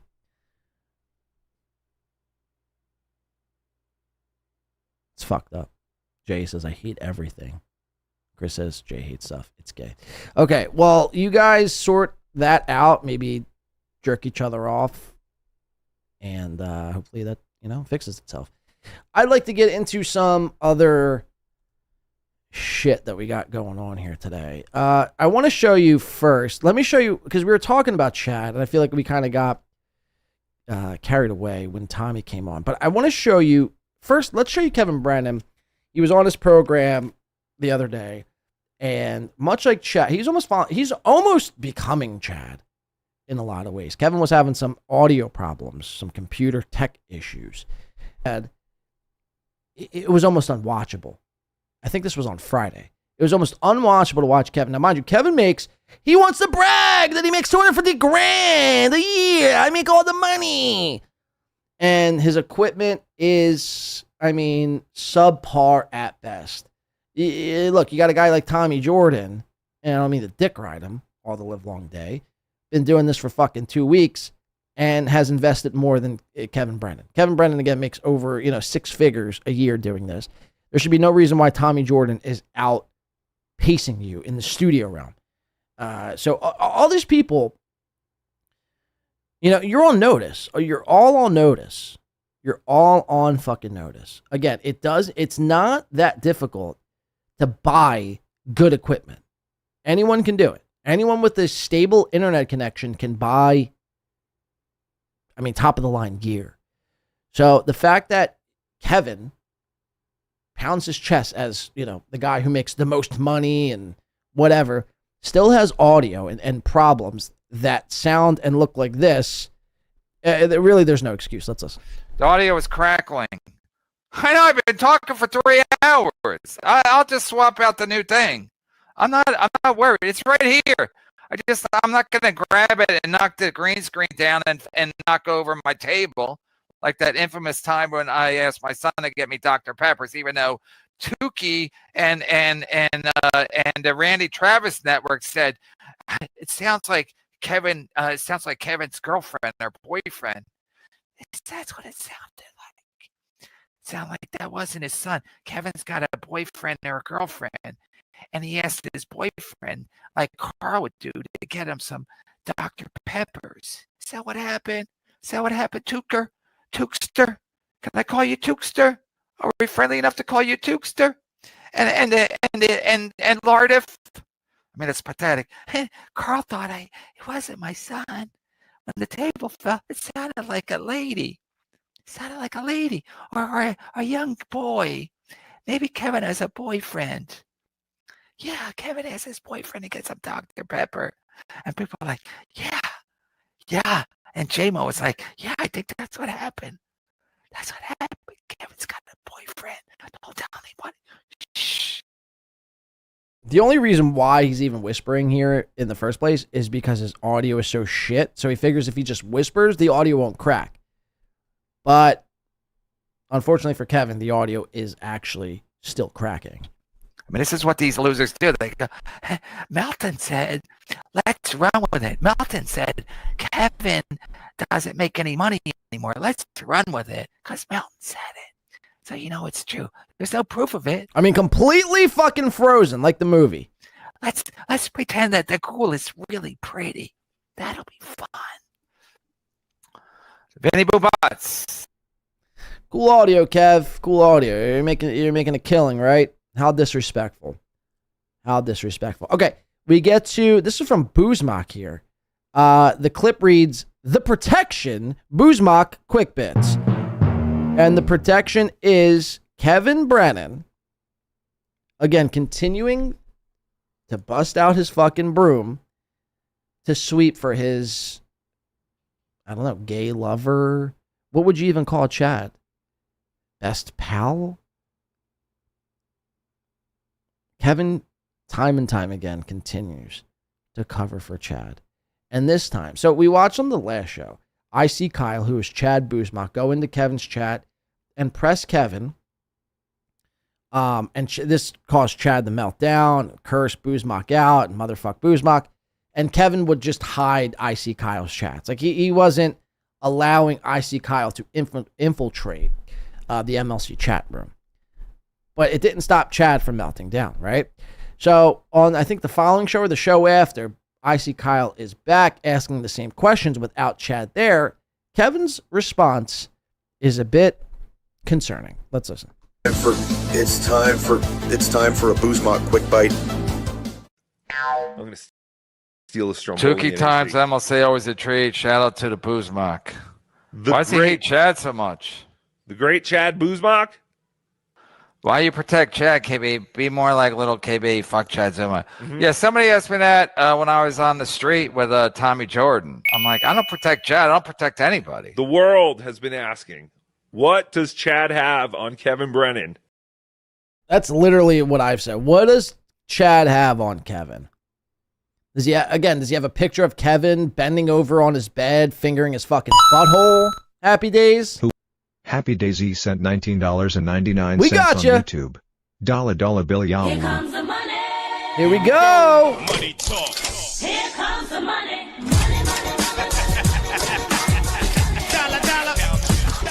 Look at that nice fucking $20. Happy Days. I mean, did you hit the fucking lottery today? What the fuck is going on? Look at this. Look at this shit. You believe that? Do you believe that? Another 20 smacks from Happy Days here. Let's zoom in on that. Can we zoom? Look at that. Nice fucking Happy Days chat. Dollar bill, y'all. Shout out to fucking Happy Days. Dollar bill, y'all. $20. Again, Happy Days has, a chance to type in 5,000 characters and just types in 4 words for $20. Shout out. Thank you so much, Happy Days. That is much, much appreciated around here. I mean, this is an incredible day for me. Kudos to me. Kudos to Happy Days. Kudos to Win by 2 Radio. For the $20. How insane. You're out of your mind. You know that? Out of your fucking mind. So the question that's on a lot of people's mind is, what does Chad have on Kevin? And why does Kevin continue to sweep for Chad? It's not that I protect Chad. Once in a while, Chad's a good guest. Plus, remember when Chad's redemption arc with the TM Zumach? That was gold, boss. Yeah, that was also over a year ago, Kevin. So when a lot of people are like, Kevin's old and senile and he's got dementia and Lou Gehrig's disease, it's like, listen. I don't like doing the old material. It's hack. It's cringe. Kevin's 65. Sure, he's a senior citizen. Yes. But I don't like going there because I just feel like it's too easy. But when he says shit like this, oh, you remember the Chad redemption arc? You remember the TM Zumach? That was gold, Jerry. Kevin, that was a fucking year ago. That's a fucking fact. Tommy Jordan coming in. What the fuck are you doing, Tommy? Gifting 20 Win by 2 radio memberships. Here we go. You sick son of a bitch. Here comes the money.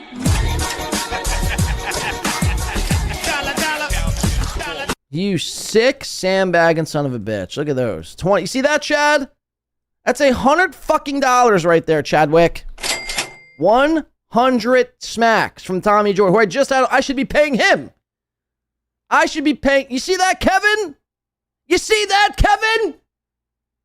People pay me to be on my show.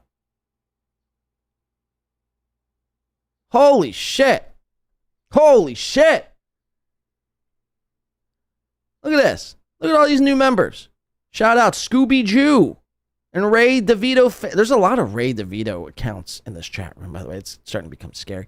Euclid Pineapple and James Banks. George. MGD. Cat. Jim. High Main. EEP Pay. Original GPV. I mean, these people are, they even watch my show. I mean, what is going on? Shout out Tommy 20. I mean, you're out of your mind, Tommy Jordan. Out of your fucking mind. Gifting 20. But you see how it's done, Kevin? I don't pay people to be on my show. They paid me. And that's just a rule of thumb around here. Anyone comes on my show, I barely have guests. When I do, you must pay me $300. I demand $300 for you to guest on my show. That's a fucking fact. That's a fucking fact. Thank you, Tommy, and Happy Days. You guys are nuts today. Seriously. You guys are out of your minds.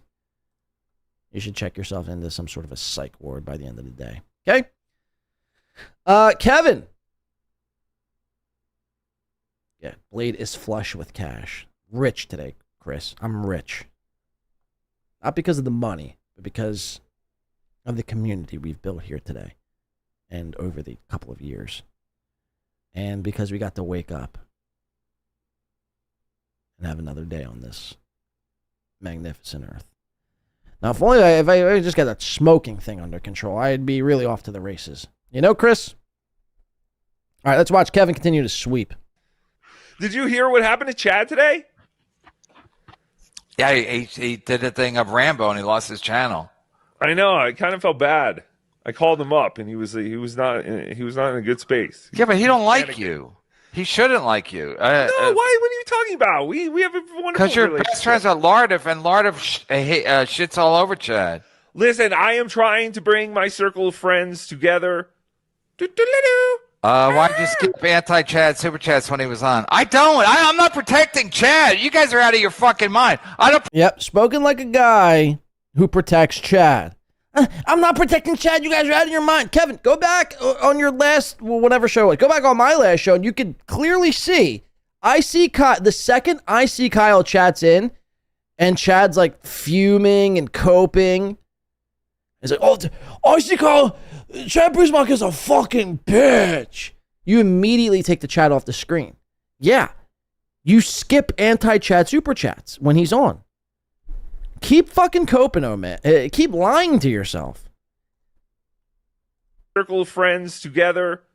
Why'd you skip anti-Chad super chats when he was on? I'm not protecting Chad. You guys are out of your fucking mind. I don't protect Chad. Wrong. Yeah, and it cuts to it. So we don't even got to go back to my last episode. I think he's Clearwater chat. Block this guy. This is Chad Buzmak. He's the most unfunniest fucking loser psycho I've ever met. Just a fucking psycho. What he's saying. Take that chat down. Yeah. Tommy Jones is your favorite. Can't read this again. There's another skipped one, Kevin. What say you, Kev? What say you, Kev? That's another skipped super chat. Another skipped anti-Chad super chat. What say you, old man?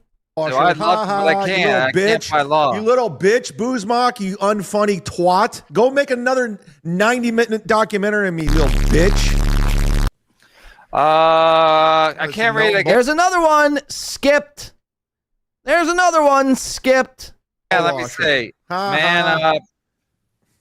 He's just basically, he tries to impress Melton. That's all he does. And his whole identity. Everything to chat. See, this is why, like, when he's like, oh, dude, all he does is copy Melton. Everything to chat is something about Melton. Melton has infiltrated this guy's brain. I guarantee Chad actually has nightmares / dreams about Patrick Melton. Facts. Him, Keanu, Aaron, they all, it's always Melton.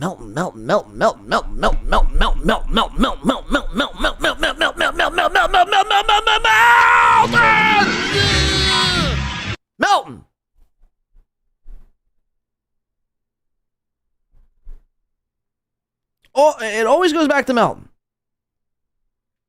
You guys are weak. And you want to say Melton's a fat nerd loser. Imagine, again, I've always said this. Imagine allowing a fat nerd loser who uses a wiping stick to make you fucking this emotionally unstable. It's so creepy. Like, I guarantee the guy's going to try to kill me someday. He's not. We've gone over this. Vince Griswold says Melton is pretty nightmarish in appearance. Well, I mean, you're not wrong. And that's not what we're saying, though. That's not what we're saying. But, you know, two things can be true. Huh? You got to sign up to the Patreon. I can't even say his name. Whoopsies. What? Okay, so I'm not reading any super chats under $5 because we got too many guests. Okay, listen to this, Cope. Now I'm not reading any super chats that are under $5. And here's another one from IC Kyle. You legit skip / not read my chats to protect chat. Who at Y for 5 says, come on, man. There's too much evidence at this point. Why protect chat? And you're gonna skip this one also. You say you don't protect or skip chats. You skipped all mine because Chad told you to. Oh man, what happened? KB? What happened to what?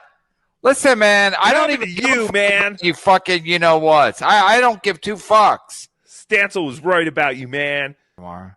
Since Chad didn't show, let's watch Buzma. I'm not watching anything. Again, I don't take sides. And then people are like, you dick riding Chad.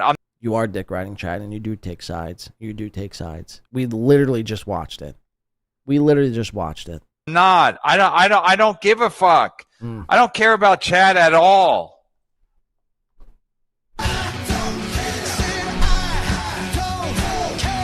Yeah, okay.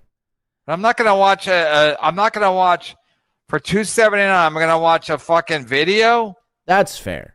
I mean, I wouldn't watch a video for $2.79 either, but the point still remains. You sweep and dick ride Chad. I'm not. Okay, start your own. Is Kevin gay for Chad? Does Kevin secretly want to suck Chad off? I don't know. I mean, the way he's acting sure seems like he's trying to protect him. Channel. Start your own channel. He has his own channel. It's called Chad Buzmak. Ever hear of it? Chad Wet Brain Follies. One of the best hit fucking premiere shows in the last couple of months. Then you watch it.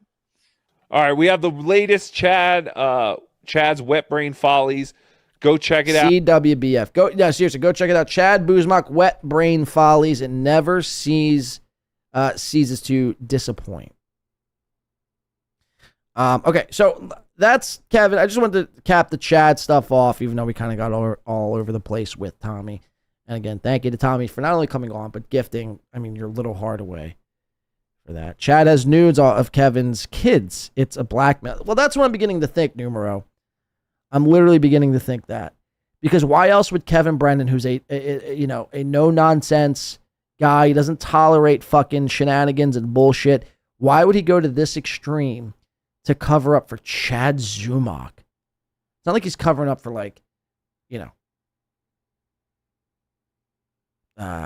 what's his name? Louis C.K. or somebody who could help him out in his career, Kevin. It's Chad. So maybe it is. Maybe Chad does have nudes of Kevin's kids in sexual perverted, postures. Think about it. Chad is known for being he is. Well, actually, no, Buzmak is Buzmak. I apologize about that, Numero. Numero is actually on to something. It says it right here. Think about it. Chad is known for Chad famously went back home in Cleveland a couple of weeks ago and started filming little children on a basketball court because of the Caitlin Clark effect. So because Caitlin Clark plays basketball, you felt the need to film little children? Seems sus, bro. It seems sus to me. All right, we're going to get out of here right after this. I want to show you Gino and Keanu this past weekend making ass out of themselves. And look, you made your bed. Now you got to lie in it. There's no more Kumia. There's no more Missy B. There's no more Carl. There's no more fucking Kevin. There's no more nothing for Gino and Keanu. They got nothing left because they wanted to power around with the likes of Aaron M. Holt and Stuttering John. They want to power around with these people who are universally despised, and most, if not all of their friends hate, for whatever reason or another, those two. But Keanu and Gino think, oh, how could we get some clout? The most clout we're going to get isn't going to be by teaming up with Carl or teaming up with Shuli or teaming up with Kevin or teaming up with this one. No, the most clout we're going to get is to do like a reverse. We're going to team up with the locale because we ourselves are actually locales. I mean, let's not get it twisted. We are actually local. So we'll team up with the locales, and then people will just start covering us. And we'll get all the exposure and all the, press, and everyone will be talking about us. It'll be glorious, darling. It'll be glorious. How's it going, Keanu? Are you making a fuck ton of money yet? Let's see. Gino got his YouTube channel back. Are you a millionaire yet, Gino? Let's see. Is Gino even on? Gino Bisconte. What a fucking flamer ass last name. Bisconte. Gino got his YouTube channel back the other day. He was so excited. And his debut back on YouTube, he got like 26 people watching. 26 people. Could you imagine? You type in Gino Bisconti on YouTube, you can't find it. It's all Doom, Kevin Brennan, Chrissy Mayer, Kumia, Red Bar, Ethan Ralph. Everything but Gino. Everything but Gino. Ain't that about a bitch? Gino Bisconti live. Still nothing. Still nothing. I mean, this is unreal. Literally unreal.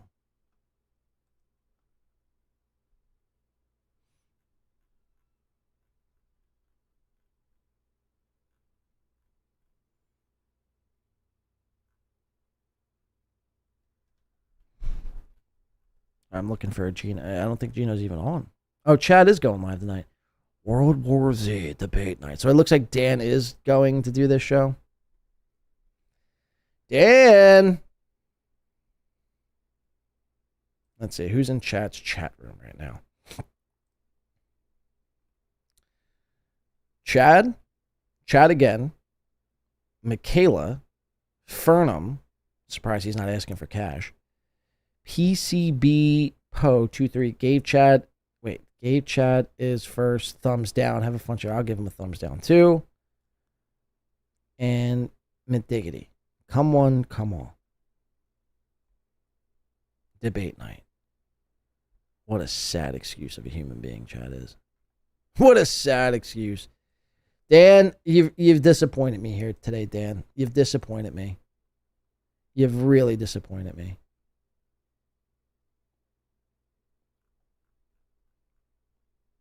No, seriously, I'm actually pretty disappointed with Dan. He's going to be the only guy. Maybe it's Cardiff too, but get the message out. Let these people know it's not worth it to debate Chad. You're giving him what he wants. I mean, how don't you see it? Happy Days is laughing out loud. Debate? It's not a debate. What are you going to say? Chad, I think you're a retard and your show sucks. You're a liar and scammer. It's like, yeah, we know. Like, what is the debate? The debate would try to, convince Chad that he's somehow otherwise those things. A lying, scheming, fraud of a human being. Unfunny hack. Chad is entrenched in those ideas. He'll never not believe. It's like trying to get, a liberal to see a conservative point of view and vice versa. They're never going to see eye to eye, ever. So why even have the conversation, in my opinion? Okay, let me just show you this. It's pathetic. So the other night, Keanu was on with Stuttering John. Kevin was sniping in. Keanu gets a text from Missy B, Anthony Cumia's fucking slit. He likes to stick his fucking pock-filled penis in. And basically, Missy B is like, yo, send me the link. I want to have a few words with John. And Keanu, like the fucking true lying whore bag that she is, well, reads Missy B's text messages out loud. So we're going to start there, but I don't want to show you the entire thing. I just want to show you where Keanu starts to fake cry. Or maybe it might be real tears. I don't know. But the point being is she's weeping. Like Karmic X. She's pulled a Karmic's here, folks. Check this out. This is Keanu on Saturday night. Rude. Doom is always rude. Okay. And awful. He's a legend. Play the shrimp. Very, very smart. Let me take this one. Obviously, I read it to you and she was pissed off because I said that. So it made me really nervous and it made me like, I don't know. So I don't know. Whatever's going on with all of you, this is too much. It's a little bit too much. So what could you have possibly done to them? I thought it was just goofing around. I don't know. We just did a great show. People loved the show. It was a great show. And I put you on. I think you wanted to be put on. And I did it because I wanted to hang out with you guys, right? We had a blast, right? I just didn't expect that this just coming on. Well, here because now. but here's the thing, Keanu. Anyone who likes me, they hate. You understand? Yeah, but like I would expect two grown. This is kind of making me upset a little bit, actually. Oh my God. I would expect like two grown adult people that I like really like to not like, I don't know. I immediately called her. I'm like, oh my God. Look at her shirt she's got on. A naughty girl shirt. Naughty girl over here. Meanwhile, she's weeping in tears. Yeah. Super naughty, Keanu. So sorry. Like, I just thought you were goofing around. How could I possibly know that I don't know. It's just conversation. I feel like weird about it. That's doom.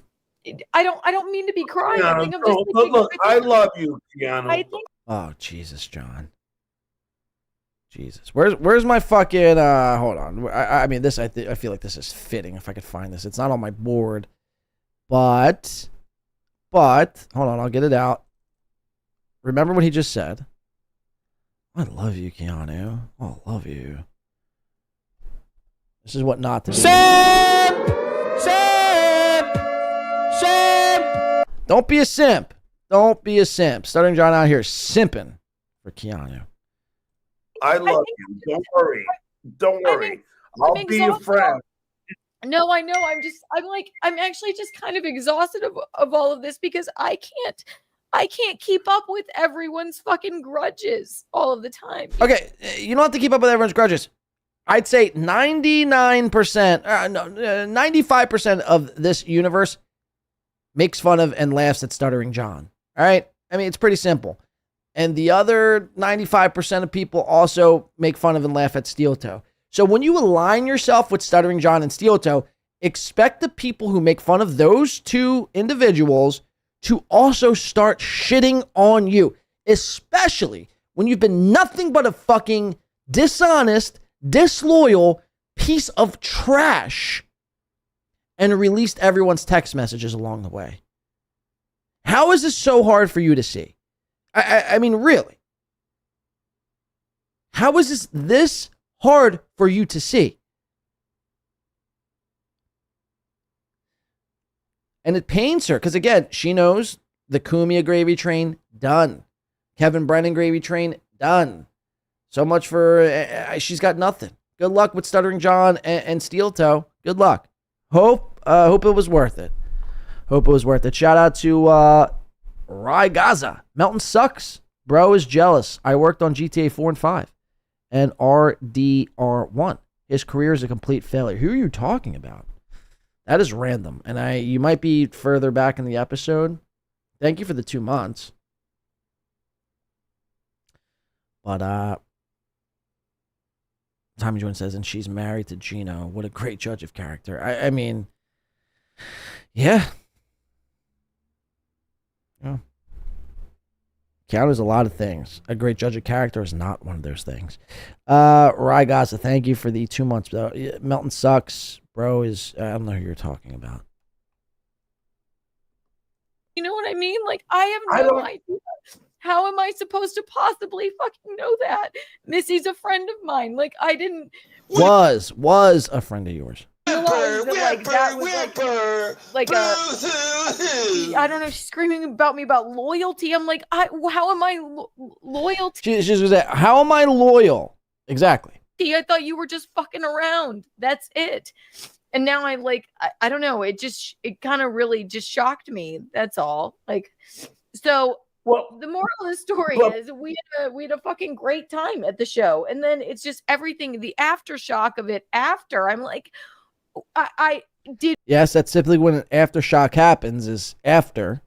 How is somebody else's perception of it different than ours? Other than we had fun on stage, all three of us, and then everybody else has some kind of fucking crazy. It doesn't matter. It doesn't matter how much fun you have. I mean, this is, again, very quickly escalating into Steel Toe-esque territory.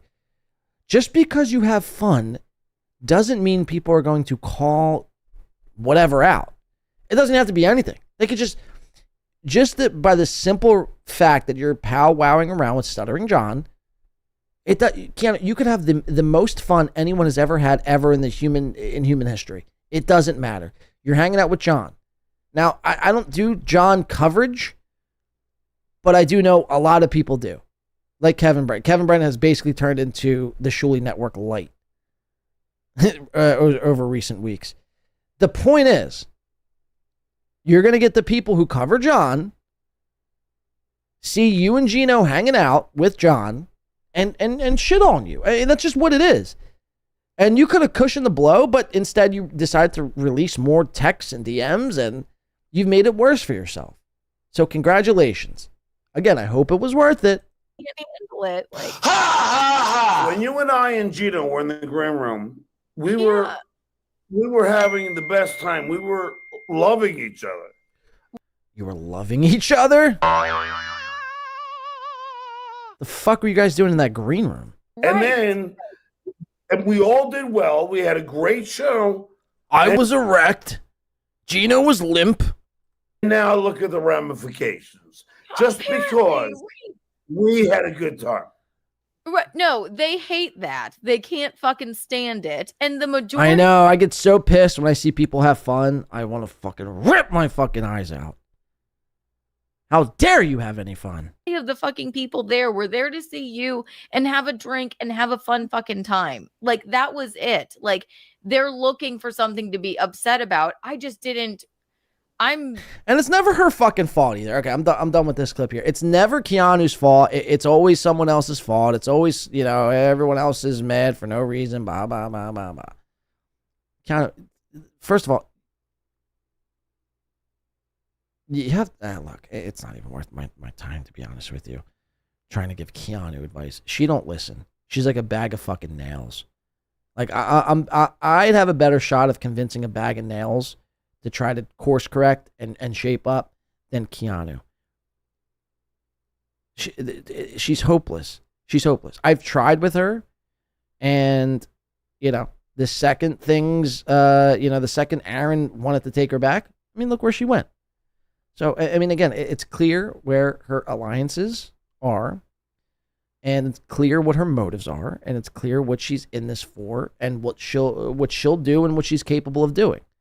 Releasing text messages, releasing private information from people. And that just is what it is. That just is what it is. Don't be shocked. Like I've always preached, man, most of these people, Tommy and everyone else, I mean, seriously, I'm being serious now. Most of these people are untrustworthy, out for themselves, low-life degenerates. Somehow cultivated an audience and make fun of people that are worse than them. So it makes the person doing the covering look better. And they even, may look like a pretty decent person. Like, oh my God, this person's actually pretty good. Compared to Stuttering John, compared to Aaron from Steel Toe, compared to Chad, whoever it is, fill in the blank, compared to Gino, whatever. But that's the trick, right? Carl, I mean, he's just as bad. Shuley, just as bad. I mean, the list goes on and on and on.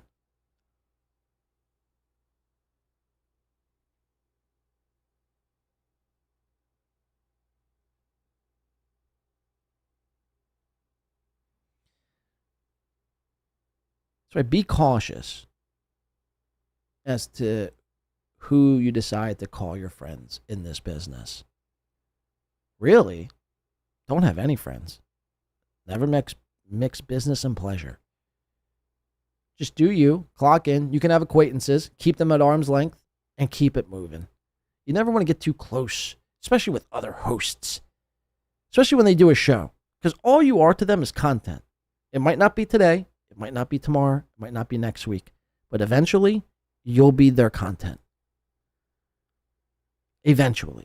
It's happened every time across the board, on relationships that you thought were indestructible.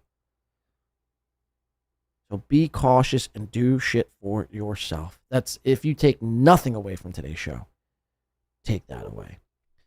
All right, let me show you this. This is just one last clip. This is Keanu and Ava last night, as I think Kevin and Tommy Jordan call her the ghoul, the scary ghoul monster.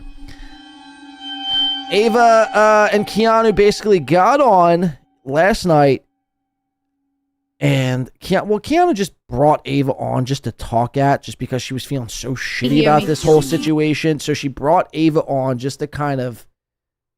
Oh, you guys are looking at the chat, right? That's nice. I've just had the chat up the entire time. At least you can hear my voice, though. Keanu brought Ava on just to talk at and feel better, make herself feel better. And this turned into basically 3.5 hours. I listened to every minute of this. Mark my words, I'm not going to listen to all 3.5 hours. This turned into 3.5 hours of hug box material. Actually, we'll start from this clip with Doom. Like clockwork, Keanu C. Thompson reads text messages from Missy B about the night she cried. Let's listen. And this would be a Doom clip. Again, another Doom clip. All right. Oh my God. Okay. Another win for the Doom. That's psychotic. And if she thinks this makes me not her friend because I read her private text message, I saw her and Anthony in the stream. No. See, Tommy Jordan, you got it wrong. He says, fuck friends. If I get married, I'll have to steal my future wife's bridesmaids and half of them stand by. No, that's not what I'm saying. I'm not saying fuck friends. I'm not saying fuck friends. I'm saying if you're an internet personality or aspiring to be internet personality, don't look to other internet personalities as friends. I've said this before. People who've been watching the show know my stance on this. There's a difference between a real life friend, somebody you've met, somebody you've had shared experiences with, somebody you've been through some shit with, somebody you could trust, somebody you could rely on, somebody at the drop of a dime. If you needed something, they would be there in a heartbeat. There's a difference between a friend like that and somebody you just call your friend because you have a shared common interest of shitting on Stuttering John with. There's a big difference. So treat it as such, right? The person who would show up for you at 3 o'clock in the morning if you're drunk and you can't drive home, who would come pick you up, treat that different. That person you could probably, divulge personal information and information to them, and they wouldn't, expose that. They would keep that a secret. Don't take that and apply that rule universally, though.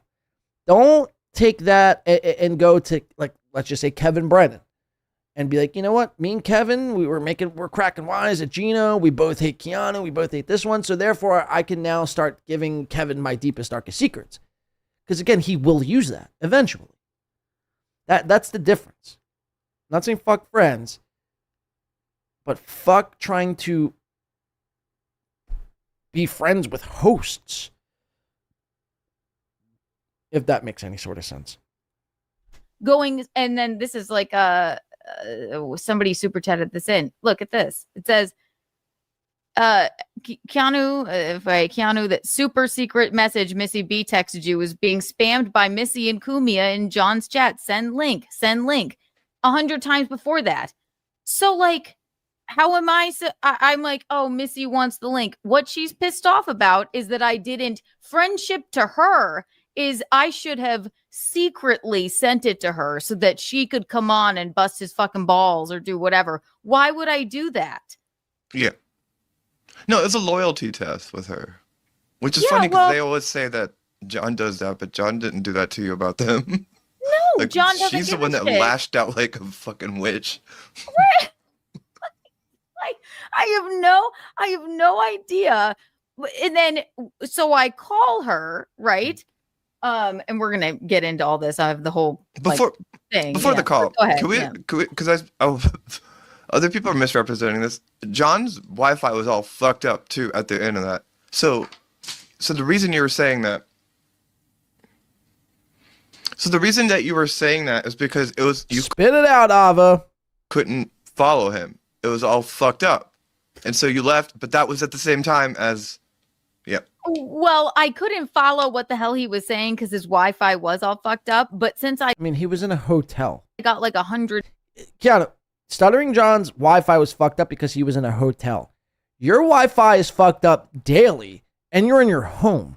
Texts from Missy, like after that, like fuck you, loose lips, sink ships, or whatever. By the way, that's what I'm calling today's episode. It's not going to be insert title here. It's going to be called Loose Lips, Sink Ships. I said, let me go and come back in. So then I call her, and I'm like, are you serious? Like, she's like, Kiki, you have no loyalty. And I'm like, so you wanted me to fucking the man who gave us, spots on his show. I'm on his show right now. So loyalty to you is sending you the link without asking the host of the show. Could my cat unplug my headphones so I didn't hear that last 10 seconds? Well, when the internet was By the way, her cat unplugged her headphones. I mean, what is going on? Going off or whatever, I couldn't tell if it was him or me. So it was two things. Mhm. And then she's sending me 100 text messages a minute. And Like, then what did they say? Was she just like raging out? it was, oh, fuck you, loose lips, sink ships. You have no loyalty. Like, Are you willing to provide those texts now that she's turned on you? so, I mean, she didn't say anything. Let's see. So right after that, it says, yeah, I mean, what the fuck do I care at this point? You go Yeah, if on a she's show saying and that fuck with shit. me. Yeah. If she's saying that shit, that's kind of important. The only one I read is send me the link, Kiki. That's harmless. Right. That's completely harmless. I'm not going to send anybody a link without telling the person on the show.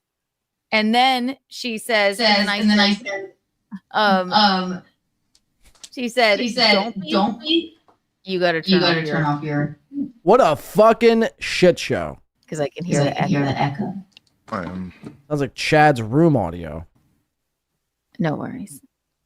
Okay. Can you hear me now, though, even? Okay. She says, don't be sly. Shut the fuck up. You say it. So again, just willy-nilly reading the DMs. This is why people hate you, Keanu. This is why people can't stand you and can't trust you. You've done it every step of the way. Every single time. April 2 times. Carl. Ashley Cummings. Now Missy B. She's just the latest victim. And there might be one more I'm leaving out. This is why people hate your bony ass. You fucking untrustworthy piece of human garbage. I mean, could you imagine? You called this person a friend. Her boyfriend paid your bills, paid your husband's bills for the longest time. And this is how you say thanks? You ungrateful fucking twat of a human being. You should be ashamed of yourself. Ashamed. Michaeline, you should be ashamed you raised somebody as... Oh, Michaeline, you did it to your own mother last week. We covered on the show. That's right. That's right. You were going through your mom's phone for more than fucking 10 minutes, claiming you were trying to look up the maps. I mean, get the fuck out of here. I was born on a day, but I wasn't born yesterday. If you're going to piss on me, don't call it fucking rain. You scumbag. You're a complete and utter fucking piece of trash. And you'll be treated as such from this point forward. I don't feel bad. I don't feel bad. Maybe the first time, maybe Keanu's getting, the brunt of it. Maybe she wasn't wrong. Maybe this one deserved it. The second time, it was funny. She's proven to do this time and time again. I caution people. Oh, I'm pretty antisocial. There's another one. There's another one. So what's that? 7 different people you've released text and private conversations with? I'm warning people now. If you've had any sort of private conversation with Keanu, I don't know what you could even do to prevent it, but chances are your DMs and conversation are probably going to be leaked very, very soon. So like when Keanu doesn't have content, this is what she turns to. Gay shit. Much like Chad. When Chad doesn't have content, he's challenging people to debate him. I mean, these people are the biggest fucking losers I've ever laid my eyes on. You're dead to me. Boo. Wow. Damn, Kiki. Didn't think you'd cozy to John over me. I came to your fucking wedding. Wow.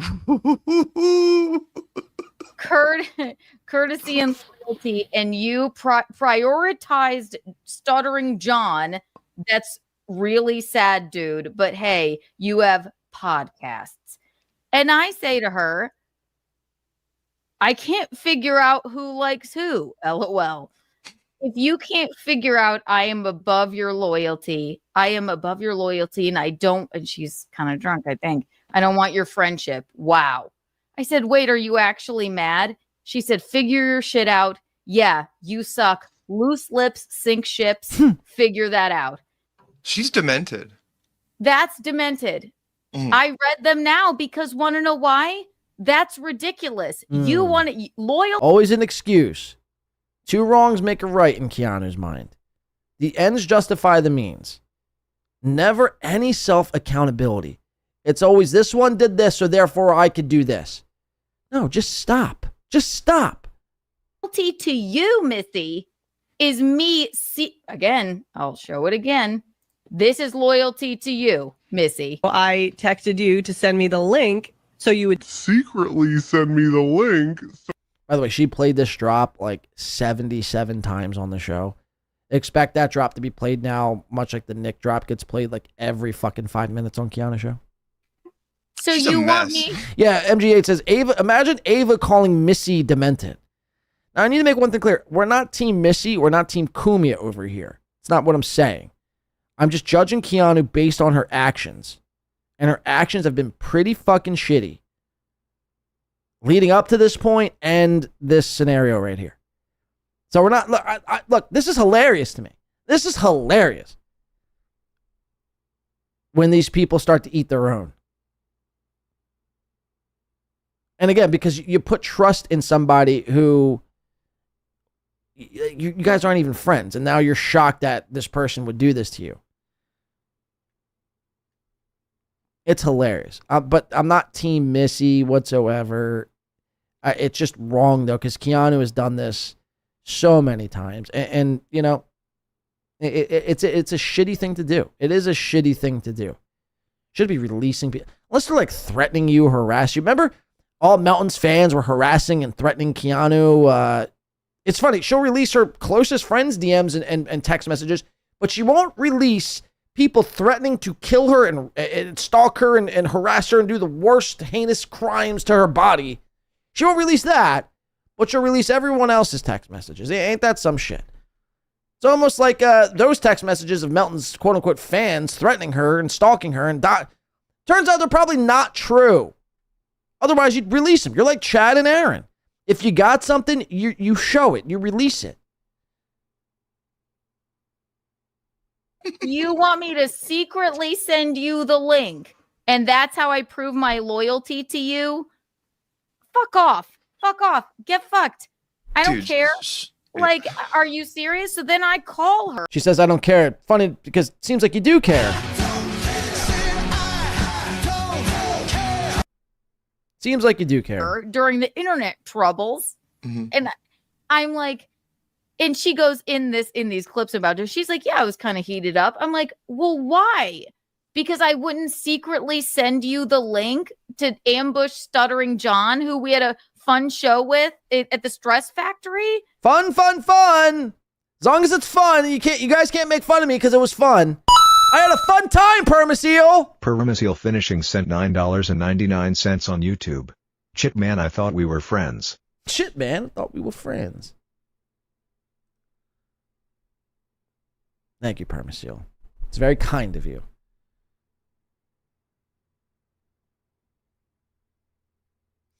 And again, you know, it's... You can make friends on the internet. I have to be really clear, and maybe I think Permaseal's just fucking around with me here. You can make friends on the net.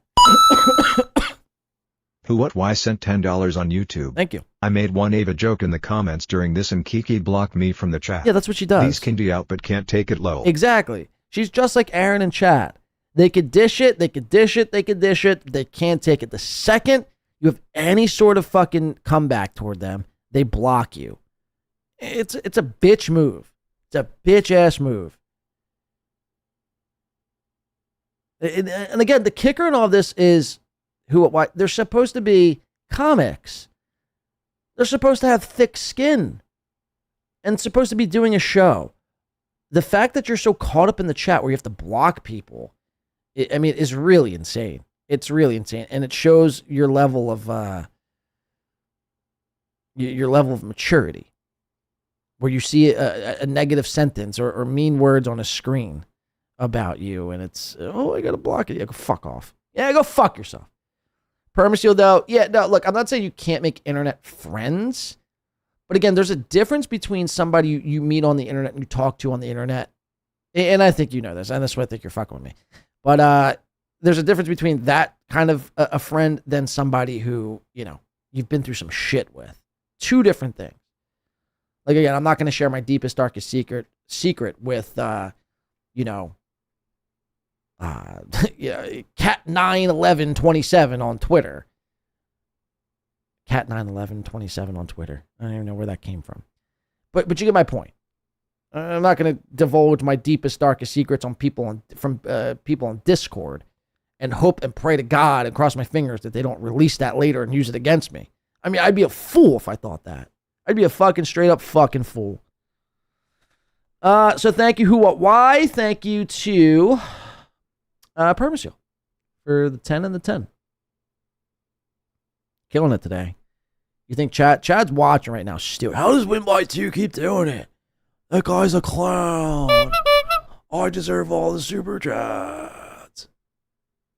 Fuck you, Chad. Go fuck yourself, Chad.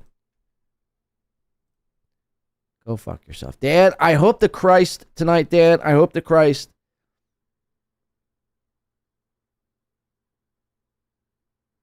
And I never thought I'd say this, but I hope whoever it is, Dan and Cardiff, I hope they back out tonight. I really do hope they back out. Because again, you're just falling into Chad's trap. Chad's trap. Rad's rap. Tad's lap. And then, right. And also, those are not private text messages. Those are just her being unhinged. Like, that's insane. That makes absolutely no fucking sense. And also, I don't know if you guys know this. A text message is a conversation that you have with somebody. Say it ain't so. Wait, a text message is a conversation you have with somebody? Whoa. That's a fucking fact. I never knew that. Time out. This whole time when I'm sending text messages, you mean to tell me that's a conversation? Whoa. Yeah, Sosa says, insane, is it? Yeah, I mean, that's bizarre.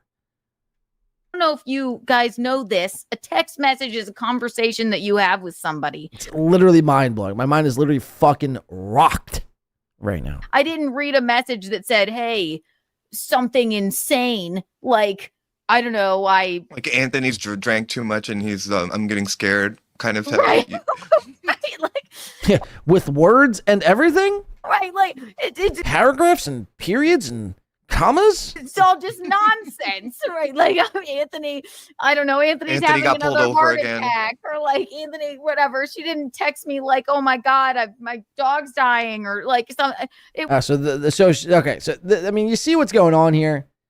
Those messages would be off limits to share, but this message, however, is actually in play. I don't know. Oh, I mean, I challenge everybody in saying that all messages are off limits to share with the public unless given prior authorization to do so. I mean, it's as easy as that, man. It's as easy as that. I mean, this whole spin, you sound like Steel Toe. This whole spin. You've been shown to be a fucking giant piece of trash. Sorry, Nick in Fort Wayne caught me off guard there with the gifted membership. Nick in Fort Wayne and this motherfucker. Gifted a Win by 2 radio membership. Shout out, thank you. You've been highlighted to be a complete piece of human garbage, and now you're trying to, Well, no, look, if Anthony was having a heart attack, I could see. If Anthony's dog died, I could see not releasing it. But this was just a simple, silly message. It was silly. It was silly. It was fucking silly. I can release silly messages. It's silly. No one was dying. It's fucking silly. It's fucking silly. I release silly. By the way, okay, this was on Doomsclaw. By the way, I thought this was a Keanu clip that had 205 likes. I was about to shit my pants. If a Keanu Thompson video had 205 likes, I was literally going to fucking lose it on somebody. I was literally going to rip my monitor out of the wall and throw it across the room. Want to see how silly I can get? I get real fucking silly real quick. Let's play. Anthony punched a hole in the wall because of Call of Duty again because he was drinking too much. Okay, I don't know about that. Right. I do.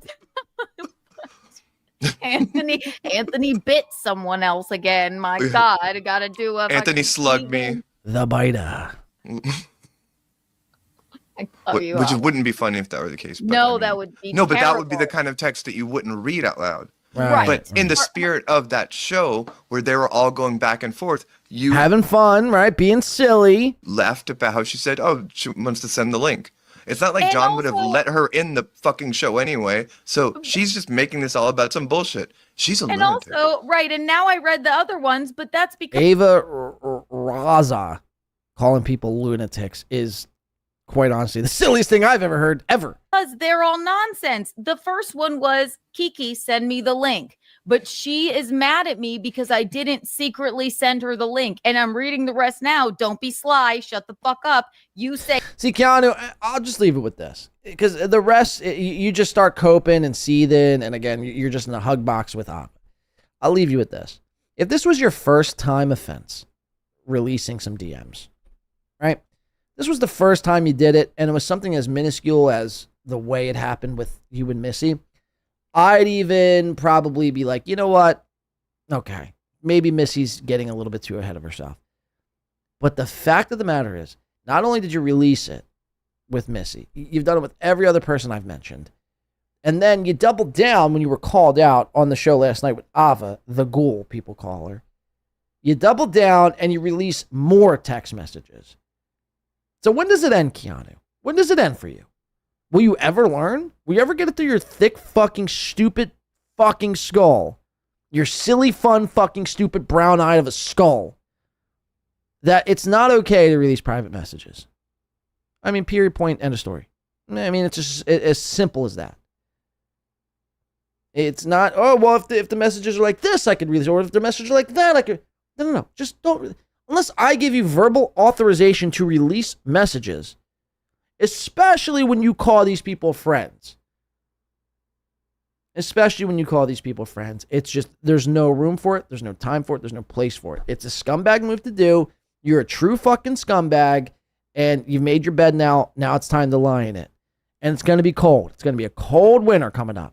No Cumia, no Brennan, and now basically all eyes are on you, but for the wrong reason. So you got your wish. Congratulations, Keanu. You got what you got what you wanted.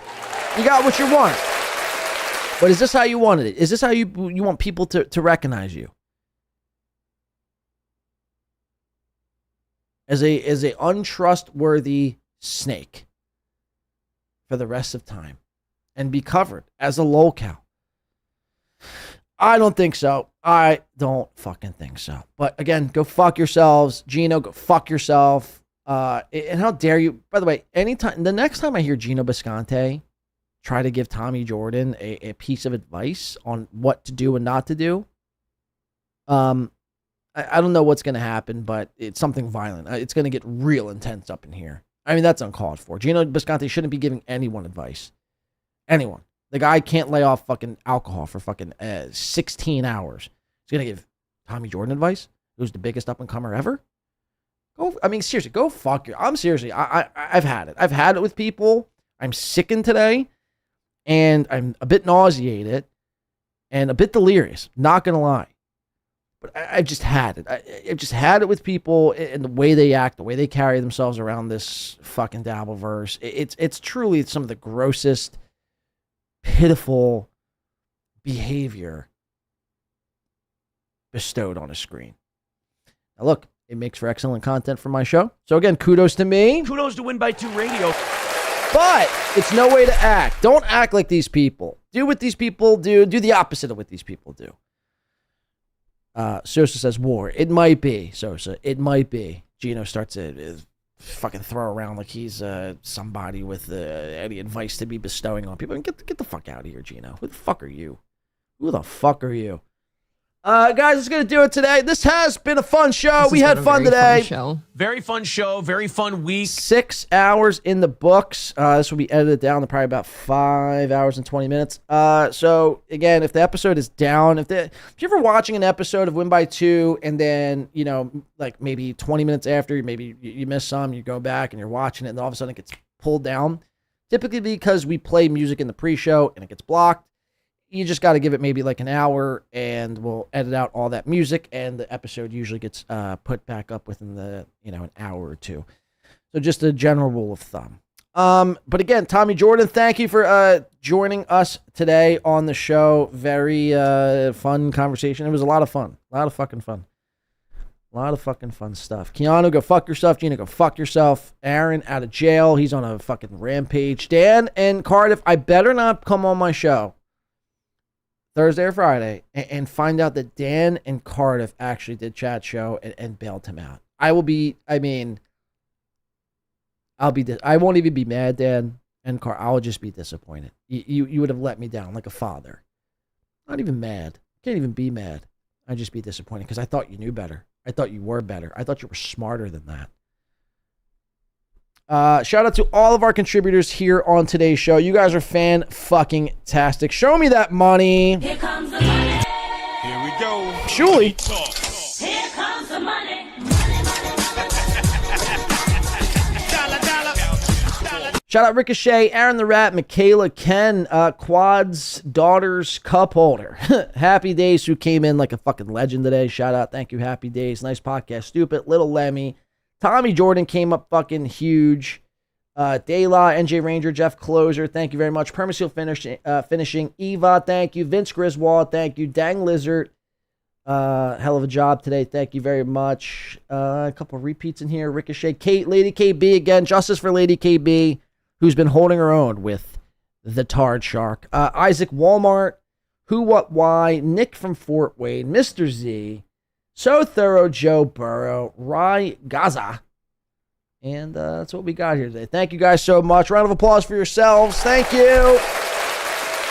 Thank you, thank you, thank you. Today's been a blast. I appreciate everyone here today. Thank you to our mods, Mr. Z, Chris, Dayla, and everyone else. Who else was here? Thank you for everyone who helped out in the pre-show and helped out in the everything else. Shout out to my mailman who's not smoked a cigarette in 8 weeks. I'm actually not as strong-willed as him, and I'm going to go have a cigarette right after this show, and I cannot fucking wait. It's been a fucking blast. Chris says, so shout out, guys. On the way out, hit the like button if you could. If you already have, then thank you. There'll be nothing left to do here today. Have a good rest of your weeks. Again, we'll be on the latter half of the week, probably Thursday or Friday, so check out for a thumbnail, and you'll see one, and you'll know we'll be on. Again, thank you to everyone. It's been a blast. You guys have been excellent. Shout the fuck out. You guys are the best chat in the fucking game. Thank you to our chat room here today. One more time for the chat. Thank you, chat. And again, our buddy Tom always likes to take us out. Big Red likes to fucking grease his gears around these parts. And without further ado, Thomas L. Chillstrom with a few words from the wise. Tom. No, hey, everybody. Thanks for hanging out with us. Thanks for being here. Pretty solid effort all around, I would say, mostly from Corey and I. Luke had some good points, but all in all, a good show. Thanks for everybody for being here. Let's call it a night. Let's call it a night, guys. We'll be on the watch tonight. We'll see. I don't know. Is this debate going to happen? All eyes on Dan from Nice Podcast Stupid and Cardiff. Will they actually debate chat tonight as to who's a bigger retard? So we'll see. Thank you again. I've been your host, John Domingo, aka Blade. It's been fantastic. You guys are the best. Thank you so much. If you want to stay Jewish, that's fine too. But the most important thing, if you haven't heard anything today, if you haven't retained any of this information, the biggest thing you missed, I think, would be just to, Chris, I think, said it best in the chat room. Stay black, my friends. We'll see you on the next one. Have a great week. We'll see you. Bye-bye.